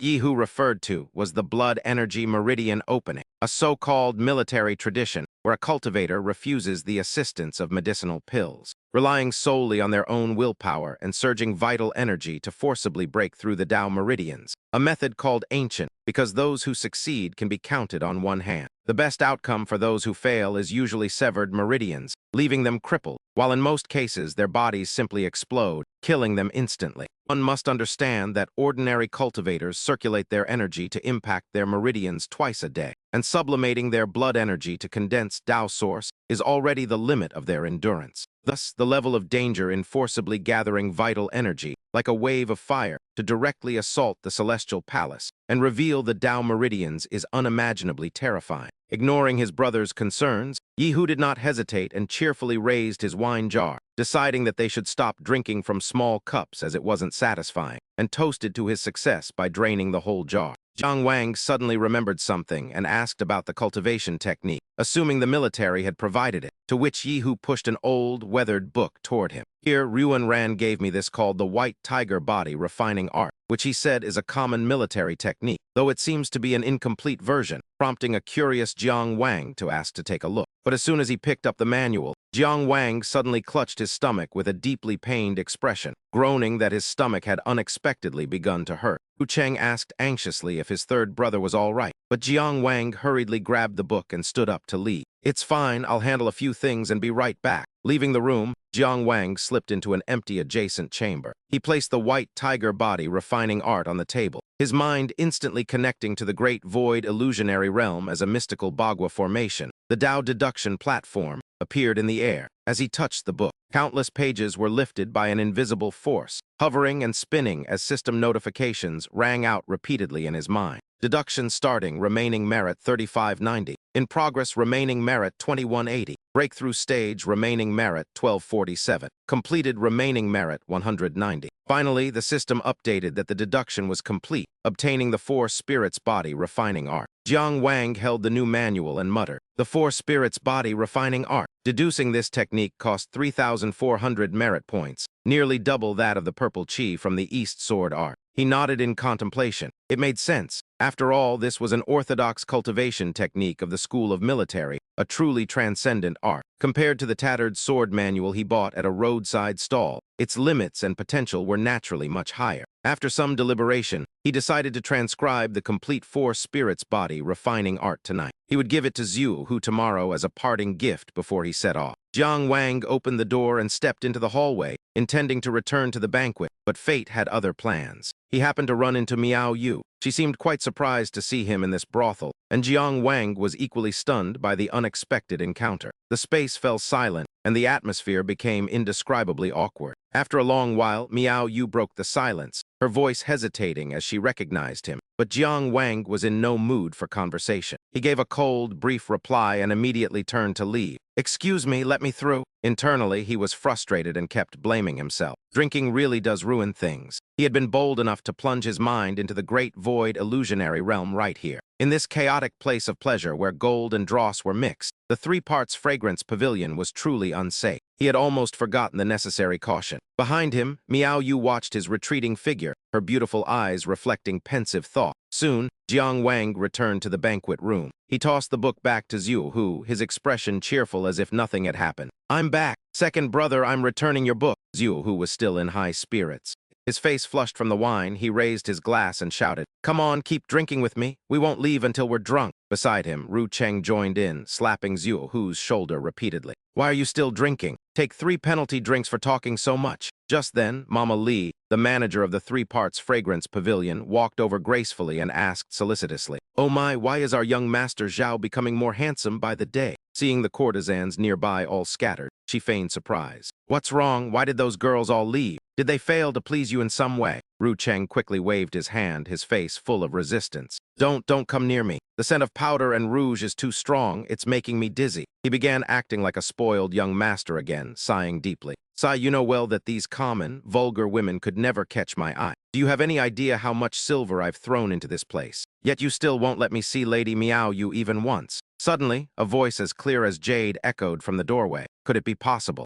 Jiang Wang was instantly startled upon hearing it, while Ru Cheng stood dazed, unable to believe his eyes. Am I not drunk?" A woman as beautiful as a flower entered with an elegant aura, smiling as she replied, "It wasn't Mama Li who blocked you. It was I who didn't wish to see you that day." Seeing the beauty, Ru Cheng's eyes lit up with obvious infatuation. Ah, the money spent today was truly worth it. As expected, such a possibility doesn't exist. The woman who could refuse to see me has yet to be born. Miao Yu responded skillfully with sharp words. "Indeed, young Master Ru's stature and family background are peerless, and you are quite generous as well. What woman here could bear to refuse you? It's just a pity." She glanced at him meaningfully. "Your affection for me is not yet enough." In a corner, Ajan was dead drunk. Completely oblivious to his surroundings, he just sat there with a dazed grin. Ru Cheng dropped his playful demeanor, his voice turning sincere. "I have never pursued any woman with such persistence. Since meeting you, I've spent more time stationed here at the three-parts fragrance pavilion than at the Taoist Academy. How can you say my affection isn't enough?" He stepped closer to Miao Yu, his eyes as deep as a lake. "My intense love for you has already filled every corner of my heart." Hearing this, Miao Yu covered her mouth and laughed shyly. Young Master Ru truly has a heart as bright as crystal and a mouth as sweet as honey. But immediately after, she didn't hesitate to expose him. "However, I can see that you are merely bored. You seek novelty, not a soulmate." Ru Cheng's gaze turned cold and unusually sharp. He turned his face away with a childish pout. "HMPH, now I truly don't like you anymore. I hate women who are too clever and see through others' hearts the most." Jiang Wang, sensing the tension and feeling it was inappropriate to stay, looked for an excuse. Let's go, time to head home. I still have to go back and cook for an." Ru Cheng's attitude shifted instantly as he asked in disbelief, "Third brother, how about we pack these leftovers to take back? Please don't cook yourself." Yihu poked his head in from the door to chime in. "Hey, old third, to be honest, even a glutton like me can't stomach your cooking. And is still a growing child. Please have mercy on her." Exposed by his 2 brothers, Jiang Wang shouted in frustration, "Stop dawdling. Are you all coming or not?" Seeing the chef's anger, the group immediately backed down. Not daring to delay, they scrambled to leave. We're leaving right now." As they walked, Jiang Wang tried to save face, declaring confidently, "My pursuit of the culinary arts is just like my path in martial arts. I shall never retreat." But while they weren't paying attention, Miao Yu discreetly flicked her finger, and a tiny, invisible object instantly latched onto Jiang Wang. That was a bone-seeking insect. It clung to him, continuously emitting a tracking signal as Miao Yu smugly watched their retreating figures and thought to herself, "I will observe for a while longer. If you truly are the prophesied Tao seed, the bone-seeking insect will quickly take root and sprout. But if not, you are merely an unfortunate soul destined to become the nutrients that nourish it. It will serve the great cause of our white bone path." In the outskirts of Fenglin City today, the air was fresh, and the sky was a brilliant blue when a loud crash suddenly rang out. Countless wine cups were smashed against the ground as a solemn vow before their parting, and Yihu spoke out in a clear, heroic voice. "Enough with the sentimental and pretentious words. In short, we shall meet again in the martial world, and we will see each other at the summit." Jiang Wang reached into his robe. He pulled out an old book and said, Second brother, this is for you. It was a body refining technique, and as Yihu took it and flipped through a few pages, his eyes brightened. Third brother, this is good stuff. Zhao Rucheng peered in curiously, saying, let me see, let me see. Oh, body refining, forget it, don't drag me into this kind of self-torture. Yihu turned and glared at him. What do you know? With a technique this good, you wouldn't be able to take your eyes off it if you looked a few more times. Then he turned to Ling He and asked, eldest brother, do you want to try it too? Ling He waved his hand in refusal, saying, I am currently focusing all my efforts on opening my meridians and stabilizing my Tangshan palace. I do not want to be distracted by other techniques. Yihu turned to Jiang Wang with a hint of worry in his eyes and asked, if you give it all to me, then what about you, third brother? Jiang Wang smiled reassuringly. Don't worry, I have already made several backup copies. When we meet again, let's see who has achieved a deeper level of cultivation. Hearing that, Yihu finally felt at ease and tucked the book into his robe, smiling confidently as he said, fine, when it comes to talent in swordsmanship, I am not your equal, but regarding the path of skin tempering and body refining, just you wait and see. The four of them laughed together, and Yihu once again reached his hand into the center of their circle, a gesture the other three understood as they all placed their hands on top of one another. Let us meet again in Xinan, they declared with determination. I hope you all arrive in Xinan City soon. It was the capital of the Zhuang state and the location of the National Tao Institute. As for me, if I want to enter Xinan City, I must at least reach the rank of a general with actual power in the Jiyujiang legalist system to be eligible for the martial arts tournament in the Zhuang capital. Suddenly, Yihu glanced at Little An standing next to Jiang Wang. The little girl pouted and raised her tiny hand, saying, me too, me too. Yihu burst into laughter and lifted an up. The little girl pointed her hand and suggested, let's do it again. All right, all right, all right, they replied as the group joined their hands once more. With the addition of an An's small hand, they shouted in unison, we shall meet again in Xinan. Their collective cry echoed across the horizon. A moment later, Yihu mounted his horse. He turned back and rode off swiftly, yet he did not forget to wave goodbye. The wind whipped against his face, but it could not hide the tears welling in the young man's eyes. Everyone, I'm leaving. The next day, Jiang Wang was practicing his cultivation. He silently recited the mantra of the four spirits' body, refining art in his mind. The white tiger used metal elemental qi to forge the bones. The vermilion bird used fire elemental qi to temper the body. The black tortoise used water elemental qi to nourish the flesh. And the azure dragon used wood elemental qi to strengthen the vitality. He could clearly feel the changes occurring within his body. After each session, I feel the source qi in my Tangshan palace becoming more fluid, which is extremely helpful for positioning the formation points. This brings me one step closer to the foundation completion realm. While Jiang Wang was deeply focused, Rucheng sat perched on a chair, stretched lazily, and spoke. Hey, third brother, train if you must, but why do you have to strip down like that? Jiang Wang jumped in surprise, hurriedly putting on his shirt and scolding him. My body burns like fire during refinement. Of course I have to undress to stay cool. Wait, when did you sneak into my room? Damn it. Ru Cheng chuckled teasingly. I've probably been here for about an hour. Seeing how immersed you were in your training, I didn't have the heart to disturb you. Jiang Wang snapped irritably. Since when do you care about that? I shared the cultivation technique with both you and eldest brother. Eldest brother is busy preparing for his pulse opening and has no time to cultivate. But you spend all day fooling around, wasting your God-given talent. Ru Cheng calmly popped a grape into his mouth and spoke philosophically. Life is short. I believe that failing to enjoy oneself in the moment is the greatest waste of all. Suddenly, he sat up straight, his voice becoming a bit more serious. But I came here today to practice swordsmanship with you, so that counts as official business, right? If you don't want me bothering you anymore, then go easy on me later so I can win once with my purple chi from the East Sword technique. Jiang Wang sat at his desk and took out a brush and paper,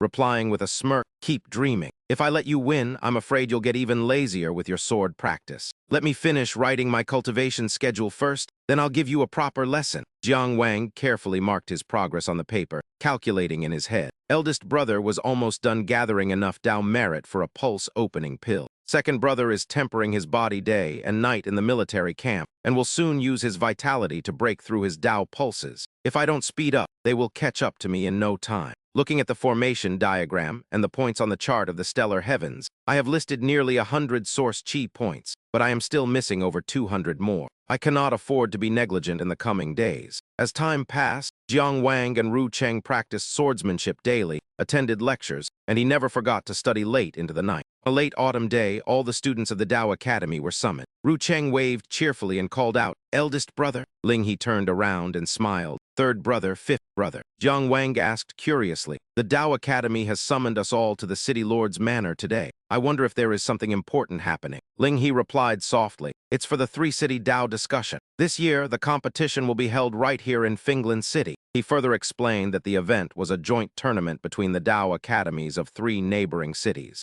Wangjiang City, Finglin City, and Sanshan City. The goal is to exchange knowledge and sharpen skills, while also serving as a vital preparation for the annual County Dao Academy exam in November. For instance, Dashan County hosts the Northern Wind and Flaming Snow event, centered around Kinglin and Beilu cities. That event has become famous throughout the county, attracting countless visitors, though it is essentially just 5 nearby cities collaborating on a Dao exhibition. Compared to that scale, our 3-city Dao discussion is much more modest and simple. At the city lord's manor square, a group of craftsmen was working diligently. Moments later, 2 large arenas were fully constructed. Jiang Wang watched in surprise, noting that both Master Dong and the city lord had appeared, suggesting this year's 3-city Dao discussion would be anything but ordinary. Ling He nodded, noting that this was the first competition the dean had organized since taking office in Maple Forest City, so it had to be a grand display of authority. From the high platform, Dean Dong A clearly announced the rules. Following tradition, the academy would select disciples from 3 levels, the 1st,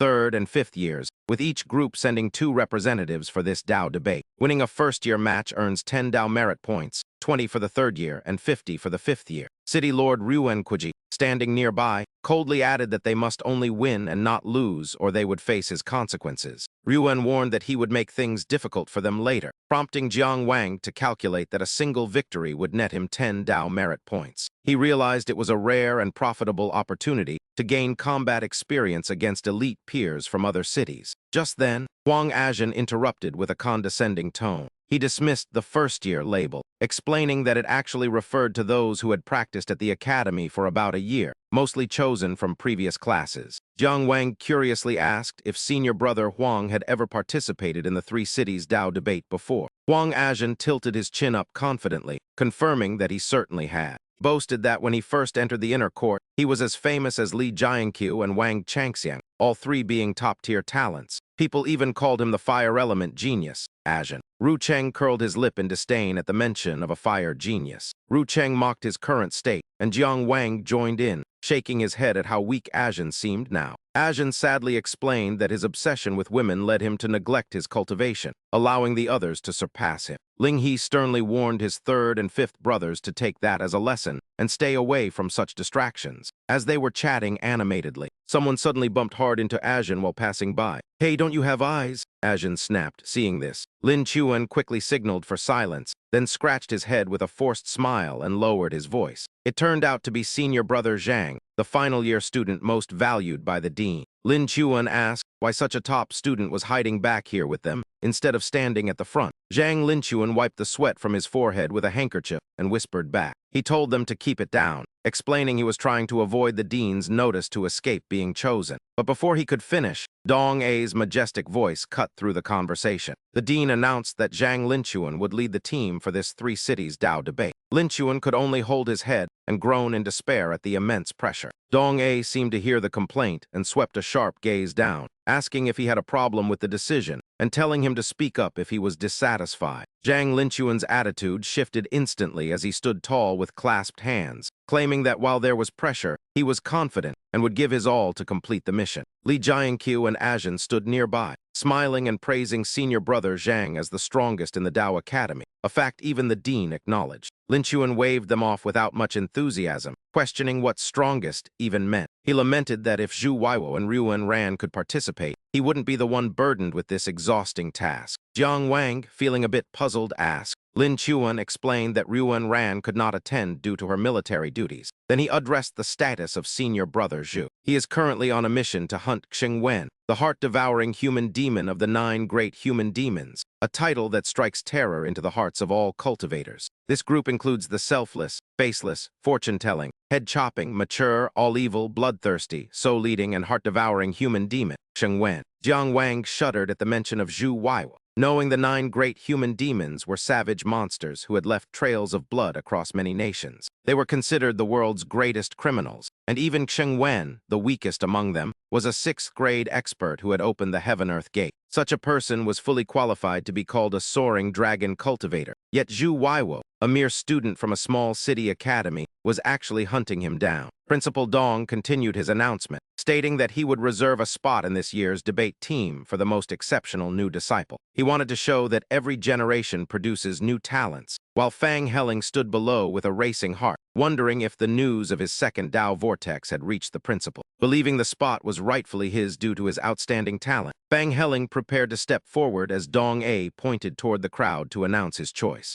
However, the principal's finger pointed directly at Jiang Wang, leaving Fang Helling stunned as if he had been struck by a bolt of lightning. Overwhelmed by fury, he immediately marched onto the stage and loudly protested that he did not accept this decision. Dong A frowned and asked coldly if a student dared to question his judgment, his overwhelming aura causing Fang Helling to tremble and stammer. City Lord Wei Kuti spoke up to diffuse the tension, laughing as he suggested he handle the rebellious disciple on the principal's behalf. He turned to Fang Helling and proposed a simple solution. If he was unsatisfied, the two should duel on stage, with the winner taking the spot. Principal Dong agreed and called Jiang Wang to the stage, who stepped up and immediately asked about the specific rules of the engagement. When he asked if he was permitted to injure his opponent, Fang Helling sneered, mocking the idea that someone without a foundation could possibly hurt him. Dong A clarified that anything was allowed as long as there were no killings or permanent crippling, and Wei Kuji signaled the start as Fang Helling lunged forward.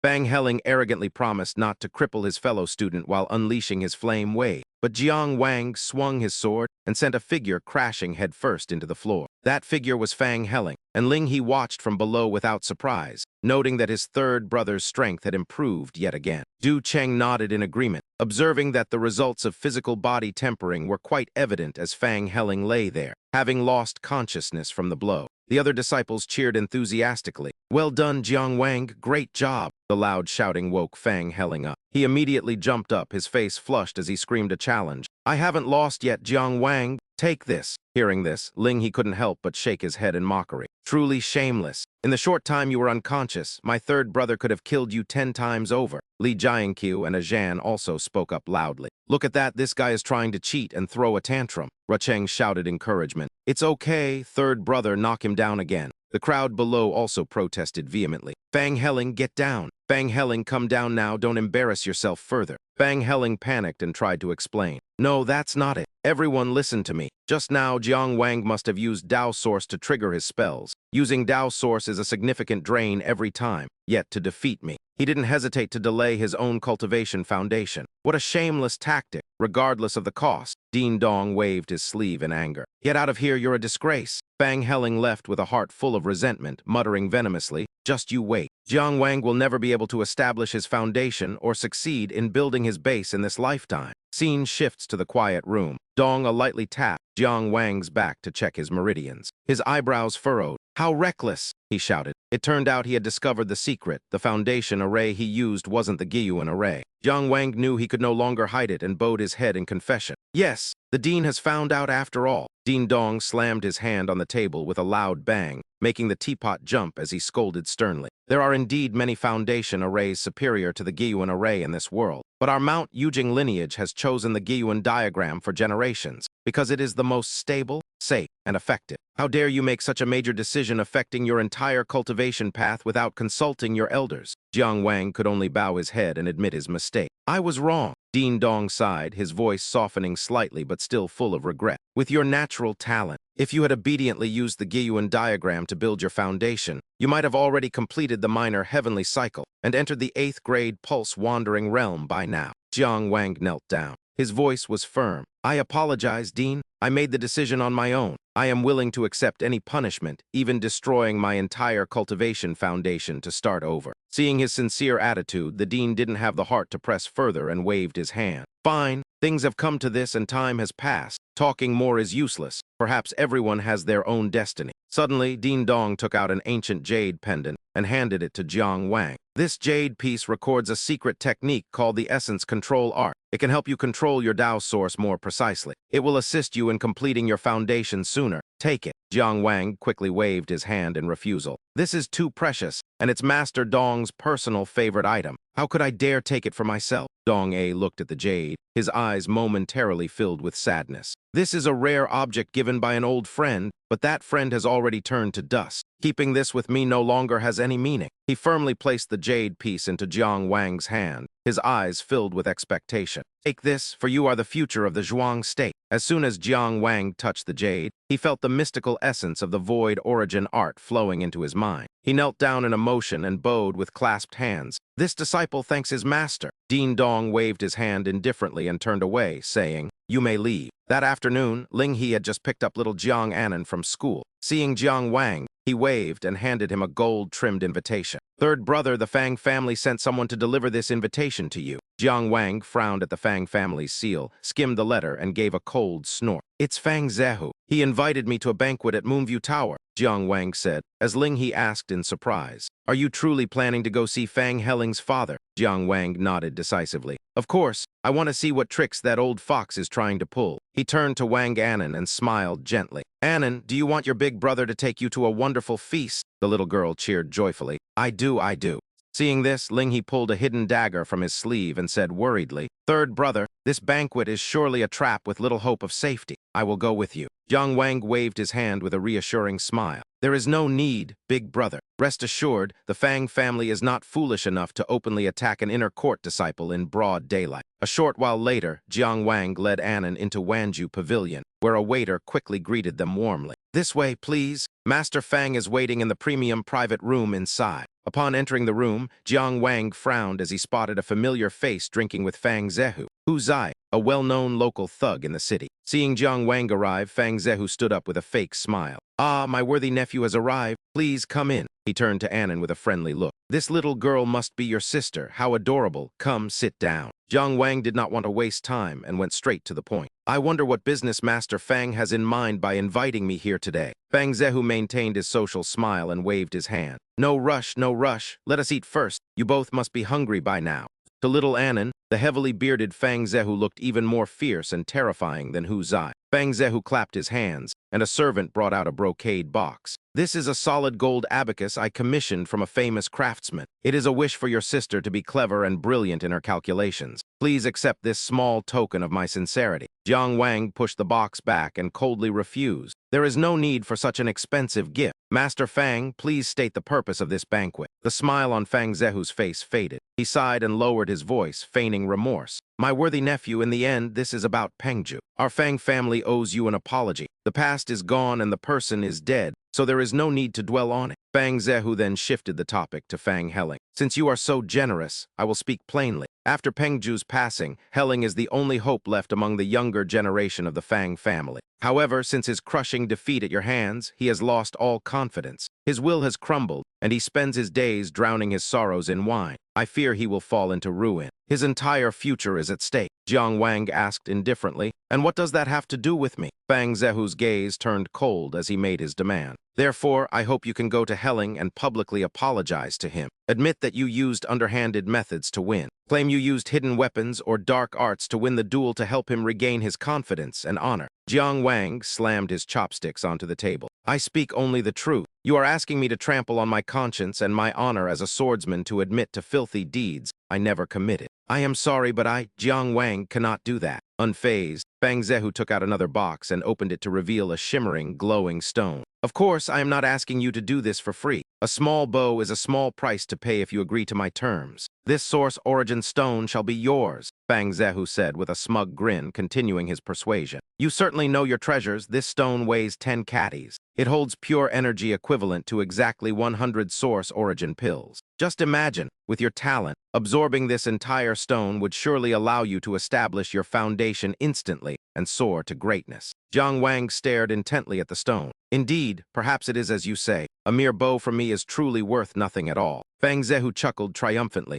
"I knew it. You are a wise young man with great foresight." Suddenly, however, Jiang Wang shoved the stone back toward him, his voice as cold as ice. "But that Fang Helling, he is not worthy." Fang Zehu was struck dumb, the smile vanishing from his face. "You—" Before he could finish, Jiang Wang grabbed Anan's hand and led her away. "Anan, stop eating. We are going home." The little girl, still busy gnawing on a chicken leg, cried out in bewildered disappointment. "Ah, my chicken leg." Left behind, Fang Zehu's face darkened like the bottom of a soot-covered pot as he growled a threat. "Jiang Wang, I intended to settle this with reason and harmony, but do not think for a moment that my Fang family is powerless against you. Jiang Wang halted his steps but did not turn around. I wouldn't dare. The Fang family is one of the three great clans of Finglan City, while I am merely an ordinary inner court disciple. Fang Zehu let out a cold snort and pointed at the burly man standing beside him. Do you truly believe that your status as an inner court disciple is some kind of invincible shield? Do you have any idea who this man standing next to me is? Without giving Jiang Wang a chance to guess, he introduced him smugly. This is my younger cousin, Fang Zheang, the current commander of the city guard and the right-hand man of City Lord Ruanquiji. In this Finglan city, he is below only one but above 10,000. Even if Dong A were here, he would likely have to show some respect. Jiang Wang glanced at the bearded man and recognized him. Back in Xiaolan town, this man had been accompanying Ruanquiji. He felt a flicker of surprise. A city guard commander held a status even higher than Ruan Ran's. He hadn't expected the Fang family to have such a powerful figure backing them. Suddenly, the commander slammed his hand down on the table in a rage, causing the sturdy wooden surface to snap in two instantly. Ignorant and foolish. Anan jumped in fright, reflexively clutching her chicken leg to her chest. Ah, my chicken leg! The bearded man glared and let out a thunderous roar. How insolent! Fang Zehu stood by with a sinister smile, assuming his cousin was exerting dominance on his behalf. To his surprise, the bearded man suddenly whirled toward him and bellowed like a clap of thunder. Fang Zehu, you absolute scoundrel! The massive shout made Fang Zehu flinch violently, the color draining completely from his face. You claimed this matter concerned the very survival of the Fang family's legacy, which is the only reason I bothered to come meet you. His gaze shifted toward Jiang Wang, his voice dripping with contempt, yet his ire was directed at Fang Zehu. Turns out you merely wanted to borrow my authority to bully a junior. Although I carry the Fang name, I hail from a side branch of the family. I have never enjoyed a single resource from this clan. The status I hold today was earned entirely through my own strength and the city lord's patronage. That is why I stopped using the name Fang Jiang long ago. Now I am Fang the Bearded, a name bestowed upon me by the city lord himself. He pointed directly at Fang Jihu's face, declaring that if not for the meager bloodline remaining between them, he would have punished him long ago, and that from now on. Except for the Kingaming festival to visit the graves, he should not show his face to bother him again. Having vented his anger, Fang the Bearded turned to look at Anan. Seeing the little girl trembling and hiding behind her brother, he suddenly became awkward, trying to appear friendly but failing miserably. Sorry, did I scare you? Anan found his toothy grin even more terrifying than his rage and burst into loud sobs. Ah, brother, save me, a monster! Fang the Bearded stood there in a daze, not understanding where he had gone wrong. Inside a secluded room at Wanju Tower, Fang Jihu stood before the shattered table and barked for them to come out. The butler obeyed, supporting a pale and haggard Fang Helling who had lost all his spirit. Father, he muttered, as Fang Jihu pointed a finger at his son's face. His voice was harsh as he asked if the boy understood that neither threats nor bribes would work, for Jiang Wang had defeated him with genuine strength. Even if given Dao Source stones to accelerate his foundation establishment, he still could not win,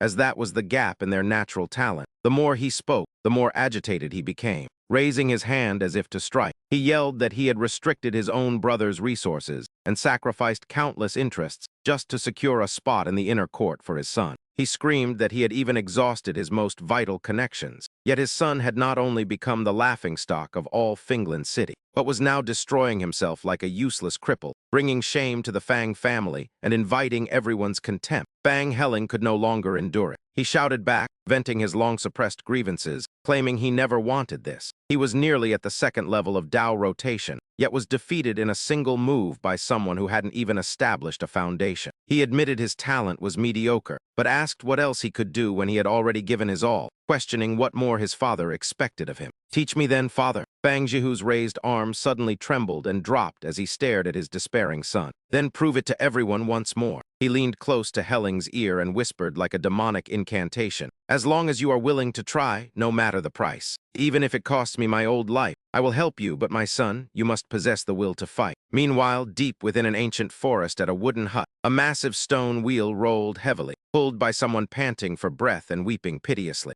Zio Nan, the girl sitting inside the house called out, throwing a stone that struck his head. Stop grumbling and pull the cart. As Zio Nan pulled, he calculated the route, seeing the human city in the distance.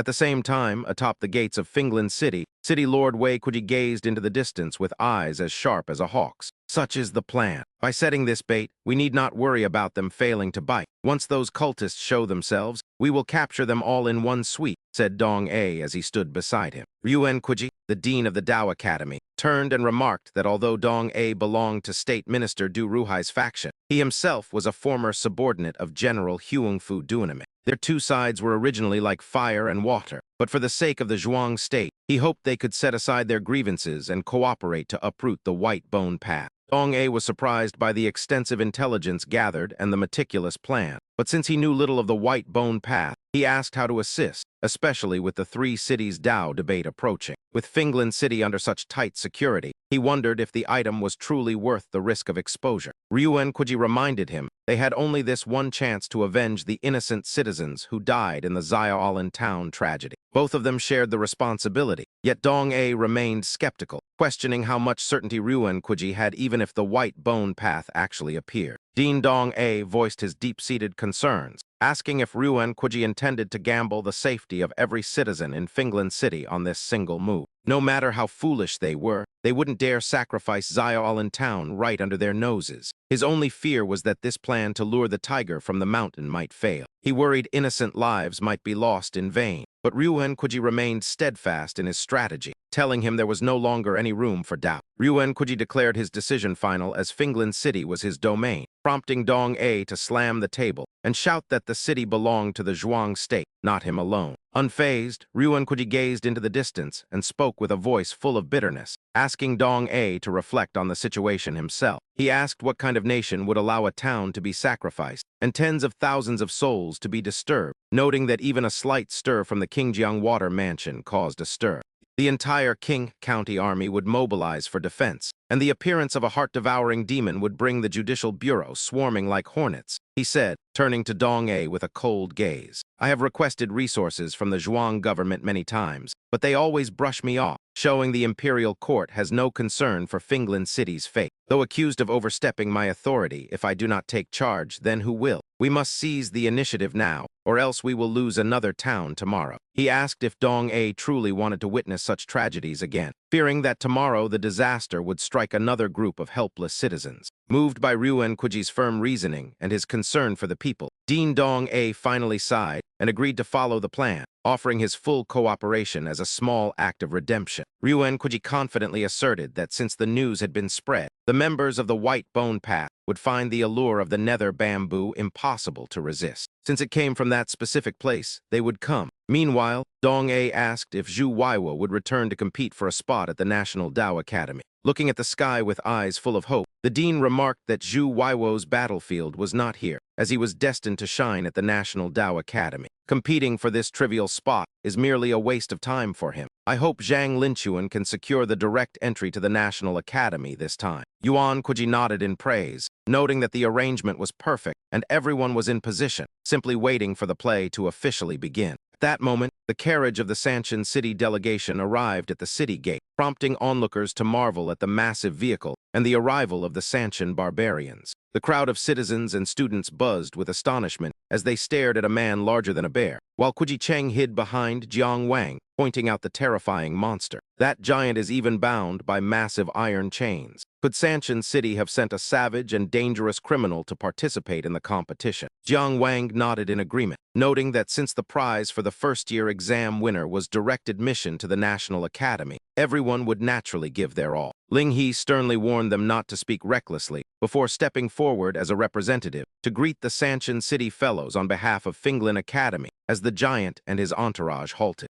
Ling He explained he had been waiting and invited them to follow him to the academy to rest before he showed them the location for the Tao discussion. The giant, bound in iron chains, walked sullenly under the guidance of his escorts, while two figures watched from the second floor of a nearby tavern. As they sipped tea and observed the scene below, Lin Jingli looked down with a gloating smile, noting that the mountain barbarians from Sanshan City had finally arrived. Their eldest senior brother, Chu Ping, was killed by the heart-devouring demon, weakening their team significantly, and Zhu Wei of Finland City is also not participating. With every obstacle threatening brother Lin Zhenggren now gone, It seems heaven is aiding Wangjiang City. Ensuring the direct entry to the National Academy will surely be yours. Lin Zhenggren, the elite representative of Wangjiang City sitting opposite him, calmly took a sip of tea and softly cautioned Lin Jingli not to be so impatient. He warned that they must not underestimate anyone until the very end. While at the academy dormitories, Ling He and his brothers led the guests to their prepared courtyard. Suddenly, Huang Azhen came running from a distance,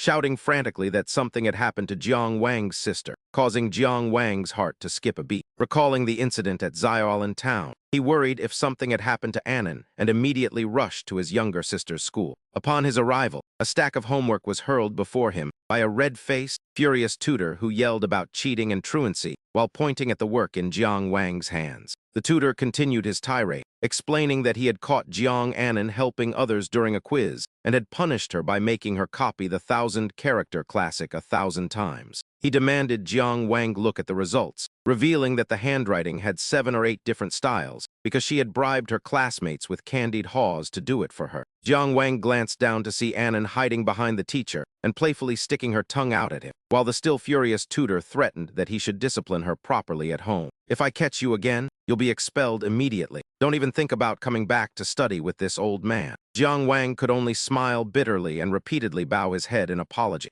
I apologize, teacher. I promise you that from now on I will strictly discipline Jiang Annan. As he led Annan away, a young girl suddenly blocked their path and shouted for them to stop. It was Qing Zhai, sitting perched on a sedan chair, frowning unpleasantly at Jiang Wang. Are you the one who won't let Annan play with me? Jiang Wang explained gently, Little one, I only told Annan not to cheat with you. I never forbade her from playing with you. The young girl Qing Zhai immediately retorted with a very forceful argument. What do you mean by cheating? That's called sharing good things with each other, just like when I gave Annan the pearl bracelet. What's wrong with that? Qing Zhai rolled up her sleeves and stepped forward aggressively, her voice full of threats. You forced Annan to return the bracelet to me, destroying the proof of our friendship. Do you believe I'll have someone beat you up right now? But Jiang Wang didn't take her seriously. He shrugged and replied, Little girl, if you keep this up, I'll have to tell your parents. The girl widened her eyes and mimicked a roaring dragon, shouting, You dare! At that moment, Annan suddenly spoke up in defense. Qing Zhai, if you dare hit my big brother, I won't play with you anymore.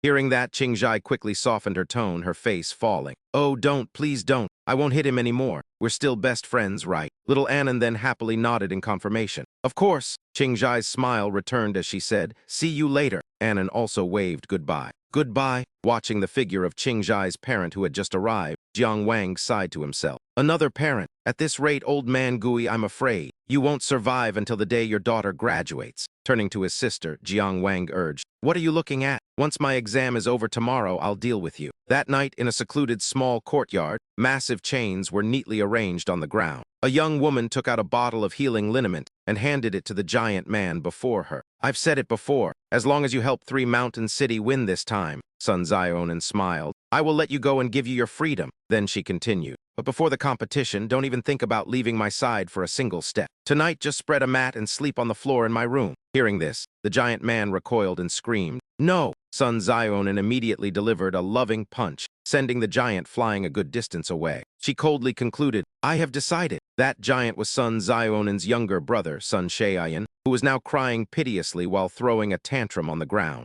I don't want to stay with you. I want to go home to mother. Sun Zionin shook her head in exasperation and reminded him, Sun Shaoyan, you are already 13 years old. You're this big and yet you're always crying for mother. Aren't you ashamed? We came here this time to win the competition and help ease mother's burden. I don't care, I want to go back to mother. I don't want to stay with a muscle-bound woman like you. Boo-hoo, mother, big sister is bullying me. Sun Zionin narrowed her eyes, her voice turning ice cold. Sun Shaoyan, what did you just call me? Only then did the boy realize he had accidentally touched a sore spot. Sun Zionin angrily clenched her fists. A muscle-bound woman, was it? Shaoyan was pummeled relentlessly, crying and frantically apologizing. I was wrong. Big sister, spare my life. I admit I was wrong, he said. Outside, the servants whispered anxiously upon hearing the loud noises. At this rate, will the young master be able to fight tomorrow? Don't worry, his constitution is unique. He should be fine, right?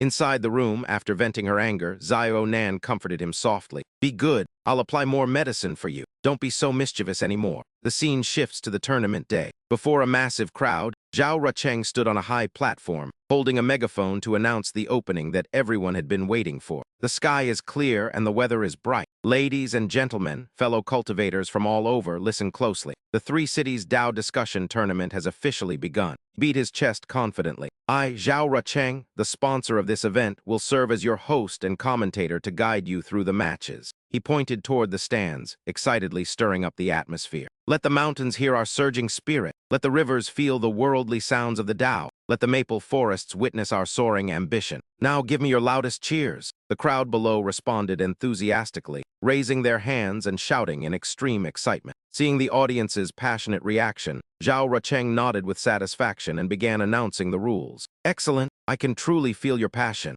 However, as per tradition, I must briefly explain the rules before we officially start. The first round consists of 3 head-to-head matches. The match order is decided by drawing lots to ensure fairness and transparency. Each winner will advance. In the second round, the 3 remaining victors will compete in a round-robin format. A against B, B against C, and C against A. A win earns 3 points, a draw earns 1, and a loss earns 0. The person with the highest total score will be the champion. Now our first competitor is a first-year student. Please come forward. From the wings, Jiang Wang calmly stepped onto the arena. Zhao Rucheng immediately shouted into the megaphone. Representing Finglin City, Jiang Wang. This was a special introduction he had prepared for his senior brother. Zhao Rucheng yelled, "Here is an advertisement from our sponsor." Instantly, a group of muscular cheerleaders appeared, chanting a slogan in unison. Finglin is in a league of its own. Kick aside Wang Jiang, who dares claim supremacy. Crush Sanchin, no rivals remain. Jiang Wang is invincible. Jiang Wang is invincible. In the audience and in Enlinghe also cheered excitedly. Big brother is invincible. Jiang Wang is invincible. Standing nearby, Li Ma exclaimed in surprise. So the tournament is actually this exciting.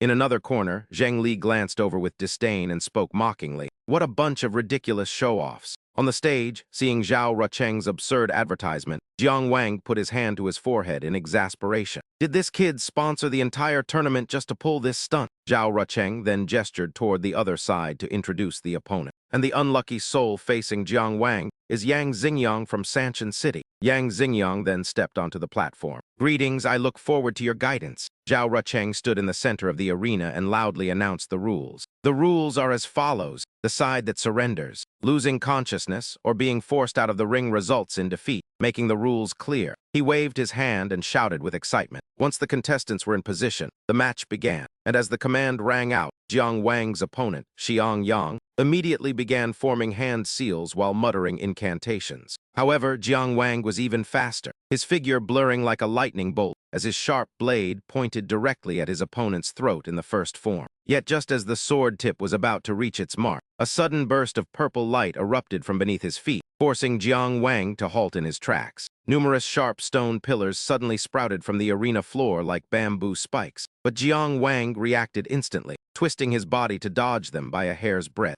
Xiang Yang roared, "Earth spike technique," as the audience below watched in horror while the entire stage transformed into a forest of stone spikes. After landing safely, Jiang Wang silently analyzed that while he could have killed his opponent just then, his legs would have been shredded by the stone spikes, and he still had more rounds to fight. Trading a severe injury for a victory in this round would be a poor move, and this man clearly anticipated that. More impressively, his hand seals remained steady even when my blade was at his brow. With a will as firm as iron, this man was no easy opponent, and without giving Jiang Wang a moment to breathe, Xiang Yang stomped down hard to propel himself across the stone pillars. He roared, "It's my turn now," as he swung his arm, sending a barrage of sharp stone fragments flying toward Jiang Wang like a rain of arrows. However, Jiang Wang dodged with agile movements, silently noting that cultivators from Sanchin City were indeed experts in earth element techniques and body tempering methods. Although his attacks are powerful and his defense is solid, he lacks flexibility.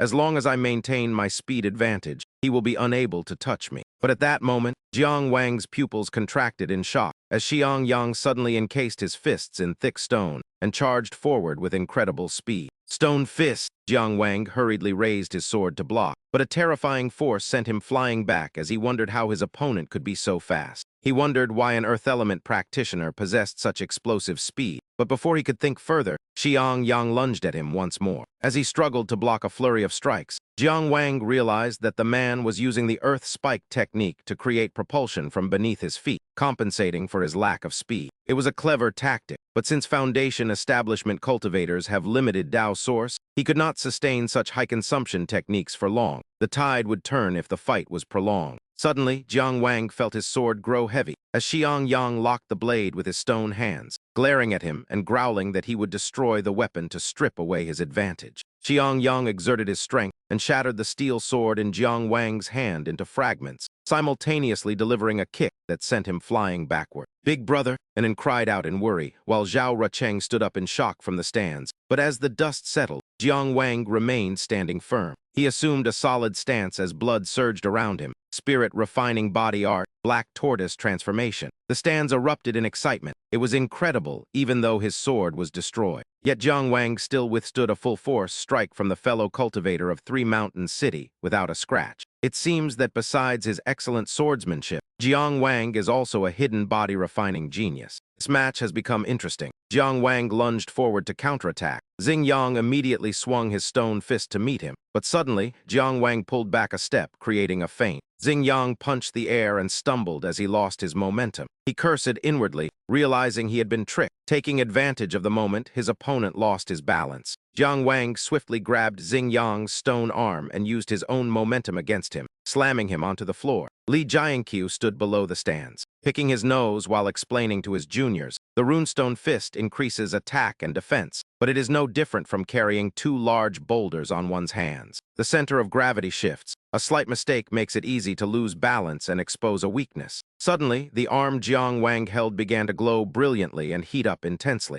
Jiang Wang felt uneasy, but by the time he looked down, it was too late. Boom, the stone arm exploded. The blast created a terrifying shockwave that threw Jiang Wang back, with stone shards embedding into his flesh, causing a stinging pain. Xing Yang was also significantly injured, but he gave Jiang Wang no room to breathe, immediately charging with his remaining stone fist. He threw a decisive punch while simultaneously activating the self-destruct mechanism again. But this time, Jiang Wang moved as fast as a ghost, white tiger steps. He slipped past the punch by a hair's breadth and appeared right behind Xing Yang. Xing punch struck the empty arena floor, blowing a large hole in it. Jiang Runestone delivered a full-power punch to the center of his opponent's back, sending Xing Jiang flying. He rolled several times across the floor. Good heavens, did he just detonate the runestone fist directly? This move harms the enemy by 1,000 but costs oneself 800. Such reckless madness. No wonder they are called mountain barbarians, those hill tribes. Jiang Wang looked at Xing Yang's mangled arms and frowned, asking with concern, "Fellow cultivator, your arms are injured to this extent. Do you still wish to continue?" Xing Yang clenched his fists. Despite the pain, his eyes burned with fighting spirit. "Of course, as long as I haven't completely collapsed, a man of Three Mountains City will never easily admit defeat." Hearing that, Jiang Wang did not hesitate to reply. "Fine, then I will use my full strength to defeat you and earn your complete respect." Suddenly, Jiang Wang's heart began to throb abnormally. He took a deep breath,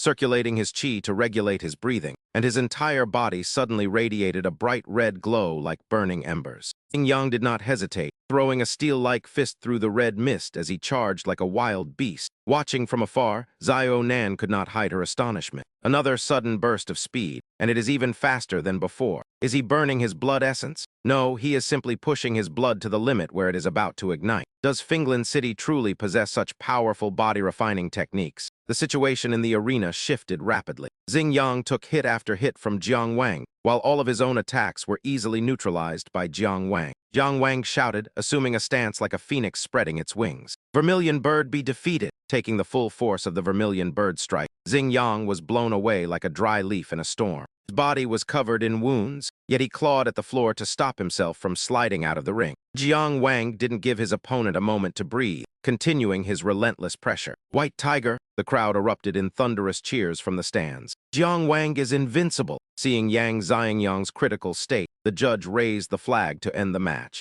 However, Yang Xiangyang's faint voice stopped him. "Wait, just wait." Despite his battered body, he forced himself up, his legs trembling as he struggled to stand firm. I can still fight." He bit his lip until it bled, his eyes burning with an unquenchable fire of determination. "For my people back home, I must continue. I can do this. As long as I draw breath, I will not surrender." The spectators began to whisper, calling them mountain barbarians who disregarded their own lives just to rush toward death. Seeing his opponent swaying on the verge of collapse, Jiang Wang rushed forward like a flash to catch him. Under the brilliant sunlight, he gently lowered Yang Xiangyang to the floor. His voice was filled with respect. "You are no barbarian, you are a venerable warrior. May I ask for your name?" Gasping for air, he replied, "Sanshan City, Yang Xiangyang." As the match concluded, Ru Cheng shouted into the speaker with excitement. With both integrity and martial virtue, Jiang Wang is truly magnificent. The list for the second round is now official. Jiang Wang of Finglan City, Chu Ti of Sanshan City, and Lin Jingli of Wangjiang City. Lin Jingli glanced at Jiang Wang with disdain, mocking them for being like chickens pecking at each other. Ru Cheng continued the announcement, calling the 13 contestants to the judges' table to draw lots for the second round. Luck would play a vital role in this stage. The one who drew the empty lot would be granted a bye to rest. The three of them approached the table, and after drawing, Jiang Wang calmly held up his stick. I drew the bye. Lin Jingli looked at his own lot with disgust, frowning in irritation. You've managed to survive for one more round. Jiang Wang glared back with a sharp retort. Then I hope your luck holds up as well, so that you can face me later with all your limbs intact. That man burst into a mocking laugh. Just you wait. I love disciplining loudmouths like you. I'll make sure you end up 10 times more miserable than that pathetic bird from earlier. Chu Ti stepped forward, extending his hand to block Lin Jingli while speaking sternly. Friend from Wangjiang City, please respect your opponent. Lin Jingli brushed his hand away with a sneer. Fine, fine. You mountain barbarians should stop trying to lecture others. It's truly unbearable. Ti clenched his fists in anger but refrained from lashing out. The arena had been heavily damaged during the previous fight and required time for repairs. While waiting, Ru Cheng provided enthusiastic commentary. Let's not let the momentum of such a dramatic match fade. The order for the next round is set. They say good character brings good fortune, and the luckiest is Jiang Wang who gets to rest. Lin Jingli maintained his arrogant stance. Let them be praised to the heavens. It will only be more satisfying when I finally drag them down into the mud. Witnessing the extraordinary effort of his fellow townsman, Yang Xiangyang, Chu Ti grew even more determined. Xiangyang, rest easy. For the honor of Sanshan, I will surely seize victory in your stead. The speakers blared once more, calling the 12 contestants onto the field. Zhao Ti of Sanshan City, along with Lin Jingli and Jiang Wang from Wangjiang City, walked toward the spectator stands in their tattered garments. Their expressions remained radiant as he waved and shouted for his elder brother. And then, while a worried Ling he asked why his third brother hadn't taken the time to recover. Jiang Wang patted his sturdy arm and offered a reassuring smile, insisting that he was fine and his physical condition was of no concern. Suddenly, Qing Zhai's crisp voice echoed from afar, calling for an end, and noting that seeing the girl's brother on the field made her certain she would be there. Upon hearing the familiar voice, Anan turned around and cried out happily for sister Qing Zhai. The young girl leaped down from Ling He's shoulder and rushed over to greet Qing Zhai with great joy, while Jiang Wang, noticing the person accompanying Qing Zhai, quickly bowed in a show of deep respect. Student Zhai Wang pays his respects to the elder Song. I do not deserve such honor. This old man's surname is Gui, and I am merely the butler responsible for caring for Miss Qing Kai. Everyone may simply call me Old Gui. Wang Yazhan stared intently at the old man's head and asked a rather provocative question. Old Gui, has anyone ever told you that the shape of your head looks exactly like something? On the other side, the referee's loud command echoed out, begin. Ling He stood nearby and gave a stern reminder. Third brother, you must focus on the match and carefully analyze your opponent. Zhai Wang obediently replied, yes, big brother, just as the opening signal sounded. Chu Tai he immediately formed hand seals and charged fiercely toward Lin Chengli, who remained opposite him with a smug and arrogant expression, saying, what is the rush? I will send you off the stage right now. Tai he stomped his foot heavily onto the floor, causing the arena surface to crack instantly as he unleashed the stone spike technique. Sharp stone pillars erupted from the ground and shot rapidly toward Cheng Li, a powerful opening to the second round that left the spectators below gasping in astonishment. Their mouths hung open as Lin Cheng Li manipulated massive waves to evade the attack, his voice dripping with mockery as he called it a mere parlor trick. Hearing this, Tai he waved his hand. The sharp stone pillars pierced through the curtain of water to continue their pursuit, but Cheng Li gracefully controlled the currents to glide away and dodge with ease, still hurling insults.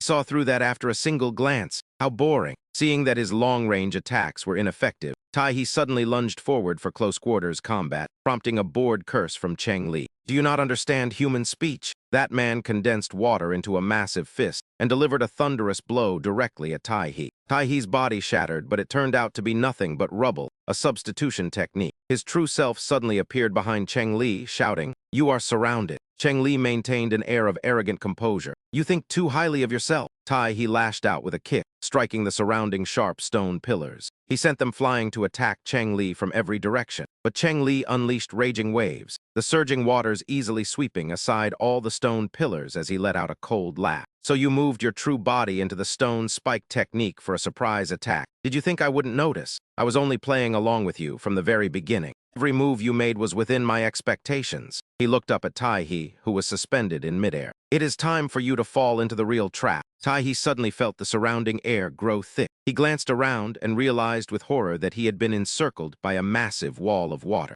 Cheng Li shouted, "Surrounding raging waves." Instantly, the waves crashed in from all sides, submerging Tai-He completely. Below the stage, Yajan commented while picking his nose. In terms of earth element techniques, Chu Tai-He's Phase 3 transformation has pushed the stone spike technique to the absolute limit of a high-grade mortal tier spell. Quite impressive. Ling He noticed another detail and warned that Zhang Li was also quite skilled at using provocation to disturb his opponent's state of mind. "Third brother, you must be careful not to fall for his trap," Ling He said, and Jiang Wang nodded in agreement before he encased his body in stone using the stone armor technique. To minimize the damage, he braced himself, but seeing his opponent's persistence, Zhang Li sneered and told him to taste the water nymph as he lashed out with a water whip. He moved quickly to catch the whip and lock the attack, but Zhang Li played a dirty trick by hiding a binding cord inside the water whip's shell, laughing triumphantly. "I've deceived you," Zhang Li shouted as he activated the binding technique, causing the cord to instantly tighten around Tai-He's body and leaving him in a state of shock. Stunned that a binding spell was hidden within the water whip, Tai-He found himself unable to move and crashed to the floor as Zhang Li looked down at his trapped prey with arrogance. "How clever," Zhang Li said. "I hope you can hold out a bit longer, so don't you dare surrender before I've had my fill of fun." While Tai-He looked up with eyes full of rage. "Shut your mouth, you arrogant dog," he roared, declaring that a warrior of 3 Mountain City would never surrender, which caused Zhang Li's expression to turn vicious as he swung his whip, shouting that his weapon was made for the stubborn until a massive explosion and black smoke engulfed the stage. The audience below whispered in a panic, wondering how a freshman match could be this intense, and if the power of a water whip was truly that great or if something was amiss. As the smoke began to clear, Zhang Li squinted into the mist and clicked his tongue in annoyance, seeing that the mountain savage he had managed to break free from the binding spell. The cost of his escape was a body riddled with wounds from the self-detonation of his stone armor. Yet his eyes burned like a frenzied predator as he roared for the fight to continue. While Lin Zhengren observed the scene from afar, Zhengren remarked that the tactic was identical to his teammates, except this time the stone armor was used for a self-destructive blast to escape, resulting in much more severe injuries, prompting him to turn to the 3 Mountain City representative. "Miss Zio, man,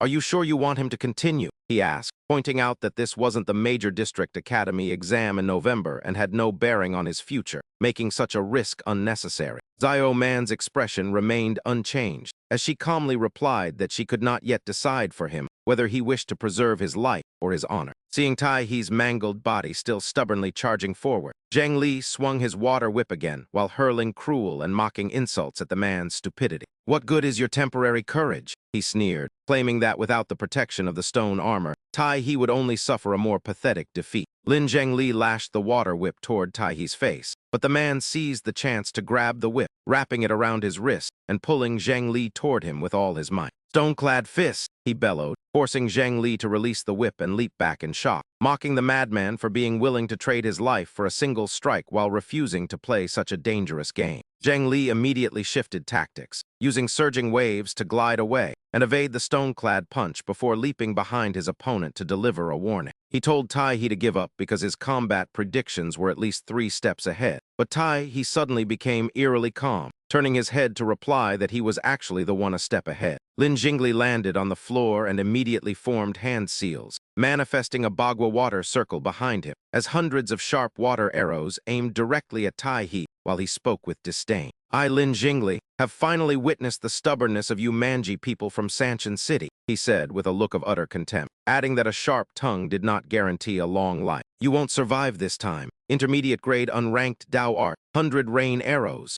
Lin Jingli shouted as he prepared to launch his surprise attack. A dark vortex suddenly manifested beneath his feet, its powerful suction dragging Lin Jingli's body down as he stared in shock, unable to comprehend what was happening. Up in the stands, Lin Zhengren frowned in irritation as he realized he and his brother had been deceived from the start, while on the other side, Zio Man wore a triumphant smile. The battle took a spectacular turn As Ru Cheng shouted excitedly into his megaphone that fellow Taoist Lin Jingli had suddenly fallen into a low-grade Ding-rank Dao art pitfall trap. It turned out that fellow Taoist Tai, he had prepared a secret move from the very beginning, as his initial hand seals were not meant for the stone spike art. Instead, they were used to stealthily set the pitfall trap. While the stone spike art was actually an instant cast ability, he used through a feigned synchronization to deceive his opponent. Lin Jingli struggled furiously within the muddy vortex and cursed loudly. Just as Tai he walked to the edge of the pit and coldly remarked that he was tired of the man's constant antics. "I've put up with you for long enough," he said, grabbing Lin Jingli by the neck and warning him to keep his mouth shut the next time he encountered someone from Sanshin City. With those words,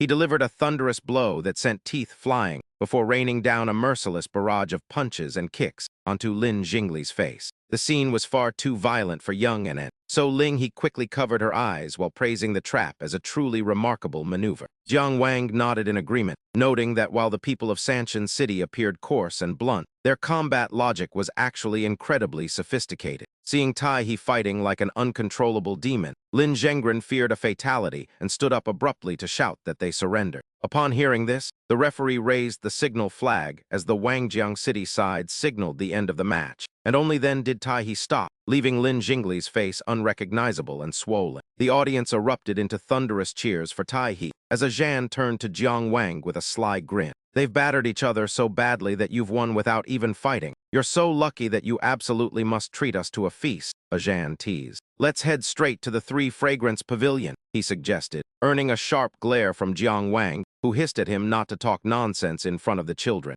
Seeing that Tai he was also seriously injured, the referee asked if the Sanshin City cultivator could continue to the next round, to which Tai he replied while gasping for air. "Yes, I can still fight," he managed to say, but Zio Man's stern voice suddenly rang out from the stands, declaring that Sanshin City was withdrawing and ordering him to step down. Tai he was stunned and turned back to ask the young lady why, saying he was willing to risk his life, but Zio Mang explained with a stern expression. Her voice brooked no argument as she stated that he was allowed to risk his life before because there was a chance of victory, but not anymore since that chance had vanished. Sanshin City has invested many resources in you, so your life cannot be wasted here. Compared to this first-year title, the city has more important needs for you. The referee signaled, and Ru Cheng made the announcement from above. All right, after the referee panel consulted with the academy captains, the match result has been decided, he shouted loudly. Three cities Dao discussion. Jiang Wang cupped his hands as the top first-year student of Finglin City, while everyone praised him for being the best.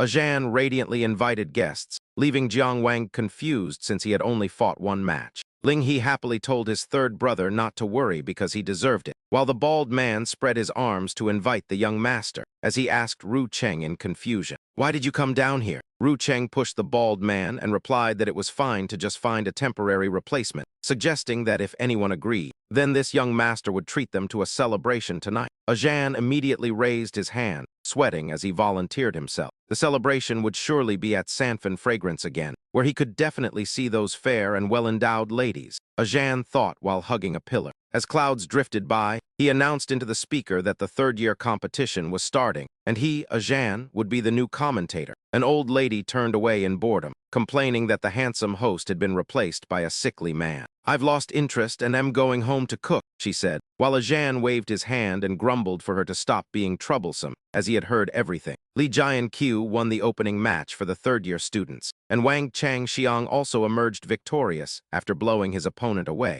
Zhan announced that winners had quickly been decided on platforms 1 and 2. Two contestants from Finglin City easily advanced to the second round, so let's look at platform 3, where a mysterious Sanshin City fighter stood motionless, perhaps gathering power for a major technique, as a scarred man mocked him. "You certainly are cautious. If you won't act, then I shall strike first," he said, decisively unleashing a water barrier before the scarred man switched his technique. After the mysterious man withstood the wind blade, the scarred man gritted his teeth, thinking that the cloak must be a powerful treasure to block 2 spells, but he was nearing his limit as he summoned earth spikes. The mysterious figure took the full force of the attack and leaped up, causing the scarred man to break into a sweat as Zio Yan screamed that he could no longer hold it back, eventually crushing the scarred man. Zio Yan ran off clutching his backside toward the latrine, while Zio Man covered her face in embarrassment at his tattered clothes as Ru Cheng rested his chin on his hand. observing the magical confrontation. However, his exposed skin remains completely unharmed and intact. Ling He remarked in amazement, surprised that he was just a child when he had expected someone far more ruthless.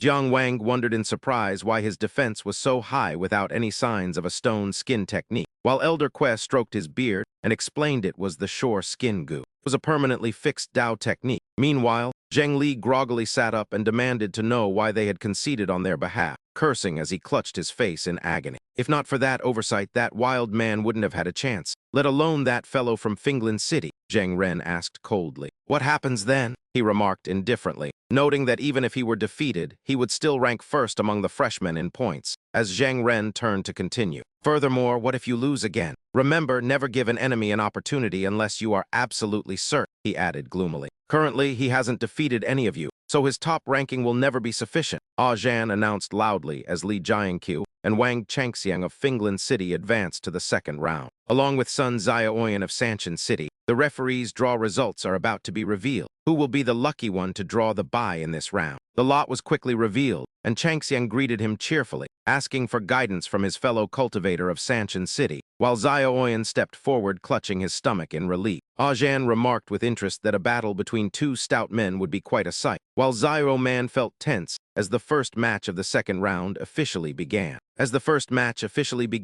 Jiang Wang waited somberly while Changxiang cast a mist spell, causing the crowd below to cry out in confusion at the returning fall. Indeed, we can't see a thing. Why is the Wang family like this? They wondered, while Xiaoyan charged forward, determined to fight seriously this time. If I win, I can return to the city to see my mother, he thought while searching for his opponent, wondering where he had gone as he dashed around. He waved his hands and looked around but saw no one, calling out to ask where his opponent was, while Changxiang placed his hands before his mouth and unleashed the withering breath tornado. Dragon-like gust lunged at Xiaoyan, who shielded himself and struggled to maintain his footing against the deafening roar before slamming onto the floor and trying to press forward. Ah Zhan observed that it was a familiar tactic of using mist to obscure vision to buy time for the Wang family's top-tier secret technique, the withering breath tornado, noting it was rare for a third year to master such a spell. In the entire Zhuang state, Wang Changxiang might be the only one capable of this. Yet Sun Xiaoyan of Sanshan City was not to be underestimated either.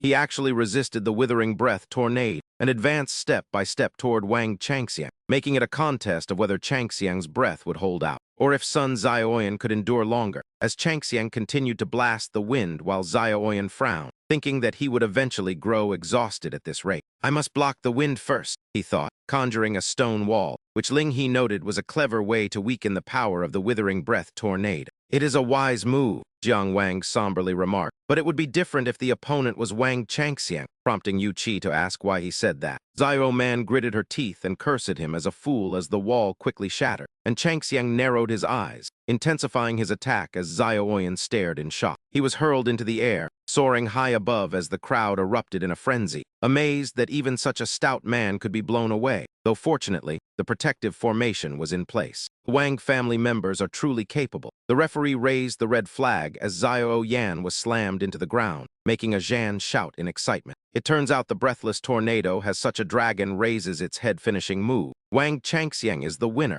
Jiang Wang noted silently. Defense of the four spirits body refining is clearly inferior to the earth skin drum, and while the purple chi from the east sword technique is sharp, it cannot break through. He watched Changxiang clasp his hands, thinking that with a superior weapon he might have a chance, but currently he couldn't defeat this stout man. As for senior brother Wang, there is no way to counter him once he uses the breathless tornado. I simply have no response for it. It appears my strength still lags far behind the top students. Jiang Wang quietly praised him, acknowledging his impressive skill. In the entire Finglin City Dao Academy, including all the instructors, there are likely very few who can perform this grade A Dao art. Gui Lao explained it was due to the attributes of the Dao Meridian spirit, prompting Jiang Wang to ask if the spirit could influence Dao arts. He wondered what attribute his own earthworm possessed. Gui Lao explained the impact is massive, as Dao Meridian spirits vary in rank and elemental preference. I suspect his Dao Meridian spirit is a wind sparrow, naturally attuned to wind energy, which allows him to use a grade A Dao art beyond his level.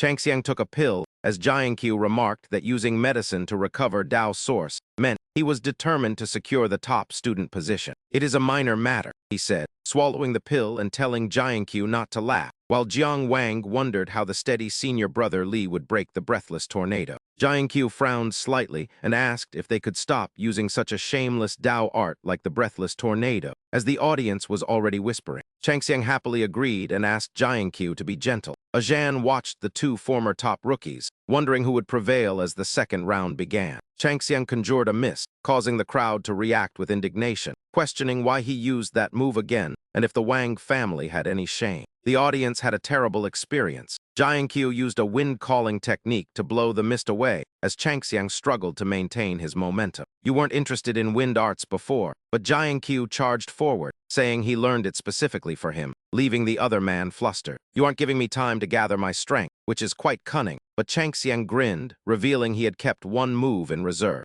Something was wrong. How could he do it so quickly? Changxiang unleashed the breathless tornado, and Jiankyu landed on the ground, listening intently. Contestant Li Jiankyu fell out of the ring, making the result clear. The winner is Wang Changxiang of Finglan City, leaving Jiankyu in shock. How could your breath-holding scroll be completed so quickly? He realized inwardly that this meant in previous battles he didn't need such a long preparation time at all. The mist was merely a facade to obscure his opponent's vision. Chang Xiang spoke cheerfully, noting that since his opponent was Li Jiankyu, he felt something would happen if he delayed any longer. He thanked him for yielding, while Zhan praised him excitedly. "That was a very clever move. You are quite skilled." Chang Xiang won both matches, and the top position for the third-year students would be decided from here. Li Jiankyu clasped his hands in congratulation, admitting his complete defeat. He congratulated brother Chang Xiang, who waved it off, telling Li Jiankyu he was too modest and wishing him luck in the next match. Zhan announced loudly that the final match for the third-year students was next. As the contestants took their positions, Jiang Wang speculated that senior brother Li didn't seem to have exerted his full strength yet. "Ru Cheng, what do you think?" Ru Cheng immediately replied that if he didn't even strive for the top spot among third-year students, there was only one possibility for senior brother Li's actions, as the two opponents faced each other. Sun Zioyan firmly declared that he had to win this time, worriedly thinking that if he lost again, his elder sister would certainly not let him off easily. Sun Zioyan took his stance and began, clenching his fists as Li Jiankyu charged forward. Sun Zioyan's technique flared up as he shouted "Kun, Pai, Gu" sternly, the flames nearly reaching him. Li Jiankyu's face grew tense as Sun Zioyan advanced. Sun Zioyan was surprised, wondering if he had dispelled the move himself. Li Jiankyu was suddenly sent flying, landing on the ground, and stood there stunned by the news. Contestant Li Jiankyu had fallen out of the ring again, making the outcome clear. The winner was Sun Zioyan of Three Mountain City, leaving everyone staring at each other in bewilderment. Li Jiankyu closed his eyes and clasped his hands, admitting defeat. Sun Zioyan scratched his head in confusion, thinking he hadn't even touched him yet. Zhan announced that the referee confirmed no errors. Sun Zioyan won second place. Li Jiankyu lost and took third place, concluding the third-year student competition. This second round for the third-year students felt quite flawed, while Sun Zioyan waved happily. Li Jiankyu pursed his lips emotionally, thinking it was exactly the same. Jiang Wang reached out and called for senior brother Li, and Li Jiankyu walked over to offer his congratulations. "Congratulations, junior brother Jiang, on taking the top spot. I had prepared myself, but I didn't expect I wouldn't get a chance to show my skills." He then voiced his lingering doubt. "In that duel against Three Mountain City just now, why didn't you try harder, senior brother? Anyone with a keen eye could see it," Li Jiankyu explained calmly. "First, I wasn't certain I could break through his defensive Taoist art. Second, there is no longer any significance in being second or third place. I have other matters to attend to, so I shall take my leave." Jiang Wang was bewildered, noting that the fifth-year student competition was about to start, but Li Jiankyu hurriedly departed. "I won't be watching. You all enjoy yourselves." Jiang Wang felt suspicious because, from beginning to end, the long sword at Li Jiankyu's waist had never been drawn from its scabbard. Senior brother Li was also hiding something, but what could be more important than competing for the top spot among third-year students? Zhan laughed and noted that after the previous two rounds, this year's Three Cities discourse was entering its most intense phase. The most anticipated and fierce competition for the fifth-year students was about to begin. Ji spoke darkly, stating that the chessboard was set, and they were just waiting for the distinguished guests to take their seats. Lin Chuan covered his face, wondering why those two had returned, as being targeted brought immense pressure. Ajan shouted fiercely that fifth-year students essentially represented the peak combat strength of the City Dao Academy. Furthermore, the top fifth-year student could bypass next month's exam and enter the National Dao Academy directly, heading straight to the capital of the state of Zhuang without needing to visit the prefecture. Who would ultimately claim this precious spot? Without further ado, he invited the fifth-year contestants to the stage. Lin Zhengren from Wangjiang City stepped up quietly, looking on with a cold expression. Zio Man leaped onto the stage from below, landing firmly. Sun Xiaoman from Sanshan City gripped her wrist, leaving Jiang Wang in a state of shock. He wondered if that girl was truly a fifth-year contestant. Ru Cheng lowered his glasses, questioning if she was even 10 years old. Zio Yan pointed at her own face, stating she had already lost 3 teeth. He added that her older sister had lost 7. Jiang Wang stared in disbelief, asking how she had been beaten so badly. Zio Yan explained that her sister had won first place. Jiang Wang fell into thought, realizing that at 17, he was the same age as her, yet she was already competing as a representative for the fifth-year students. The disparity was far too great. The crowd cheered for Jiang Wang to do his best while shouting encouragement for Zio Man. Lin Zhengren let out a smirk. He recalled that their senior brother, Chu Ping, had died at the hands of Cheng Wen and expressed his pity. Zio Man replied gloomily that life and death were determined by fate. As Zio Yan and the others lowered their heads, Lin Zhengren raised his hand, noting that Chu Ping had lost to him by a single move last year, and wondered if she could seize victory in his stead. Zio Man charged toward him, saying they would find out soon enough. Lin Zhengren drew his snake whip. As she jumped to evade, Dong A noted that the green serpent whip was crafted from a high-level python. Lin Zhengren cast the Raging Waves spell. Ajan observed that while it was the same technique, Lin Jingli's version was significantly more powerful, proving why he topped the Dao merit rankings in Wangjiang City. He launched a continuous long-range offensive, clearly intending to deny Sun Xiaoman any chance of closing the distance.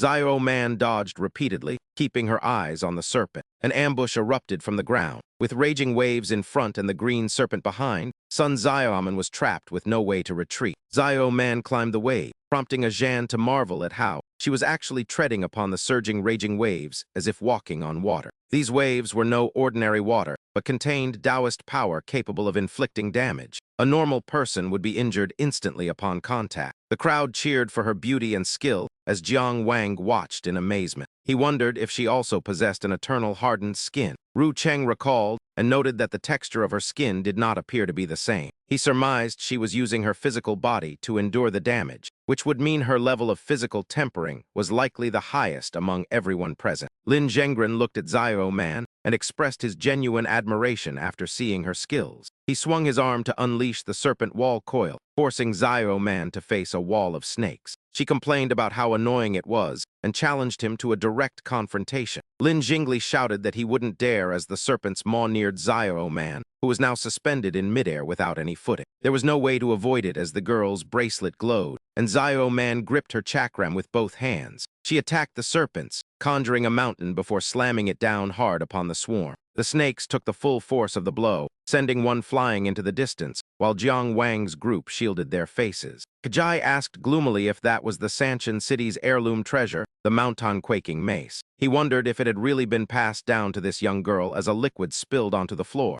Zhang Ren sneered, asking if this wasn't just a three-city Dao discussion. He mocked her, asking why Lady Sun acted like a common brawler who only knew how to use brute force, then turned back to jeer that she was just like her deceased father. Zio Man's hands trembled as she hurled her weapon, which Lin Zhengren narrowly dodged, remarking on the danger. Zio Man lowered her head and growled that if Lin Zhengren uttered one more word of nonsense, she vowed that today would end in a fight to the death. While Ru Cheng felt frustrated that those two brothers were so despicable for constantly trying to psychologically unsettle their opponents, Dong A coldly instructed that while the Zhuang state followed the Dao, they should not look down on other sects in the arena and should fight based on their own skills. Zheng Ren bowed in obedience. He admitted the academy director's words were correct and retracted his previous statement as lightning struck from the sky. Lin Chuan attacked his opponent while Ajan made a loud announcement. The victor of Arena 1 had been decided as Zhang Linchuan easily claimed the win. Zio Man stomped her foot, recalled her weapon to her hand, and charged forward. Sun Zio Man used the stone spike technique to propel her weapon back and continue her assault. Though she swung a massive mace nearly as large as herself, she was as nimble as a flower dancer. Zheng Ren easily evaded her fierce attacks. Lin Zhenggren instantly utilized the triple raging waves to dodge, but despite his evasions, he knew the consequences would be dire if Sun Xiao Man landed even a single hit. The aftermath would be unthinkable, leading Ling He to wonder if Lin Zhenggren was hiding a secret move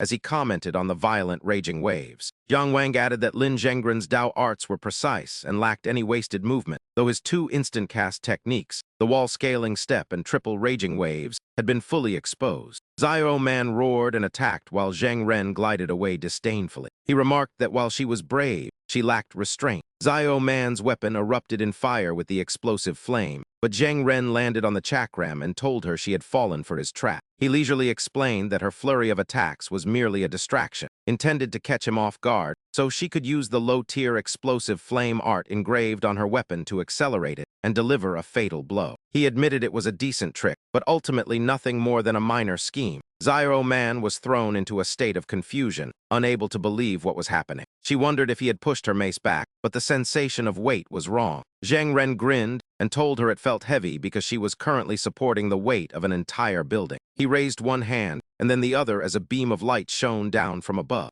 Zheng Ren then manifested a portal known as the Heaven and Earth Gate. Lin Chuan was stunned that he was ascending from the 7th to the 6th rank at this exact moment. As light enveloped the arena, Ling He stammered in fear about him pushing open the Heaven and Earth Gate. Jiang Wang realized that he was advancing from the 7th rank to the 6th, which explained why he didn't care about his instant-cast Dao arts being exposed. Ru Cheng watched closely, realizing this man was clearly powerful yet chose to hide his true strength. Lin Zhenggren stepped firmly onto the wheel blade. Xiao Man was dragged forward, looking at Lin Zhenggren while searching for an opening. As her strength failed and she fell backward, Lin Zhenggren unleashed a magical countershot. Xiao Man took the full force of the grade A lower rank spell, Water Dragon Wave. As the wheel blade bore down on her, Xiao Yan cried out for her sister while Tai He watched in distress. Jiang Wang wondered if the power gap between the 7th and 6th ranks was truly this vast. Xiao Man grabbed the wheel blade and hurled it away. It was not over yet as Xiao Man struggled to her feet, declaring the fight would only end in death. Xiao Yan sobbed, begging her sister to stop and return to Sanshan City. Their mother would not blame them, but Lin Zhenggren reached behind him, stating that if Miss Sun remained so stubborn, he would have to see this through. Lin Zhenggren moved toward Xiao Man as Xiao Yan screamed in terror. Xiao Man was suddenly ensnared by the grade A lower rank spell, Green Python Cage. Her bones felt as if they were snapping. Lin Zhenggren raised his hand, noting that even his full strength couldn't crush her bronze-like physique. It was time to end it as Xiao Man lost consciousness. Flower petals pierced the snake, and as she fell, Lin Zhenggren caught his whip while Dong A declared him the victor.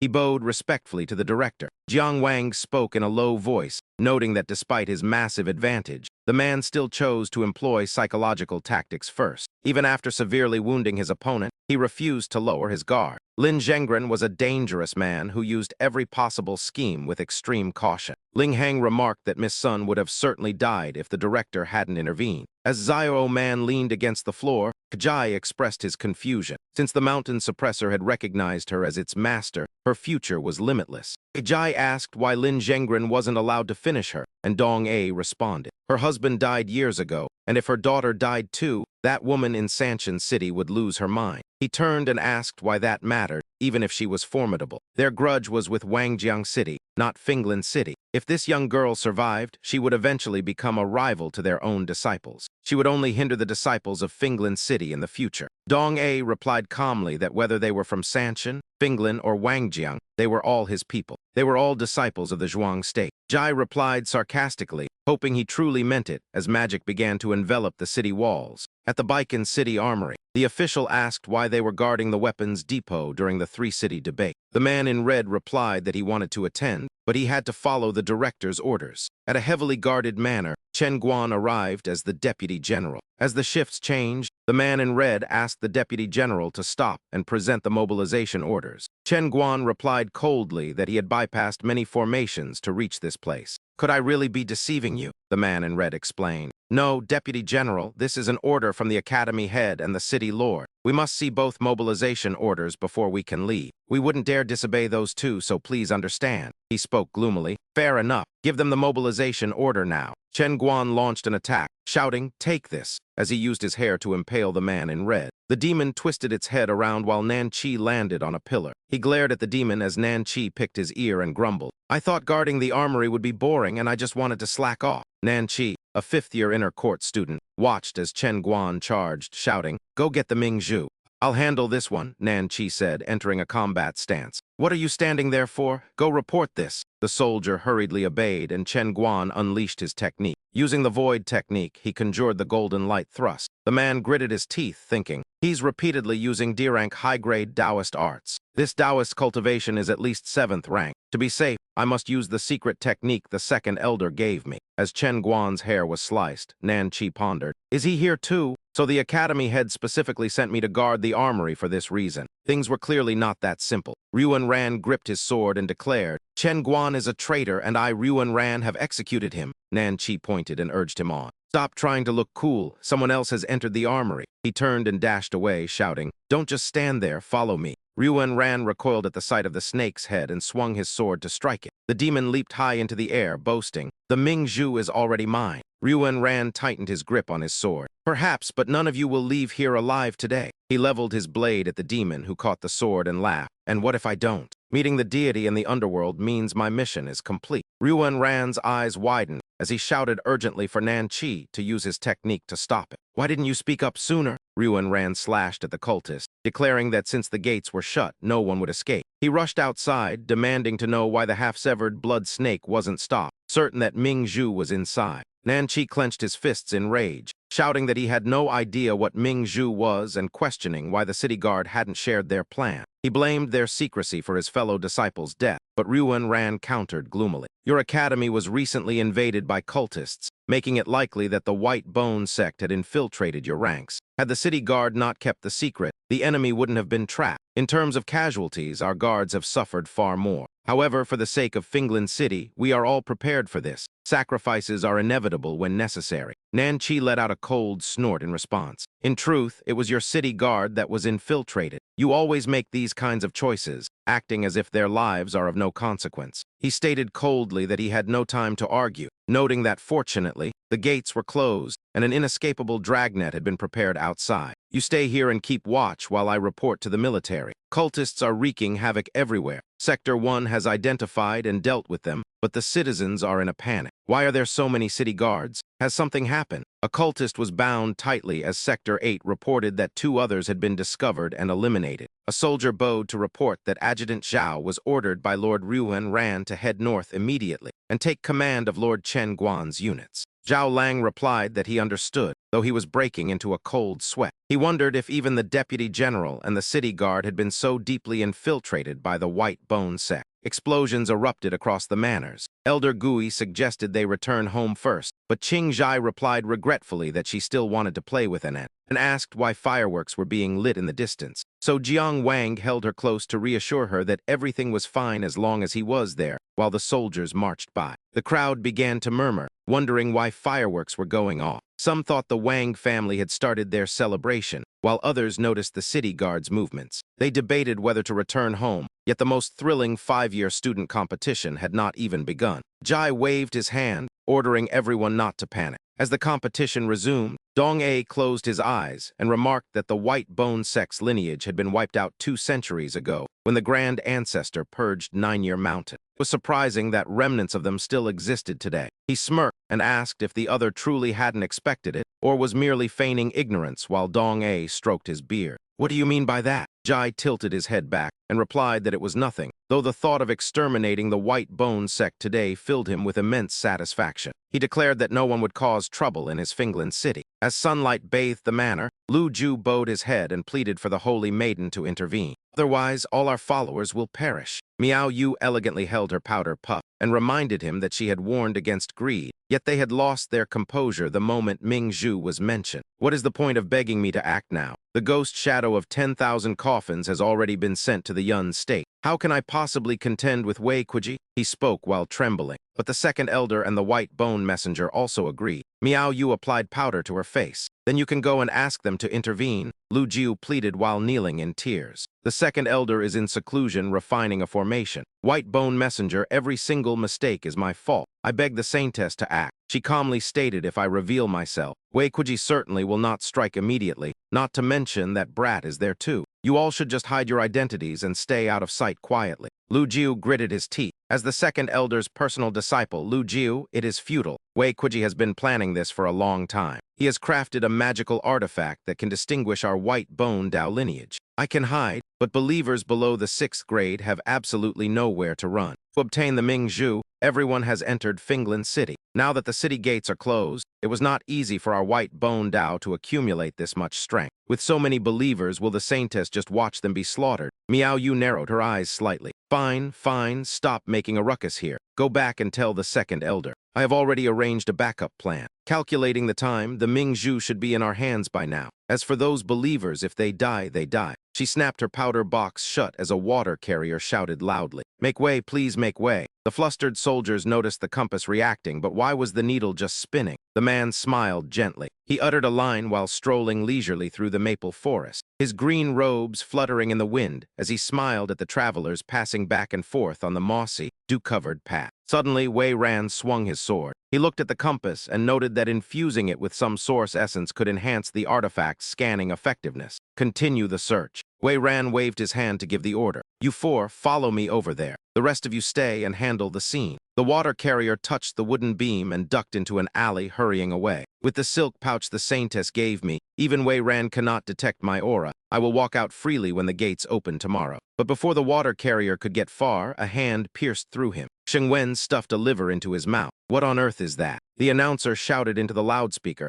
that after Sun Xiaoman's defeat in the battle for the top spot among the 5-year students, Sanshan City had been completely eliminated. Next, they would enter the second round of drawing lots, and the referee brought out the ballot box. Jiang Wang turned to Ling He, noting that with their strength, entering the National Dao Academy in the future was not impossible. Is it truly worth risking their lives right now just to fight for a single spot? He calmly replied that a certain vice principal had once mentioned in class. Although the spot is important, what lies behind it is the distribution of resources, which is the key factor. Ling He visualized the mechanism and raised a finger. The resources the Zhuang state allocates to each City Dao Academy are determined by the number of cultivators they produce. For every student who enters the National Dao Academy, that city's academy receives a 10% increase in resources, which can then be used to train more cultivators, allowing them to grow faster and secure even more resources. This creates a positive cycle. Conversely, if the line of elites is broken, the academy's resources will dwindle,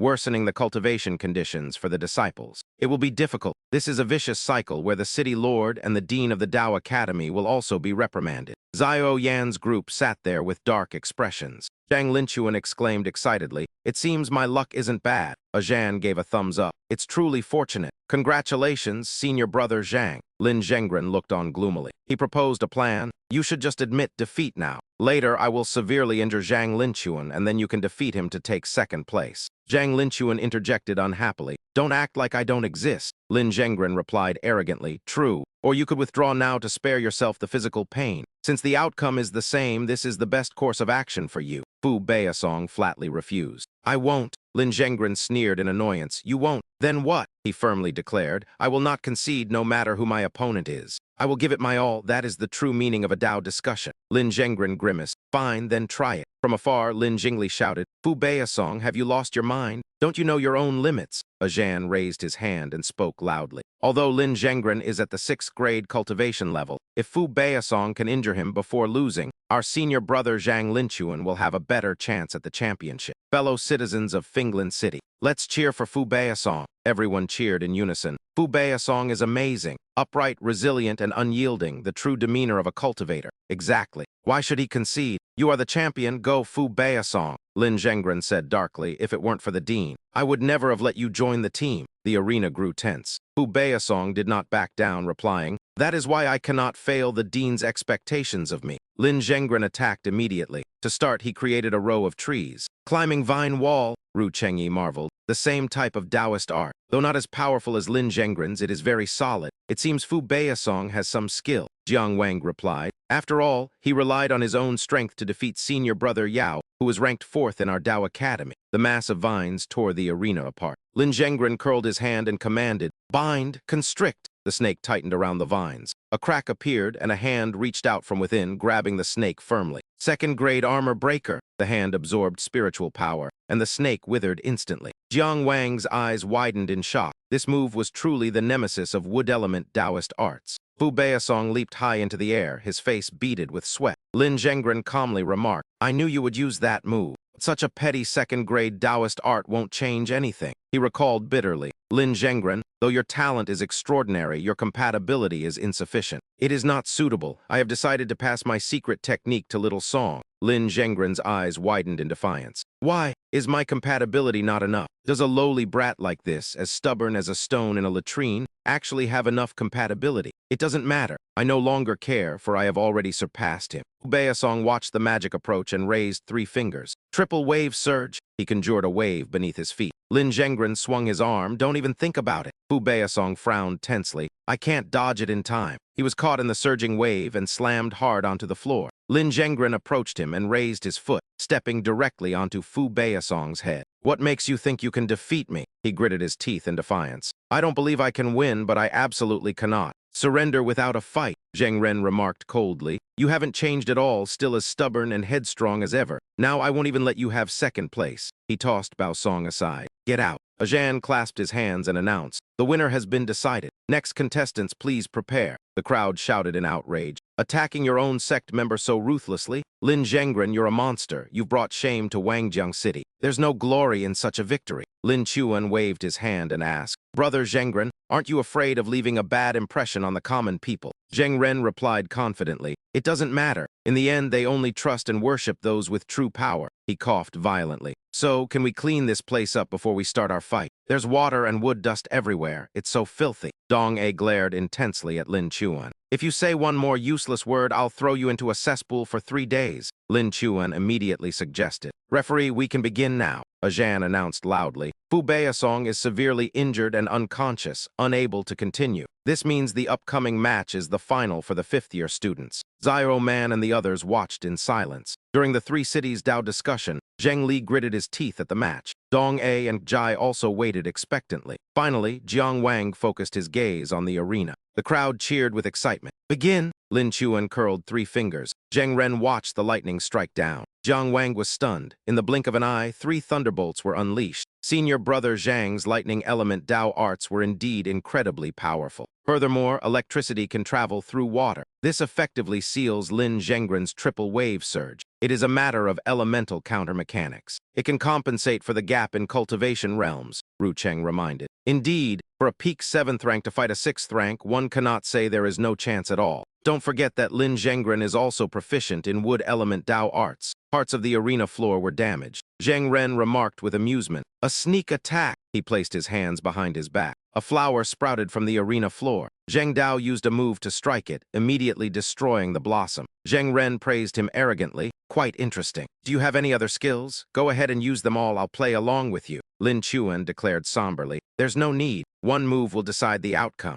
Zheng Ren replied calmly. "Good, you're confident enough. Then let me utterly shatter your Lin heart." Ajan's pupils dilated in confusion as dark clouds suddenly blanketed the sky. Lightning crackled incessantly in the heavens. Lin Chuan commanded the bolts to strike down. Zheng Ren dodged the lightning and pointed toward Lin Chuan. "Go!" The boy glided to the side. A stream of water soared straight into the sky. Everyone looked up in awe. A single move had dispersed the dark clouds filling the firmament. If senior brother Zhang hadn't dodged in time, he would have been blown to pieces long ago. Lin Chuan hovered in midair, filled with immense shock. Zheng Ren closed in, his expression full of disdain. "Did you intend to use grade A mid-tier lightning magic to ambush me? Unfortunately, at your current realm, you still need to borrow external natural forces to cast it. Am I right?" He touched Lin Chuan. "After opening the heaven and earth gate, I can see through the flow of the world's origin chi. Naturally, I can also spot the flaws in your Dao arts. Lin Chuan replied calmly, "There is no other way since you have seen through everything. The dark clouds have vanished, and I can no longer continue the fight. Do you still intend to waste words with me?" Lin Chuan countered. "Wait, I did say you saw through it, but who claimed lightning requires dark clouds?" A formation suddenly enveloped them both, leaving Lin Zhenggren's eyes wide with shock, while Sun Xiaoman narrowed hers, recognizing the extreme thunder seal.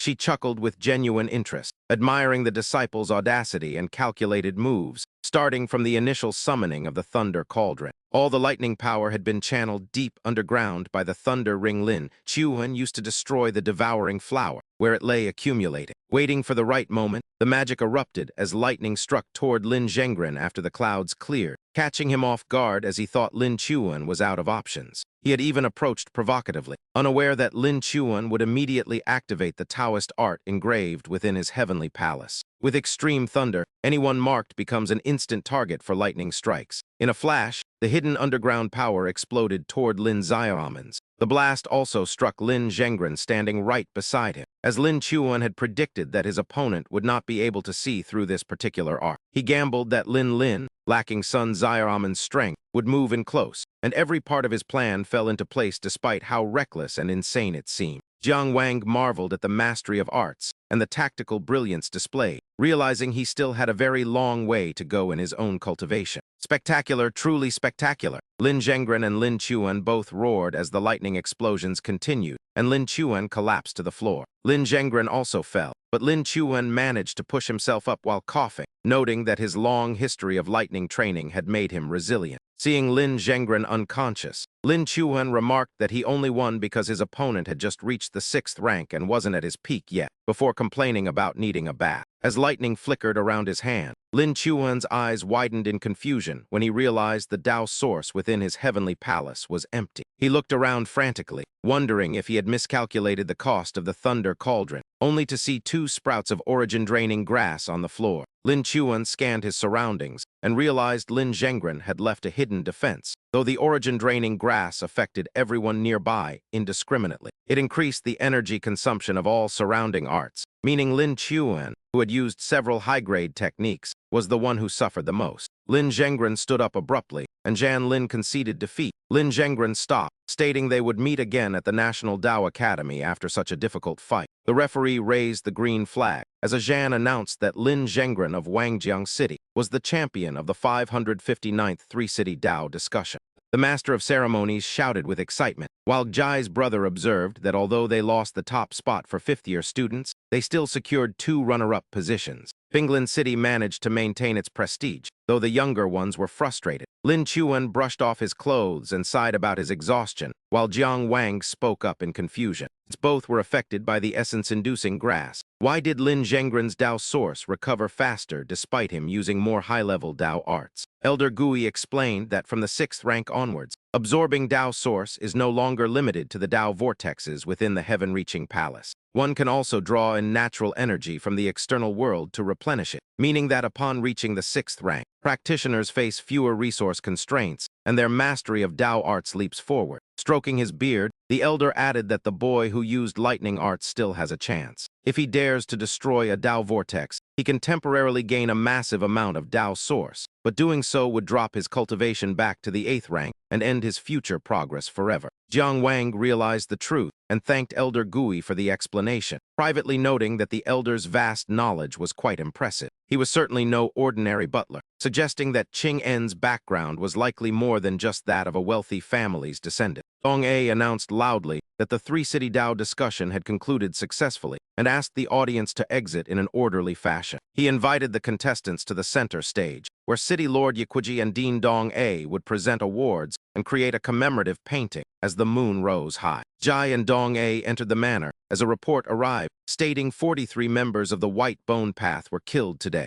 including 12 at the 8th rank Heaven-Slaying Realm. There were also 4 at the 7th rank Heaven-Reaching Realm and 1 at the 6th rank Dragon Ascending Realm. He silently mused that sacrificing a useless candle was worth it. Trading it for the destruction of the White Bone Path's forces was a bargain, and Ajay suggested to the dean that they had finally avenged their grievances today. He proposed gathering the disciples to chant the supreme scripture of salvation for the souls of Xiaolan town, But Dong-A looked down, noting that since their souls were destroyed, such rituals were useless. Other threats have already arrived, leaving Ruan Ran and Nan Chi bewildered. Kajai turned and asked if he was referring to the heart-devouring human demon. He thought irritably that the man never showed any joy even after a successful collaboration, and with such a personality, it was no wonder he was exiled. Dong-A replied that according to reports from Zhu Weiwo, the heart-devouring human demon was likely hiding within Finglan City. Outside the manor, servants warned of the dry weather and fire hazards, while the bright sky illuminated the crowd gathering in front of the city. Rui Cheng raised an eyebrow and asked his third brother, Hui, why the Wangjiang city delegation was so large, wondering if they were traveling on a public expense account.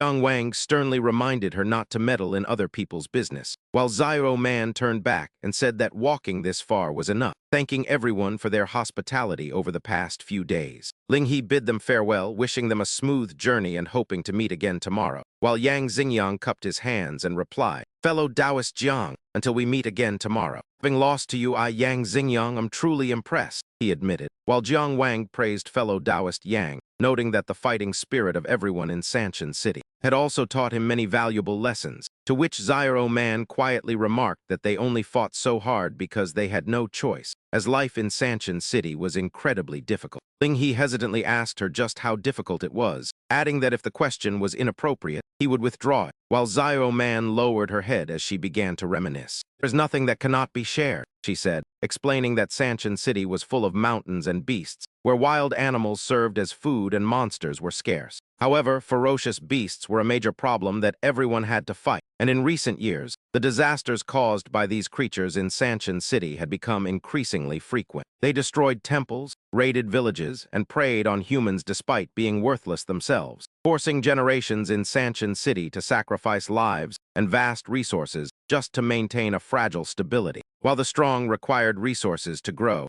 Sanshan City always lost more than it gained. And even worse, the endless tide of beasts made the local responsibility of maintaining temples nearly impossible. Inviting experts from the Zhuang court to clear the area required a corresponding payment in resources, but Sanshan City simply had no surplus left to offer. With tears in his eyes, Yang Xingyang added that the Sanshan City Academy had recently suffered massive losses at the hands of the Heart-Eating Village, making their manpower even scarcer. Do you realize that every time we win a match, at least 10 more people in Sanshan City might survive? He asked, prompting Jiang Wang to turn and make a request. Everyone, please wait a moment while the three of us discuss something, he said, as Ling He and the others whispered among themselves while Jiang Wang spoke to his brothers. He asked his brothers how many merit points they still needed for their pulse-opening pills so he could provide them. But Ling He calmly replied that saving lives was more meaningful for those points right now. Ling He insisted on earning the pulse-opening pill through his own efforts and told him not to worry. So Jiang Wang turned to Ru Cheng and asked for his thoughts. He immediately replied, asking why he was being looked at since he didn't even care for the pill, though Ru Cheng tucked his fan away and admitted he admired his brother's kindness. He promised to have Uncle Deng arrange a resource donation for Sanshan City upon his return, while Jiang Wang patted Yang Xingyang on the shoulder and spoke warmly to him. Winning first place in the three cities discussion this time felt like a stroke of luck, and I feel ashamed taking the reward of 50 merit points for myself, he admitted. He explained that once he returned to the academy, he would go to the merit hall to transfer the points to fellow Taoist Yang,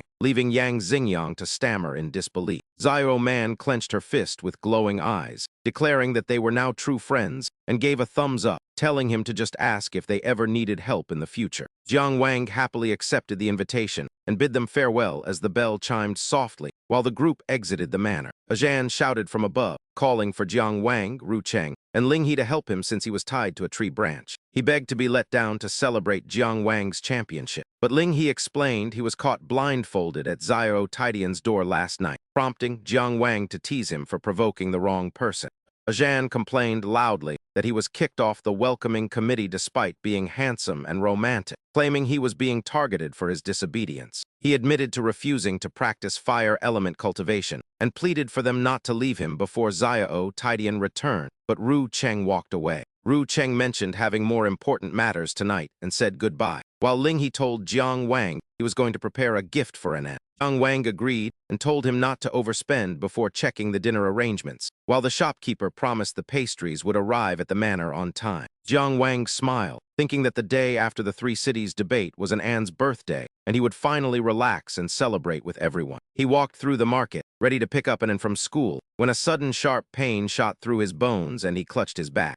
He wondered if the pain in his palace of eternity was due to his frequent practice of the four spirits body refining art, just as Xing Wen collided with him. Jiang Wang looked on in shock as Xing Wen calmly apologized for the collision, and though he clenched his fists, he replied that it was fine. As Jiang Wang began to stumble, Xing Wen caught him and whispered into his ear, asking why he was in such a hurry and noting he looked like that man's junior brother. He demanded to stay at Jiang Wang's home for a few days while gripping his shoulder, instantly sealing the Tao source within his meridians with a single hand. Realizing the man was at least a grade 6 cultivator, Jiang Wang nervously explained he lived in the academy dorms while fearing he would be killed if he resisted. Deciding to stall for time, he listened as Xing Wen noted he was an inner disciple who had opened his meridians but had yet to build his foundation. Xing Wen called him a smart person who could find a way to help, so Jiang Wang suggested he needed some time to think of a solution. Sweating, Jiang Wang deduced the man was at least grade 6 and was hiding his identity to avoid someone. He suspected the man was the heart-devouring demon,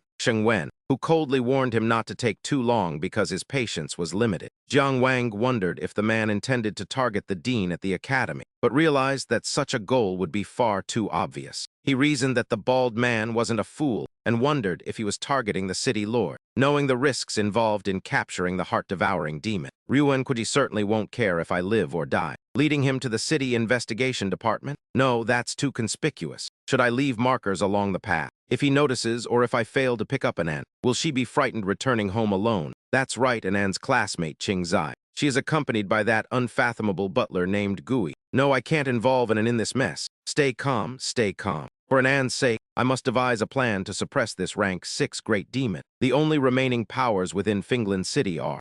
Time is running out. He speaks hesitantly. I remember now. An old friend of mine has a family estate with a courtyard that has been abandoned for years. It is very secluded there, so no one will bother us. Jiang Wang points the way. It's in this direction not far, but his clan is quite formidable. If we are discovered, it might cause some trouble. Xing Wen asks curiously, oh, how powerful? Jiang Wang looks over and replies, his family is the Fangs, one of the 3 major local clans. They likely possess extraordinary strength. I am not entirely sure of the specifics. The man demands, lead the way. As the moon climbs higher, Jiang Wang frowns and speaks. There are many people about now. It's best to wait for the guard shift change before we sneak in. That way we won't alert anyone. Xing Wen refuses. There is no need. A man with a top knot greets him. Manager Fang, you have returned. Manager Fang replies, yes, I just went to the apothecary to fetch some medicine for the old master. He continues walking. Manager Fang sighs, honestly, the old master takes these supplements every day. Can his body truly handle it? Jiang Wang is amazed. Moving while concealed in the shadows. What a formidable Taoist art. Xing Wen entices him. Want to learn? Just follow my instructions. I can assist you. The hatted man whispers. The old master didn't notice, did he? The girl replies cheerfully. Of course he didn't. Are we heading to the woodshed again? Xing Wen's shadow glides past.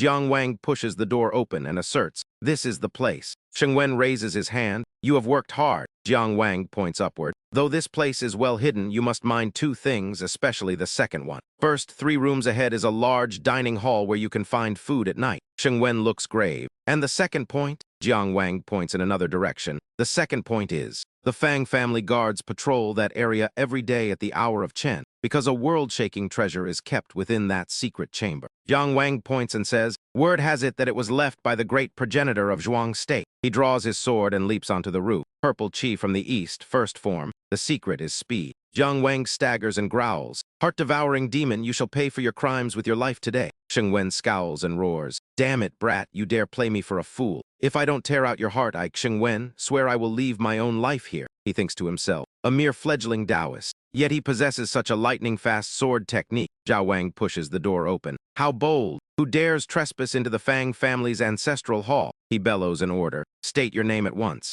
Xing Wen placed his hand on the old man's head and sneered. That brat already told you, I am the heart-swallowing demon, Xing Wen. Jiao Wang dropped his lantern in horror. He pointed at Xing Wen, invoking the Fang family's secret art, the heavenly rain arrows. The demon grinned mockingly. What's the point? Sheng Wen grabbed Zhao Wang's collar and used the heart-seizing hand. He ripped out Zhao Wang's heart. The old man collapsed heavily to the ground, gasping out, "Our Fang family." He scrawled characters on the ground and slammed his hand down, declaring they would not be bullied. A crane soared upward as he activated the spirit crane array. Jiang Wang turned to flee, hoping the Fang family's formation could restrain the monster. He waited for the dean and city lord to arrive. Looking at the light in the sky, Jiang Wang frowned, wondering if the academy had sensed it so quickly. Wei Wo glided atop his spear as a massive explosion erupted. Zihu rushed in, asking his uncle what had happened. Sheng Wen grabbed the crane by its neck. "Old man, you dared to trick me even in death. I'll repay you by exterminating your entire clan." Zihu was stunned to see the heart-swallowing demon, Sheng Wen. Peng Ju began to stammer. "Father, what should we do?" Sheng Wen lunged into the ground. Peng Ju screamed for help, frantically calling for his men. "Find him immediately," Zihu urged urgently. "Forget that. Go notify the academy and the criminal bureau. He Ling, come with me to pack our things." A beam of light descended from the heavens. Peng Ju marveled at the brightness, wondering if it was a meteor. A surge of spiritual energy struck Zihu directly. As the light faded, Peng Ju cried out for his father. A powerful force pierced the earth and Wei Wo suddenly appeared. "This game of cat and mouse ends now." He laughed mockingly at Sheng Wen. Peng Ju turned around in a daze. "What? Over here?" Sheng Wen growled. You're like a persistent mad dog that won't let go."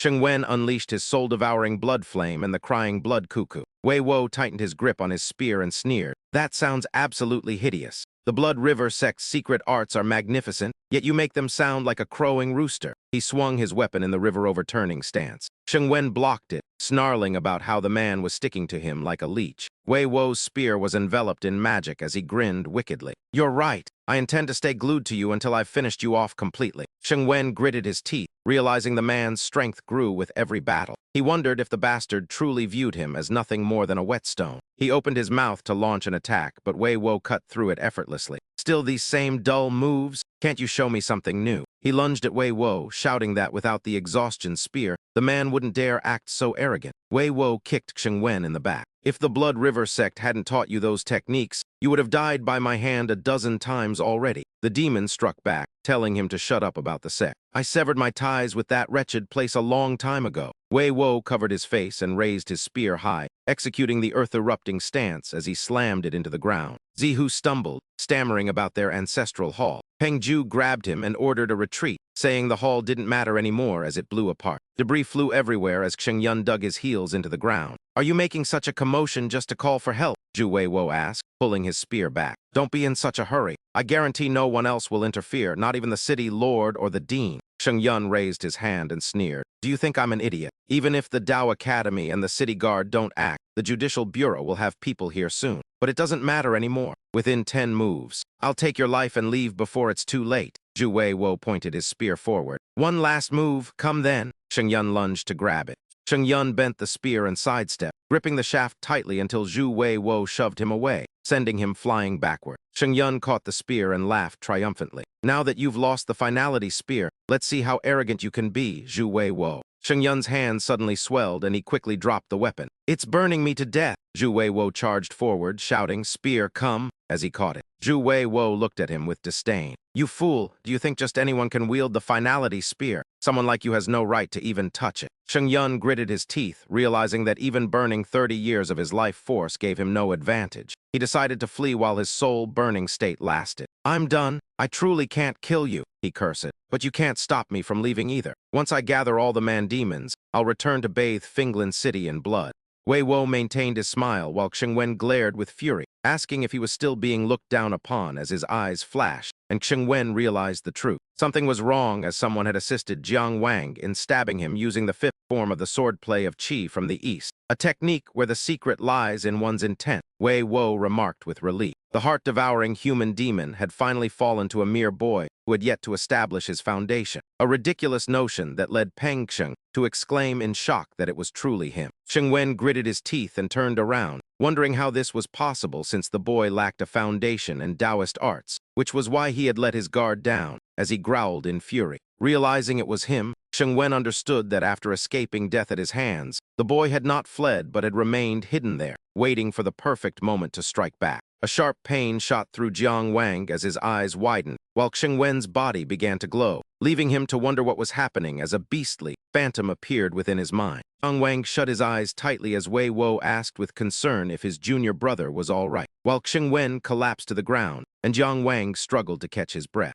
Claiming he was fine despite his internal confusion, Wang Wo wondered if something from Xing Wen's body had just entered his own before he turned around to depart. Apologizing for interfering in senior brother Wang battle and asking for forgiveness, Jiang Wang prepared to leave until Wei Jiang called out for him to wait and take his spoils of war. Jiang Wang bowed with his hands clasped, insisting that the credit belonged to his senior and that he dared not claim it since everything was senior brother Zhu's arrangement before asking to be excused. Zhu grumbled that Jiang Wang had stumbled upon another great fortune, while Wei Wo shouldered his spear and tasked them with returning the intact corpse to the academy and cleaning the area, to which Zhai Hu and Peng Zhu both agreed. Jiang Wang hurried away and picked up the bag that Ru Cheng had prepared for him, before pushing the door open to find Ru Cheng teasing an aunt and telling her to look at her brother. Ling He was flustered as he told Anna not to cry because Jiang would return soon, but the little girl sobbed loudly, demanding her brother and wondering why he had not yet come home. Everyone froze as Jiang Wang announced his return, feeling deeply moved by the simple joy of being alive, while Anna turned her gaze toward him. The little girl rushed toward Jiang Wang, crying out for her brother, and he smiled as he embraced her, reassuring her that everything was all right now that he had returned. Feeling aggrieved, Anna admitted she thought her brother no longer wanted her, but Jiang Wang pulled out a rabbit-shaped treat and explained he had gone to buy it for her 5th birthday, after being told he was mistaken and that the visit was only out of respect for Xiao Tidian, and unhappily cheered for the cute rabbit-shaped Tanghulu, while Jiang Wang held up 3 fingers and Ru Cheng grinned. Regarding the night's events, Uncle Deng was thanked for his hard work, but he calmly replied that it was no trouble at all, noting that every generation produces talents and praising the quality of the spear. He added that Xing Wen was of no concern, though he never expected the young master would have him risk his life just to procure a stick of candied haws for the little girl. As Jiang Wang lifted An high into the air, Ru Cheng warmly thanked Uncle Deng and asked if the beautiful sight before them didn't make everything feel worthwhile, causing the elder to partially close his eyes. It is truly worth it. Such deep affection is beautiful and heartwarming, and I only hope they are not implicated as An touched the flower on her head,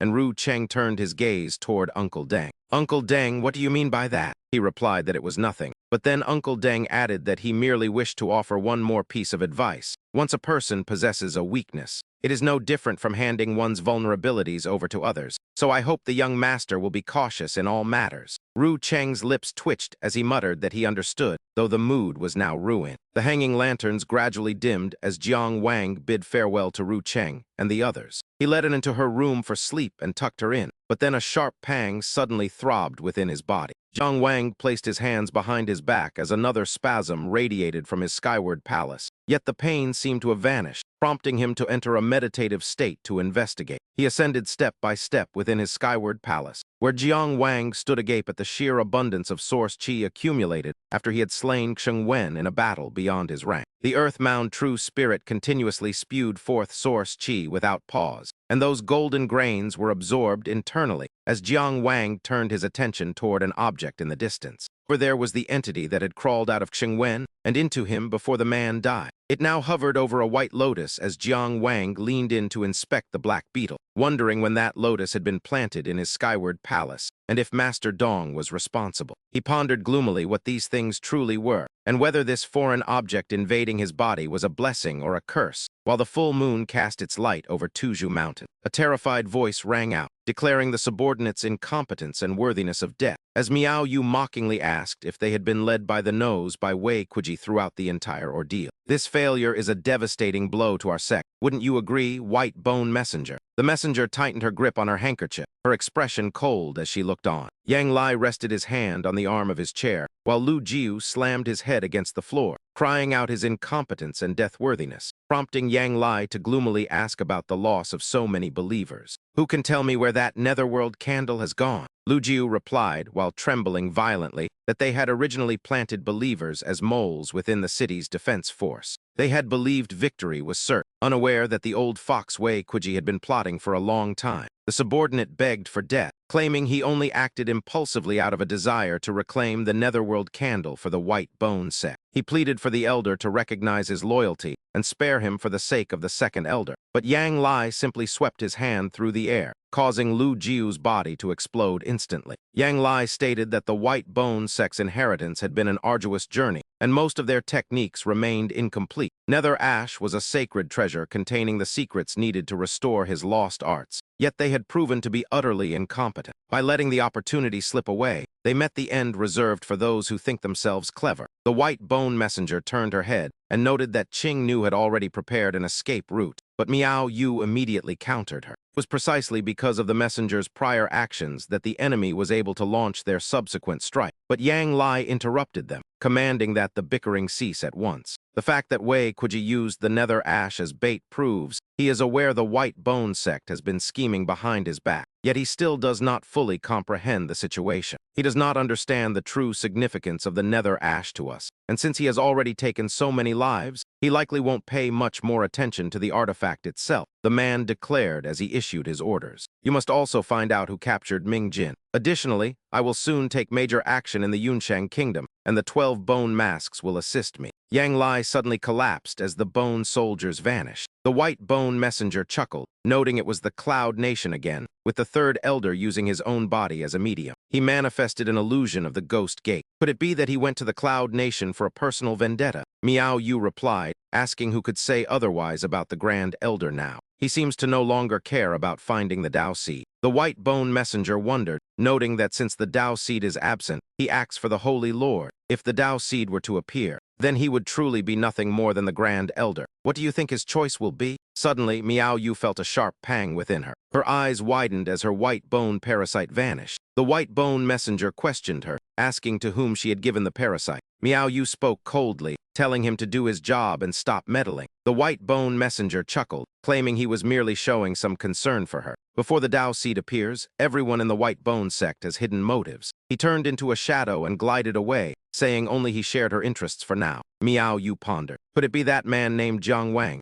Is he truly the Dao Seed? No, it is still uncertain. I must be cautious, even more cautious than before. During Tian Mayan's lecture, he explained that the Dao arts in the academy are divided into 4 grades and 12 ranks. Ding grade arts are foundational, with low-rank Ding arts primarily providing enhancement effects. Using the 5 elements as an example, there are flame coating, sharp edge, body fortification, clarity, and vitality. Flame coating uses fire essence to envelop an object. Meanwhile, sharp edge utilizes metal essence to reinforce weapons. Jiang Wang sank into deep thought after losing his challenge in the Blessed Land the previous night. He had fallen from the Sapphire Altar to the 25th rank of the Radiant Heaven Altar. His merit points dropped by another 100, leaving him with 1,650, plus the 190 remaining points. After practicing the 4 spirits body refining art, he had 1,840 merit points left. Tian Mayan continued, saying body fortification uses earth essence for defense, while clarity uses water essence to purify the mind and eyes. Vitality employs wood essence to dispel fatigue and awaken life force. Although different Dao academies may have slight variations in specific techniques, they are generally the same. Jiang Wang reminisced about that battle. He hadn't even managed to draw his sword before being turned into a pincushion. The power gap was so immense that he couldn't even gain any experience from it. If every opponent were like that, he would quickly lose his position among the 36 blessed lands. He grew somber, realizing he might not even keep his position as a blessed land lord. This meant the merit points he could earn in the future would be strictly limited, unless he could break through quickly to secure his position as the lord of the blessed land. Suddenly, a blow landed on Jiang Wang's head. Tian Mayan scolded him, noting that some people become arrogant after minor achievements. He grimaced and reminded him that with Mo Jai's current strength, daring to hunt a 6th-rank Xing Wen was remarkably bold and insightful. However, the path of cultivation is long, young man. You must broaden your horizons. Jiang Wang replied dejectedly that the teacher was correct. Tomorrow I will lecture on the specific applications of stone techniques in battle, so review tonight. After class, he replied, "Thank you, teacher." As Jiang Wang's group left the classroom, Zhan gestured and suggested they go harass his window tonight. Ling He frowned at the idea. "I finally understand why you are being targeted. Being close to him is like a burning city gate where even the fish in the moat suffer." Jiang Wang replied knowingly. Iron Face Zio has blamed all of Huang Zhan's debts on me. Zhan proposed a plan, but he replied that he should take his time because they were meeting senior brother Li Jiankyu for dinner. It was almost time, so Ajan hugged Linghe and asked to join, claiming he knew Jiankyu and remembered when he was hailed as a fire element genius. Ru Cheng picked his ear and insisted they split the bill, to which the other man grumbled about the young master of the Zhao family mentioning such trivial matters. "You are certainly thick-skinned, Ajan." Linghe then asked who would care for an and Jiang Wang explained she was playing at a classmate's house until later. As the group sat at the dining table, Ajan raised his gourd and began telling everyone about Lin Zhenggren's return to Wangjiang City. He was very smug and even boasted publicly during the welcoming feast that he was the champion of the three cities discourse. Hearing this, Jiang Wang added a comment. Judging by Lin Zhenggren's performance at the three cities discourse, he does not seem like that kind of person, so he likely would not have said such things. Ajan immediately argued back with a drunken face, saying it didn't matter because things would get interesting once senior brother Zhu heard about it. After hearing the news, senior brother Zhu took his spear and rode alone down the Luliu River, passing Jiang City toward Wangjiang City. It seems the two sides have already clashed. Jiankyu raised his teacup and calmly remarked that senior brother Zhu was merely looking for an excuse to thrash him. It does not matter whether he actually said it or not. Since the rumor has spread, we might as well assume he did. Ru Cheng raised his hand excitedly. Exactly, teach that arrogant fellow a lesson. Ajan, no longer sober, chimed in that senior brother Zhu was truly magnificent. Jiankyu gripped his teacup and turned serious, returning to the main point that the purpose of this dinner was to invite them to form a team for a mission. Senior brother Li wants us to form a team? What kind of mission is it? Jiankyu clasped his hands, looked at everyone, and replied that Sanshan City was recently devastated by a fierce beast. The city lord has offered a reward for experts to help them eliminate the beasts, marking the largest operation Sanshan City has organized in recent years. As he finished, the table fell into a strange silence. Linghe finally spoke up to break the surrounding silence, mentioning that they had already heard about the mission reward from Sanshan City. However, for some reason, this mission isn't listed on the merit board. Furthermore, it was unilaterally announced by Sanshan City. In a sense, it lacks the Zhuang court's backing. Jiankyu waited for him to finish before agreeing and explaining that the rewards aren't paid by the court either. Instead, the city lord of Sanshan is emptying the city's treasury to provide rewards, which consist primarily of items rather than merit points. These include magical artifacts, secret techniques, and Dao source stones. While items are less convenient than merit points, their subjective value often makes them worth significantly more. In the cultivation world, magical artifacts are ranked, including high-grade tools, cultivation methods, and Dao source stones, he noted before pouring himself a fresh cup of tea. As is known, Sanshan City is named after three majestic and famous peaks within its territory, Xiubai, Yuheng, and Feilai, which also happen to be the source of the ferocious beasts ravaging the Sanshan City region. Jiang Wang raised his hand and apologized for the interruption, asking why senior brother Li didn't use his own team for a mission requiring such coordination, especially since the rewards are so generous. He added as tea dripped steadily into the cup below, before Jiankyu answered him with a single sentence. "They are all dead," he replied, prompting Ajan to clumsily remark that Jiankyu's team seemed rather unlucky. The atmosphere grew even more eerie as Linghe turned to ask senior brother Li why this mission wasn't listed on the merit board. Because of that, it has no official rank, but judging by the rewards, the difficulty is certainly no lower than the 7th rank, he replied while savoring his tea. To be precise, this mission to clear out the beast dens likely has an overall difficulty of the 6th rank, he explained, fearing they might not fully grasp the danger. Jiankyu held up 3 fingers and explained with a somber expression that among the 3 great peaks, Xiubai Peak had been completely cleared 2 years ago. 2 years later, Sanshan City has gathered enough strength to target Yuheng Peak, but I don't want everyone to follow me there. Instead, we will head to Xiubai Peak. Although Xiubai Peak was previously cleared, new ferocious beasts have appeared after 2 years, though they are scattered and haven't formed a large-scale threat yet. They are our targets, making the mission significantly easier. His face reflected in the tea as he calmly stated that he had explained everything necessary. "Whether you go is up to you and won't affect our friendship," he said, while Zhu Cheng fanned himself with interest and glanced at the pensive Jiang Wang, noting he had never been to Sanshan City and wanted to see it. "If third brother goes, then I want to go as well." Jiang Wang pondered silently, realizing that while they knew senior brother Li and had a good impression of him, their bond wasn't particularly deep. Refusing now might create a rift between them, but the potential rewards for him were immense, possibly even including a high-grade magical sword. This was far better than trading for points on the merit board. Furthermore, his foundation would be complete in a few days, making this mission the perfect opportunity to practice his Tao arts. He watched him drift into deep thought before asking, "Well, third brother, didn't you want to help with the crisis in Three Mountain City?" Finally, Jiang Wang gave his answer. "I agree to join. With Li Huang's strength to guide us, we are truly fortunate." Jian Qiu remained calm as he praised him. "You're too modest, junior brother. Killing Xing Wen with a single strike proves your strength. Besides, everyone saw you exterminating the vengeful ghost in Xiaolan town." Ling He waited for him to finish before deciding. Since he had only recently opened his meridians, he was still gathering Tao source for the foundation stage. He chose not to participate, staying behind to care for an so third brother wouldn't worry, though a drunken Ajan also insisted on coming along. I want to go too." Jian Qiu slammed his hand on the table and raised a large teacup, shouting, "Fine, I shall toast you all with tea instead of wine. We depart from the south gate in 3 days." Teacups clinked from all sides as everyone wished for a smooth journey. By the next morning, the sun was high. A familiar pair of hands pushed open the wooden door with a loud creak. Zhuang Xiang looked at the man sitting outside and called out, "Brother." Zhuang Ji, who was leisurely reading, turned to him and asked, "Why are you here? Is the Tao Academy that relaxing?" He rushed over, boasting that he had become the third-year champion at the Three Cities Tao debate. "Hurry and praise me." Zhuang Ji offered a flat congratulations. Zhuang Xiang then held out a bottle of pills to him, saying, "Look at this, brother.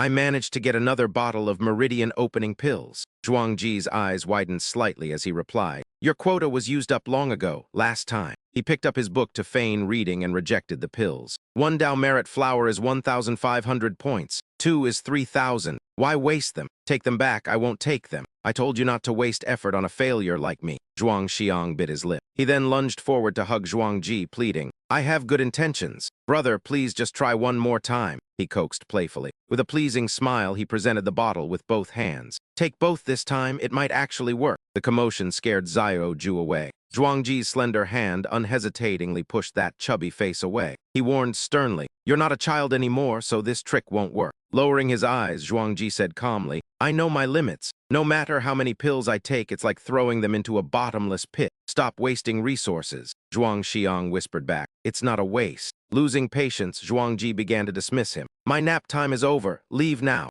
Zhuang Xiang hurriedly asked several questions in a panic. "Brother, why won't you try again? Have you forgot? When we were young, we were obsessed with Tao arts and promised to enter the National Tao Academy together."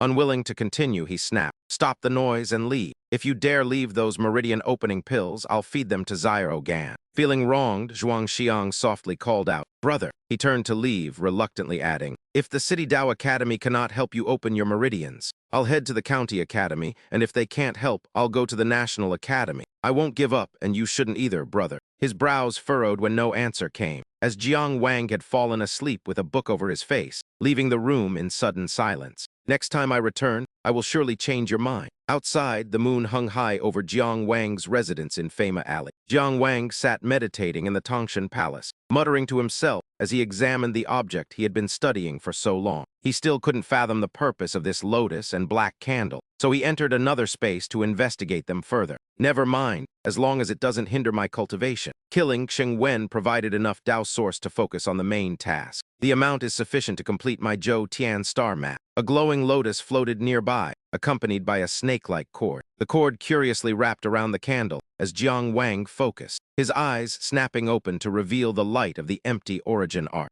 Mysterious specks of light drifted before him until he signaled them to enter, causing them to plunge into the ground on command. He pondered the situation, realizing Master Dong's empty origin art was limited, yet a Bagua diagram appeared at the final solar star position. Strange star-like shapes filled the space, while the Bagua diagram below functioned like an active formation. It began to spin at a dizzying speed, leaving Jiang Wang panting in exhaustion as he realized the rotation had finally started.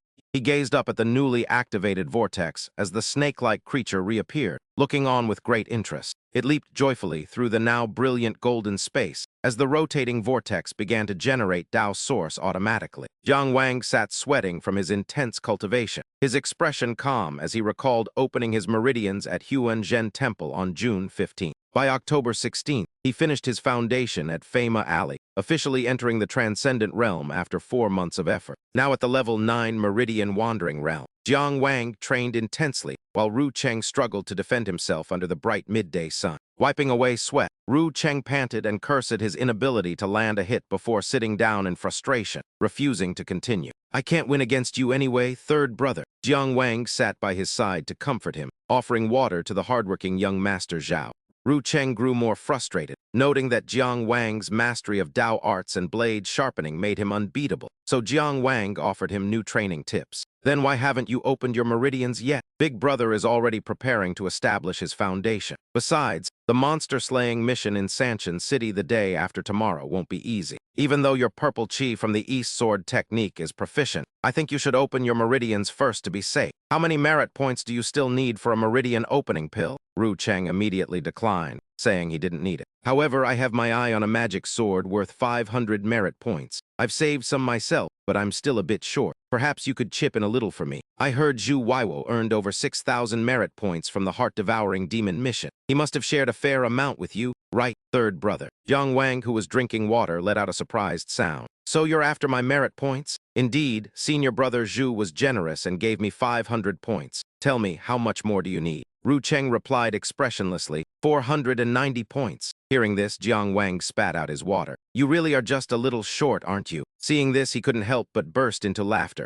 "Look how flustered you are. I was only joking." Jiang Wang wiped his mouth and looked at Ru Cheng, puzzled. "It's not that I'm unwilling to give you the points. I was planning to use my ranking and 100 merit points to exchange for a meridian opening pill for an N. I'll give you the remaining 300 points," he quickly explained. "No, I was just teasing. My family elders have already prepared a meridian opening pill for me. I'm going home to get it tonight. But if possible, and shouldn't use the meridian opening pill from the Dao Academy. Big brother is older and can't afford to wait any longer, so he has no choice. But Anin is still young and can afford to wait a bit longer." Not understanding his hesitation, he asked, "Isn't it better to open one's meridians as early as possible? Is there something wrong with the Academy's meridian opening pills?" Ru Cheng answered immediately without hesitation. "It's not that. It's just that the pills at the Academy are all of the lowest grade." He sat there and began to explain his reasoning. "You should know that the main ingredient of a meridian opening pill is refined from the Dao meridians extracted from monsters. Monsters vary in strength and rank, so naturally there are good and bad meridian opening pills. The difference in their effectiveness is quite significant. Many powerful cultivators grew up in the worst conditions, but their subsequent cultivation was much more difficult. Conversely, if the initial foundation is solid, the future path will be much smoother. A standard meridian opening pill has less than a 60% chance of triggering potential, while a high-grade one has a success rate of over 90%. He explained why he didn't want to open his meridians yet. He viewed Anan as his own sister and hoped she would face fewer hardships in the future. "Unfortunately, I only have one high-grade meridian opening pill for now." Hearing this, Jiang Wang couldn't help but fall into thought. In a place like Finglin City, people would fight to the death for any meridian opening pill. Just being able to use one was already difficult. The knowledge Ru Cheng possessed about the cultivation world was not something an ordinary person would know. Although Ru Cheng always avoided discussing his background, as his brothers, we never asked, just as they never questioned me when I practiced techniques in the Takesu illusion. They never asked me. He looked at Ru Cheng in surprise, thinking to himself. But looking back, I suddenly felt that the secret Ru Cheng was hiding. "It's even grander than I imagined," Ru Cheng muttered to himself. "My elders said the pulse-opening pill you got from Zhu Guangli is definitely no ordinary grade. Thus, your pulse opening is perfect, unlocking 100% of your potential." He seemed very serious about clarifying this as he cared deeply about the matter. Furthermore, the higher the grade of the pulse-opening pill, the more incredible the assistance the Dao Pulse True Spirit provides to its host. Remember Wang Changxiang's Wind Breath Spirit? It allowed his wind-based Dao arts to far surpass others at his level. Ru Cheng's words left Jiang Wang in deep thought. Zhu Guangli was famous for fire-based Dao arts, so the pulse-opening pill he carried must have been refined from a high-level fire attribute demonic beast. Third brother, think about it. What does the Dao Pulse True Spirit in your sky-reaching palace look like? Jiang Wang's mind flashed to that silly worm. Could an earthworm be a high-level true spirit? Ru Cheng hesitated for a rare moment after hearing Jiang Wang's description. An earthworm? Could Zhu Guangli have been in such a rush that day that he grabbed the wrong pill?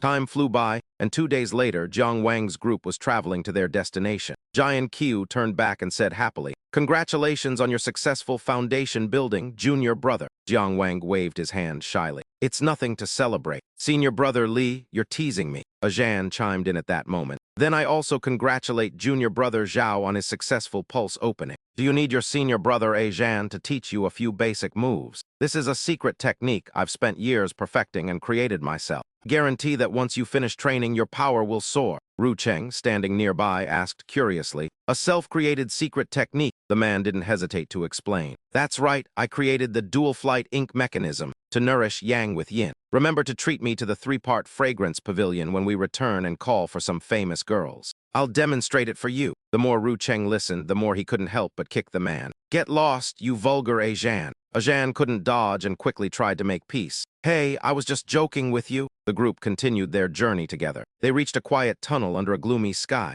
Giant Qiu spoke up to guide everyone through the mountain passage. Just ahead is the territory of 3 Mountain City. Soon after, they reached a rocky ledge and looked down at the rolling landscape below. Elsewhere, a loud scream shattered the silence.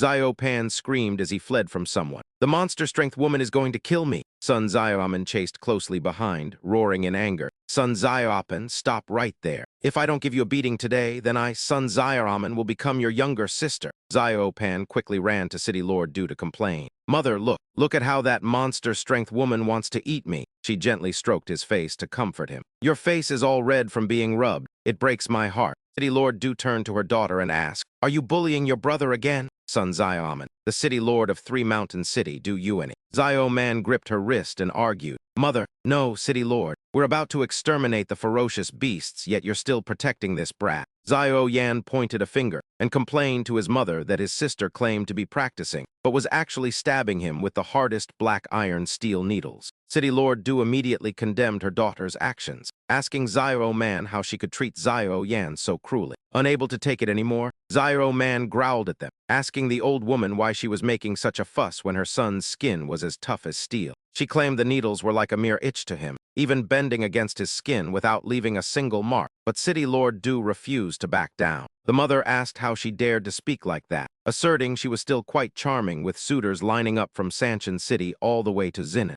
Zio Man immediately retorted that she didn't care about that, reminding her that they had to go to Yuhang Peak in a few days to eliminate the beasts. She pointed out her brother's cowardly nature and argued that their father should have bestowed that steel-like skin upon her instead. Stung by the remark, City Lord Du argued that a daughter is like spilled water once married, so the steel skin naturally had to stay with their little treasure. Zio Man put her hands on her hips and spoke with disdain, asking if her mother was still so biased toward sons over daughters. She declared she would never marry and intended to stay to become the city lord of Sanchin, which made her mother's blood boil in denial. Her mother snapped that the position belonged to her younger brother and told her to stop dreaming, as she would be sent out to see the vast world in a year. Zio Man coldly signaled for her to be quiet, saying she didn't want the position and just wanted her brother to cooperate during their training sessions. Just as the tension peaked, a messenger rushed in to report that the team from Finglin City had arrived. Upon hearing that Jiang Wang and the others were among them, Zio Man's face brightened like the morning sun. She remarked that Jiang Wang was truly honorable for coming, and then immediately greeted him with a heavy-handed blow. After that, she gestured toward Jiang Wang's group and introduced him to her mother as the fellow cultivator from Finglin she highly respected. She identified him as the top first-year student who had transferred merit points to them, while Jiang Wang clutched his stomach and greeted City Lord Du. City Lord Du cupped her hands in greeting and thanked them for answering her call despite the long journey, then invited everyone inside to sit.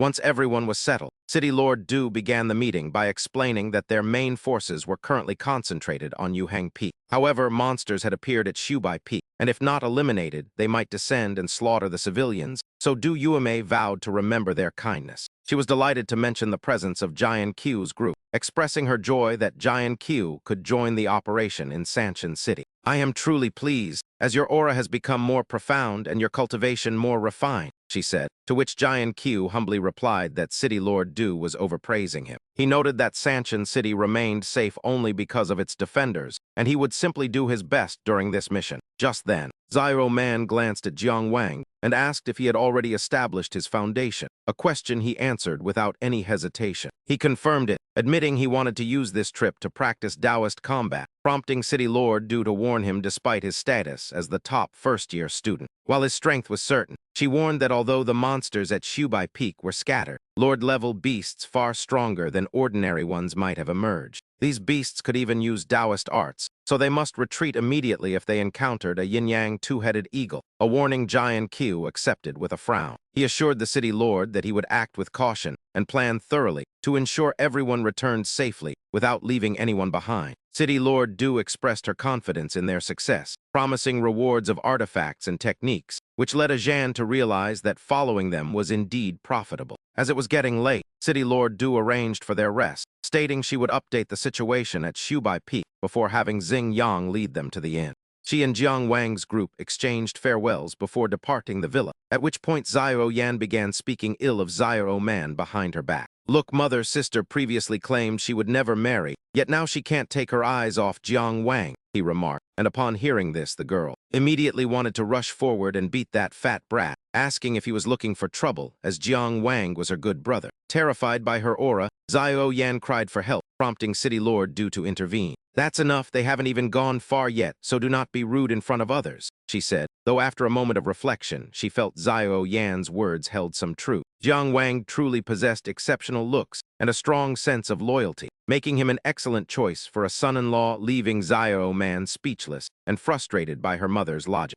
Her eyes drifted into another fantasy as she noted that the Zhao youth looked even more handsome, wishing she were 20 years younger, while elsewhere, Ru Cheng suddenly shivered, prompting Jiang Wang to ask what was wrong. He replied tremulously that he was fine and had just felt a sudden chill. While back at the villa, City Lord Du held the chubby Xiao Yan and spoke. Men who are too thin are useless. They need some muscle like my son, whose chubby cheeks are so adorable when he smiles, she said, leaving Wang Man baffled by such excessive coddling. A doting mother can often spoil a child. And the next morning, the sound of a rooster woke everyone before an old man leaning on a cane spoke up. Xiao Li, have you arrived at Sanshan City? He asked, waving to the group as Jian Qiu told him to remember to visit his tavern for a meal whenever he had the time. I will personally cook the delicious dishes you love most, the old man promised, and Jian Qiu happily bid old Zhang farewell, though Jiang Wang couldn't help but question him. Senior brother Li, you seem quite familiar with this place, he noted, to which the other immediately replied that he had lived there for a while and was helping old Zhang search for his family. In reality, the man's son and entire family had been devoured by monsters on the main road without a single bone remaining, a fact that shocked Zhan, who wondered how the people could survive if even the main roads were unsafe. Jiang Wang spoke solemnly, noting he had heard from senior brother Zhang that the formations on the main road could not stop the monsters, and Jian Qiu agreed, stating their mission was to resolve the issue at its source. They aimed to exterminate the beasts and restore peace to the people of Sanshan City, and as they began their ascent, the scene shifted to Shubai Peak. Jiang Wang's group was currently traversing a precarious cliffside, and as he surveyed his surroundings, he couldn't help but marvel at the effort required to hunt the monsters. The cultivators of Sanshan City had endured immense hardships to carve this mountain trail into the treacherous cliffs, where majestic white clouds loomed nearby, serving as a source of terror for many. Though the scenery was magnificent and wondrous, those living here faced the constant threat of monsters, seeing the flesh of the fallen as steps and their souls as shields for the survivors. The survivors struggled forward to eventually summit the mountain and eradicate the beasts, and as they continued their journey, Jiang Wang suddenly sensed something unusual. He reached for his sword hilt, but Jian Qiu signaled for him to wait, intending to handle it himself since the narrow trail made a coordinated attack difficult. While securing the path, a massive serpent suddenly lunged forward with its jaws wide open, revealing razor-sharp fangs. It aggressively charged at Jian Qiu's group, but he immediately countered with a familiar technique, dual burst flame blade. The ferocious serpent was defeated in a single strike, plummeting into the abyss in flames, leaving the vigilant Jiang Wang deeply impressed. He is incredibly powerful. This must be senior brother Li's true strength. Had he given his all during the three-city Dao discussion, he surely would have emerged as the champion. Jian Qiu withdrew his stance and explained that this beast was called a rock crawler. Its external defense is formidable, but it can be easily slain by attacking through its mouth into its belly, as every beast has a weakness. The more you kill, the better your observation and judgment in actual combat will become, he said before turning to lead the way. Let's move on. The beast's main territory is about halfway up the mountain, Jian Qiu explained to his juniors as they walked. Wind butterflies are agile flyers with weak necks. Ghost-faced spiders have a vulnerability in their belly patterns, and crystal scorpions' tail joints are easily severed. Ear foxes are cunning, but fear loud noises. He concluded by advising that when encountering a difficult opponent, avoid direct confrontation and support one another. Jian Qiu didn't over-explain, leaving them to adapt. Jiang Wang nodded in understanding as they ventured deeper, encountering more monsters and eliminating them together. Suddenly, a bizarre-faced monster appeared behind Jiang Wang. Ru Cheng instantly struck it down with the third killing form, consistent speed, and Jiang Wang thanked him. "Thanks, Ru Cheng," Jiang Wang said. Ru Cheng calmly replied, "You saved me back in Xiaolan town, so consider this a repayment." Ru Cheng turned to Huang Azhen and shouted angrily, "Hey, Huang Azhen, everyone is fighting for their lives and you're just standing there like you're holding your pee." With a sly grin, he unleashed a technique. "Little Cheng, it's fine if you don't understand. I'll show you how powerful a fire element genius like me truly is. Mutated flame blade, mutated flame blade."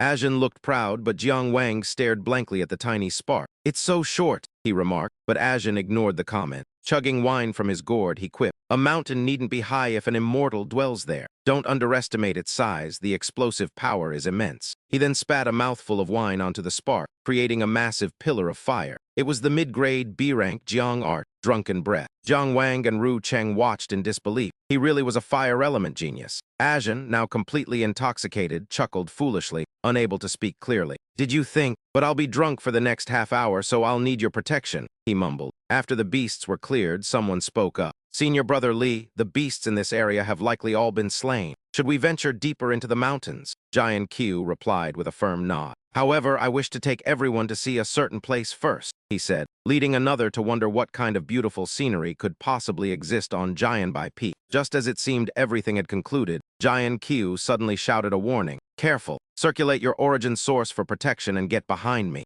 A massive explosion suddenly rocked the surroundings, and as thick dust shrouded the emerging figure, Jian Qiu immediately recognized what it was. A Lord-class beast! A bizarre creature appeared with terrifyingly round eyes, and Jiang Wang felt a surge of anxiety upon seeing its full form. A two-headed avian monster. Could this be the yin-yang twin-headed eagle that City Lord Du mentioned? Jian Qiu quickly moved to reassure him and the others. "No, although it has reached the Lord class, it is not yet a true yin-yang twin-headed eagle," Jian Qiu explained, leaving Ru Cheng feeling quite puzzled. "Can there even be a fake version of a yin-yang twin-headed eagle?" Ru Cheng asked, and Jian Qiu immediately clarified. "I have seen a real one before. That sinister, resentful yin aura is something one can never forget. This creature is likely in a pre-evolutionary transformation stage, but its power must not be underestimated," Jian Qiu warned, prompting Jiang Wang to ask if beasts even possess the sentience to evolve. "They do not understand cultivation, so how can they evolve? Furthermore, I have always wondered where these newly appeared beasts actually originate from." As the monster began to exert a staggering pressure, Jian Qiu assumed a combat stance and quickly replied that those questions remained an unsolved mystery to this day. "Watch out, it is about to unleash a Dao technique." From its two heads, the beast discharged two different elemental energies, blazing fist and frigid breath. Jian Qiu swiftly lunged forward to maintain the initiative in the battle, shouting, "Slash!" as he skillfully executed a series of masterful maneuvers. "Stab!" Seeing the situation under control, Jiang Wang refused to be outdone, thinking to himself that since his senior had neutralized one head, he must also prove his work. He immediately joined the fray against the beast, shouting, "Flame bullet!" Yet the technique he unleashed failed to inflict even the slightest bit of damage upon the creature. Stunned and failing to notice the threat from behind, he wondered if his Dao technique had been absorbed, but Jian Qiu lunged to pull him away from the sneak attack just as the beast initiated its yin-yang transformation. Jian Qiu then spoke up to explain the details to Jiang Wang, noting that the beast was difficult to deal with because of its yin-yang transformation ability. The yang head governs fire and absorbs fire-type Dao arts, while the yin head governs water and absorbs water-type Dao arts. Moreover, their connection allows them to cycle this energy to heal its body. It can even bolster the power of its own techniques, Jian Qiu added, and Jiang Wang respectfully acknowledged the guidance just as the beast unleashed a first-class low-grade Dao art, Soaring Ice Breath. The two were forced to separate to dodge the direct hit, with Jian Qiu utilizing his fire elemental strength to resist the ice-based attack from the monster. While he parried blows and distracted the beast to find its weakness, Jiang Wang lunged forward and decisively stabbed it in the head, but the creature then activated its yin-yang transformation. With a grim expression, Li Jianqiu gripped his sword tightly as Jiang Wang sensed a surge of fresh power and a dense life force. Even Ru Cheng, and Ajan looked back as the blade was slowly drawn from its scabbard. Li Jiankyu unleashed a strike accompanied by brilliant floral patterns that left the beast paralyzed, standing heroically amidst vibrant peach blossoms as the creature collapsed. Jiang Wang turned his attention elsewhere, asking, "Senior brother Li, why didn't you dodge just now? Is your hand all right?" To which Li Jiankyu calmly replied, "It is nothing serious. I didn't dodge because..." He looked up at a massive stone tablet weathered by time and inscribed with words, determined to preserve the legacy of his fallen friend, while Ru Cheng scanned the text. 12th year of Yangtai, 100 bloody battles, invincible with hands clasped, leaving these words for future generations to admire. Senior brother Li, who was this fallen friend of yours? Li Jiankyu finally spoke to explain. I told you all before, didn't I? My entire team perished here under his leadership. He reread those final words and said regretfully. He held his ground until the very end to leave this message. Unfortunately, he died before he could even finish carving it. He perished while surrounded by ferocious beasts, leaving no remains behind. Yet these weathered inscriptions have endured through the years. The name Wu Shan stood out clearly on the stone as Li Jiankyu reminisced. He was likely a contemporary of senior brother Zhu, but his strength was far inferior. He only enjoyed showing off and boasting about his achievements in the inner courtyard. I even looked down on him slightly, he said with growing nostalgia. But when the beast tide erupted, he was the one who led everyone to hold back the monsters. He charged forward bravely, but Li Jiankyu's eyes welled with tears and his voice trembled as he confessed. I was the only one who ran away. He lunged forward with decisive strikes, sending dust billowing from the boulder as stone fragments rained down upon the ground. A new line of text appeared on the massive boulder as Li Jiankyu stood against the light, sword still in hand, whispering to his former senior brother. Senior brother Wu, this defeated dog Li Jiankyu has brought his junior brother here to pay his respects, he said, as flowers began to bloom from his cloth-wrapped arm like a budding tree trunk. For over 700 days and nights, I never dared forget everyone's will, which I carry upon my shoulders. Today, I shall charge straight to the peak of Shubai Mountain to wipe out the beasts, he declared, prompting Jiang Wang to offer words of comfort. Please restrain your grief, senior brother. Since you have returned like this, they have surely forgiven you, Jiang Wang said, and he softly replied, Indeed, I was the youngest back then, and they all took special care of me. Tears began to stream down Li Jiankyu's face as he remarked, if they were still alive, they would probably laugh at me for harboring such a trivial matter in my heart for so long. He began to laugh and cry simultaneously at his wooden arm, sobbing, but no matter what, I simply cannot forgive myself, his heart-wrenching cries deeply affecting Jiang Wang and the others. It seemed that crying was Li Jiankyu's way of releasing everything he had held inside. Once he had finished, he charged forward and shouted with renewed spirit, Come, let us reach the summit together. Upon the scarred surface of the massive stone, fresh inscriptions appeared. Junior disciple Guan Ziqian and Ajan came to admire the majestic spirit, and junior disciple Jiang Wang came to admire the majestic spirit. Still intoxicated and rambling, Ajan shouted for everyone to come forward, while Jiang Wang, after walking for a while, wondered why there wasn't a single vicious beast on this mountain peak. Amidst the flat terrain, a few low rock formations stood out, and on a stone tablet, an inscription read, The one buried here at the summit of Shubu Mountain is Sun Huang. It was erected by his wife, Lady Mi. Jiankyu, understanding the situation, explained that the man buried in this grave was the former city lord of Three Mountains City, Sun Huang. Although he has passed away, the lingering pressure from this tomb continues to strike fear into the hearts of newly born vicious beasts to this day. They avoid the area and dare not approach. Having thoroughly researched the place, he explained to everyone that the rampage of vicious beasts had been a problem for Three Mountains City since its founding. After taking office as city lord, Sun Huang devoted himself to construction and nurturing talent, eventually assembling a team 2 years ago to launch a campaign to purge the vicious beasts. Even though the mission was rated at the highest level of danger, no one could have imagined before the purge began that so many vicious beasts would be concentrated on this single mountain. There were tens of thousands of them, while our team consisted of only a few hundred people, making our efforts feel like throwing pebbles into the ocean. It was then that I fled. My entire team was wiped out, but from a distance, I witnessed City Lord Sun fighting alone all the way from the foot of the mountain to its peak. Right where we are standing, he personally slew the yin-yang two-headed eagle, the leader that spearheaded that massive beast tide. The events of that day remained etched deep within Jiankyu's heart, especially when the eagle's shrieks, which had lasted for an entire month, suddenly fell silent. Everyone understood what had happened, and with their confidence restored, they launched a frenzied counterattack that finally cleared Shubu Mountain of the beasts. Sun Huang eventually collapsed from exhaustion. Though he was a powerhouse of the inner palace realm, his 5 palaces were drained, and his entire sky-reaching palace had crumbled upon his death. Standing amidst the falling snow, he sighed with admiration at how magnificent it was that City Lord's son used his own life to prove that cultivation is not just for oneself. It is also about one's duty to the nation and protecting the weak. Thus, the entire group bowed respectfully to those heroes, as Jiang Wang realized that senior brother Li spared son Xiaoyan during the three cities' debate out of respect for the city lord.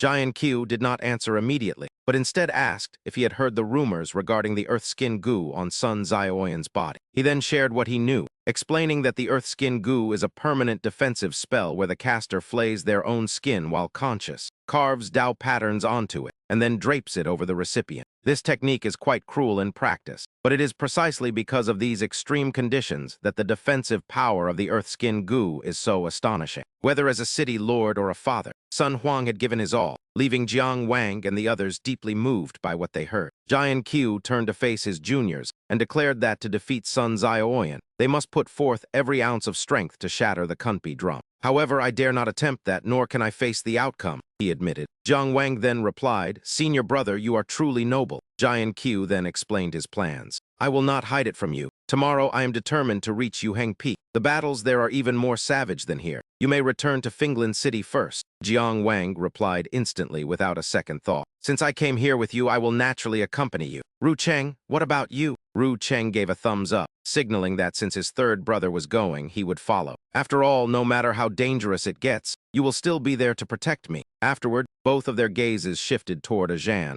who was standing behind them. Pierced by their intense stares, he found it impossible to refuse. I've come this far. If I don't go, I won't have the face to drink with that old tiger Du Leahu anymore. Jian Qiu reached up and removed his scarf amidst the freezing snow. With misty eyes, he raised his hand and shouted with great spirit, Very well, let us share another cup of wine. We have traveled 10,000 miles to settle this debt. Let us head to Yuheng Peak. At Yuheng Peak, a massive crowd had already gathered, and Jiang Wang spoke up. Senior brother Li, I was not the only one who worked to clear Shubai Peak. Why are you giving this Dharma sword, which was the mission reward, to me? Jian Qiu calmly replied that for a Dharma sword of this grade, its value is at least 600 Dao merit points. When we return, you can simply give each of us 100 Dao merit points instead. Zhan scanned the surroundings and reported that senior brother Shen Nanki had also arrived with his team. Jiang Wang looked over as well, lost in thought. Is senior brother Shen Nanki the one ranked among the top 10 for Dao merit? Fang Helling was also part of his group.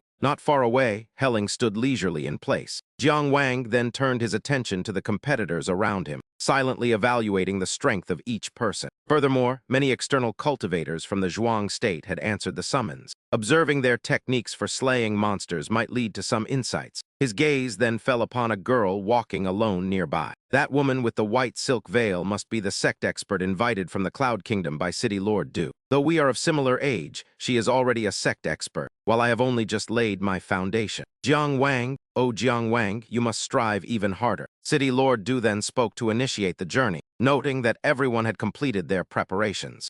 We are only waiting for Xiaoyan to lead the way. Go now and do not bring shame to your father. Hearing her words, Xiaoyan stepped forward and replied, Yes, mother. After walking a short distance, he turned back and spoke with a hint of fear, admitting he was still quite nervous. Xiao Mang at some point had already raised a threatening fist. Good grief, I am losing my patience. So many people are watching. If Fatty Son won't go, then I will. Watch me use my mountain-crushing finger to crush those annoying rock bees. A hand reached out to hold the girl back as City Lord Du smiled kindly to comfort Xiaoyan. Good boy, Xiaoyan, it is all right. I will keep your sister from interfering. Once you return successfully, I will make her apologize to you properly. Rest assured that you will not die because your father is protecting you. While Xiao Man cried out to her mother in protest. Empowered and emboldened, he stepped forward and declared that as son Xiao Yan, he was protected by the Kun's skin goo. He vowed not to bring shame upon Sanshan City, and casting aside his fear, charged forward with a powerful punch. He challenged the wretched rock bees to attack him as he slammed his fists into the ground, while Jiang Wang gripped his sword hilt and stood ready as glowing eyes emerged from the caves.